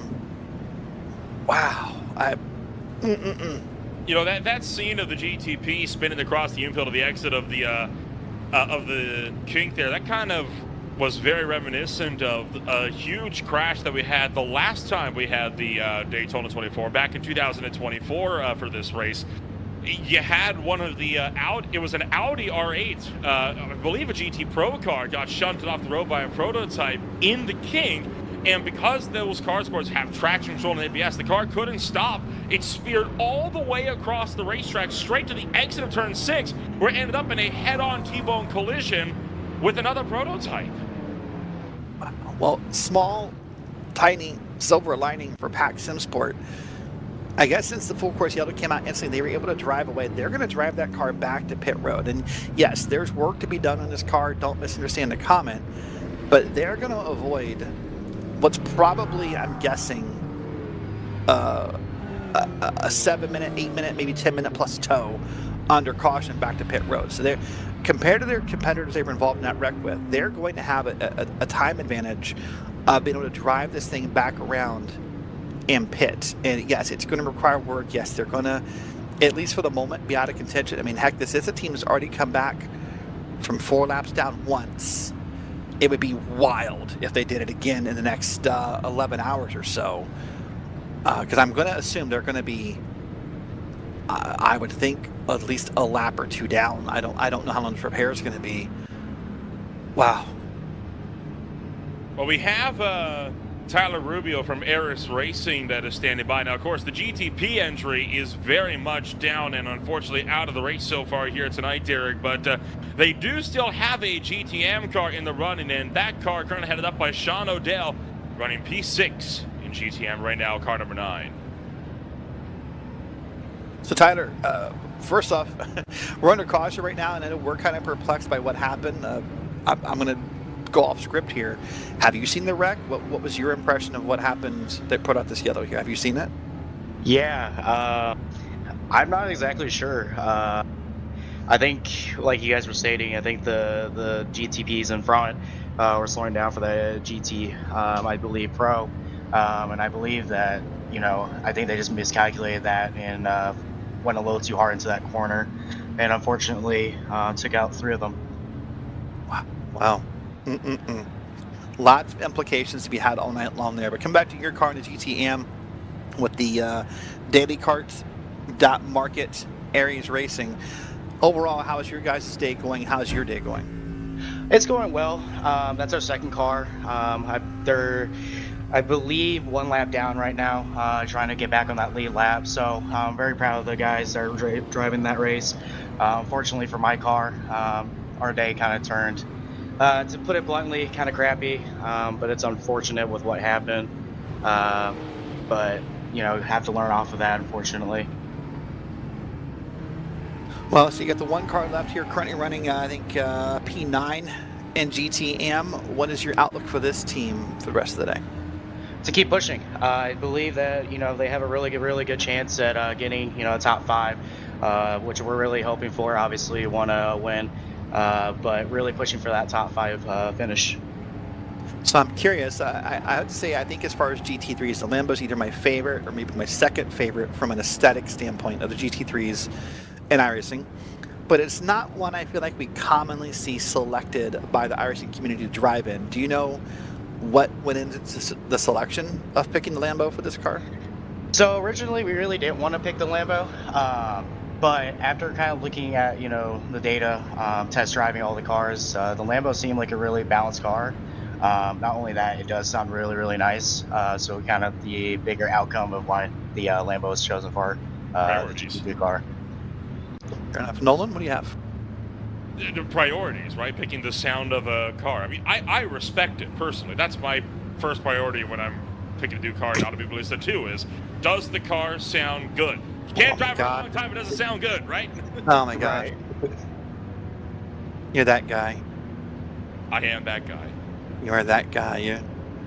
You're like a car salesman's dream when you walk into a car lot. I can see that now. You're like you're like that guy. Well, the first part of the safety car's over here. We still got a little bit to go here, Tyler. So I know you said your car's had a crappy run. Or is your car specifically done for the night? Or are you thinking you guys are going to get out there and get some more points, or what's the plan? Yeah, unfortunately, we crashed out in the first hour. Backstory to that, I watched the replay from our camera and then went to the stream. Watched it over. I heard you guys commentating about the throttle being stuck. I just wanted to come out and say that that was correct.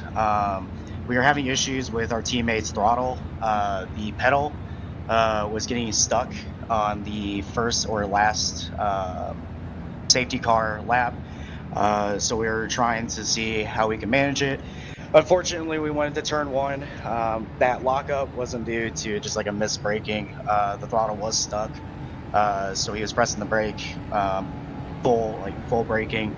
The throttle just wouldn't come unstuck, and then going to turn 4, just the throttle just completely stuck. Well, a long season ahead. Next, I believe, up in about a month or so is Long Beach. You guys can rebound there. Either Long Beach or is there a different track that you guys really kind of have circled on the calendar as a track you're looking forward to? Now, personally, for me, I think Sebring will be a huge track for us. One of my favorites, Indy. So really, all of them are really important, but I would definitely say I think Sebring and maybe even Canadian would be our top tracks. Fair enough. Well, Tyler, anyone you want to say hello to or give a shout out to? I just wanted to give a shout out to my family and then also my team as well. I also want to formally apologize to that team that we had taken out. We do truly apologize about that. Unfortunately, there was nothing we could have done, even if we tried to race. So I do truly apologize about that. But like I said, I do want to shout out everybody I just stated. And yeah. Fair enough. Well, listen, it's a pleasure talking to you. I'm sure we'll talk to you throughout the season, and we wish you team the best of luck. Yeah, thank you guys. And that is Tyler Rubio, and there he is. And so Nolan, he says he's looking forward to some future races. I don't know if we can take a second here under yellow. I'm going to kind of put our producer on the spot. We have a full season schedule to look at here. I know next up on the calendar will be Long Beach, and then we'll go from there. Let's see if we can get it. Here it is. So Long Beach Street Circuit is next. That's 2 hours and 40 minutes on February the 7th. That's about a little less than a month from now. Then we'll move to Sebring for the 12 hours. Then we get a string of sprint races. Laguna Seca, VIR, Canadian Tire, and Homestead, Miami. And then we'll wrap it up. There's one. We do 10 races at a time on our schedule, so we're missing Petite. We got Watkins Glen, Road America, and I believe Petite Le Mans is the last one. So this is a pretty fun schedule for VSCA. It is, and it's an extremely fun schedule, and a lot of these races, in fact, pretty much every single race we've already seen before in VSCA competition. The lone exception to this rule, Derek, Canadian Tire Motorsports Park. That is going to be a new quantity to us here on Green Flag TV. Looking set to be an extremely fun bout of racing there on that afternoon. Checking in here real quick, just looking to see what that race would have been at in 2024 when this race is on the way. Because I can tell you right now, that was not a race that was on the calendar in 2024. They did not race at Canadian Tire Motorsports Park. It's because they were racing a Circuit of the Americas, and I tell you what, I think CTMP is going to be a much more exciting race. Yeah, that would be a way better race. And I remember that also Miami road course race, that replaces another track I believe we don't have in IRC. And for the life of me, I can't remember which one it would be on the IMSA schedule, but that's why it's there on that. So a fun schedule upcoming. And speaking of upcoming, it's about time for our next swap of commentators. So what's going to happen in a few minutes if you're watching the YouTube, which I guess you are if you're hearing my voice, the YouTube feed will eventually swap you over. We will drop the link a couple times as well in the YouTube chat for the next segment of the race, the next 4-hour block. It'll be Nolan Rimple and Sky Shrek taking over in just a moment as we're under safety car. You know, Nolan, I guess for the past couple of commentators or producer swaps, these safety cars have been timed pretty convenient. We did the same thing 4 hours ago between Dustin Ollis and Christian Hill. Yes, sir. If we're going to have safety car periods, we like it when they're convenient for us. It makes it so much more easy to transition from one thing to the next. You don't need to disrupt any battles that we're watching. We can just make a smooth transition over. Okay, I've got to share this because I don't know how to react to this. Sky Shrek, who's up next, says, I have a jar of peanut butter, 2 Dr. Peppers, and 30-minute Slim Jims for dinner. What the hell is that? Oh, no. That's what it said. Wow. I understand Dr. Pepper and Slim Jims. It's the peanut. I'm not opposed to any of those things. I love Dr. Pepper. I love peanut butter, as long as it's chunky peanut butter, by the way. And the Slim Jims I love, but not together. That's a choice. It's a great choice. Speaking of choices, I'm going to end on this. And first off, I want to say to everyone, thank you for having us here at Green Flag TV, or having Green Flag TV produce this race. It's been a blast. My 4 hours is about up. I'm going to share this with you, though. Our producer, Christian Hill, shared with me the weirdest food thing you ever heard of. You ready for this? Oh, please tell me. You take mint chocolate chip ice cream, you put it in a cup, right? And then you make an ice cream float by putting orange soda over top of it. Why? Why would you do that? We're firing Christian after this one. This is his last production with us. That feels like that should be an international crime. Yeah, I'm telling you, man. Yeah, and you know what? And I can prove you I'm not lying because he knows I hate it. So he sent me a video of him making it a couple minutes ago. I have a video of him pouring the orange soda into the cup with ice cream on it. Oh no! Oh no! Things that make you go. Oh. Oh no. Yeah, it's gross. He can't defend himself. I'm kind of happy for that because I don't want to hear what whack justification he would have for that, but he's trying in the chat, but it's not working very well. The mint is different than toothpaste and orange than orange soda. So, okay, what he's saying is... What? That's not Okay. an excuse, Christian. No, what he's saying here, I'll defend a smidge. What he's trying to say is when most people hear mint, they think of like mint toothpaste. They think all mint is the same, which is a flat out lie. Like the mint in like peppermint patties is not the same mint in toothpaste. He's right about that. It doesn't justify the two flavor combinations. No, what? I'm struggling the orange then orange soda. Here, I'm going to do this real quick. Sky Shrek, welcome to the commentator booth. We'll get you an official welcome in just a second. Your friend, Christian Hill, who you work with CIO together, who's also debuting on Green Flag TV this year. Have you heard this weird combination of ice cream and soda? Did you hear this, or do I need to tell you? He doesn't need to No, know I it. joined about halfway through this Spare him the conversation and was mercy. really Okay, confused. It is mint. Is it, Christian, you can talk about yours. Is it mint chocolate chip, or is it just mint ice cream? Which was it? It's mint chocolate chip ice cream and orange soda to make an ice cream float. Just use root beer. Just don't What put is those wrong combos with people? together. What is wrong with you people? You all belong in an asylum somewhere. As you can see, we've gotten into the podcast mode of the VSCA Yeah. Maconi Setup Shop 24-hour. We've hit that point, I think. Ay. Boy. All right. Well, listen, I think right now what we're going to do for a second is we're going to lay it back for a second. We're going to go on board, I believe, with a car that I forgot the name of. This one right here. And we're going to make the swap for the YouTube feed. I am so It's tired. the SimCity race number 71 of Carson Allen. It's like I do this. It's like they pay me to do this or something. It's We're not going that- on board with a car. You are not technically incorrect, but you're not right either. Anyways, we're gonna go on board with this. I forgot what car it is. This car right here. And what's gonna happen is the YouTube feed's gonna flip over in a second. If you're on, I believe, a phone or your computer, YouTube likely drops you over to the next feed. The TV apps can be finicky. Please hop over the next 4 hours of racing.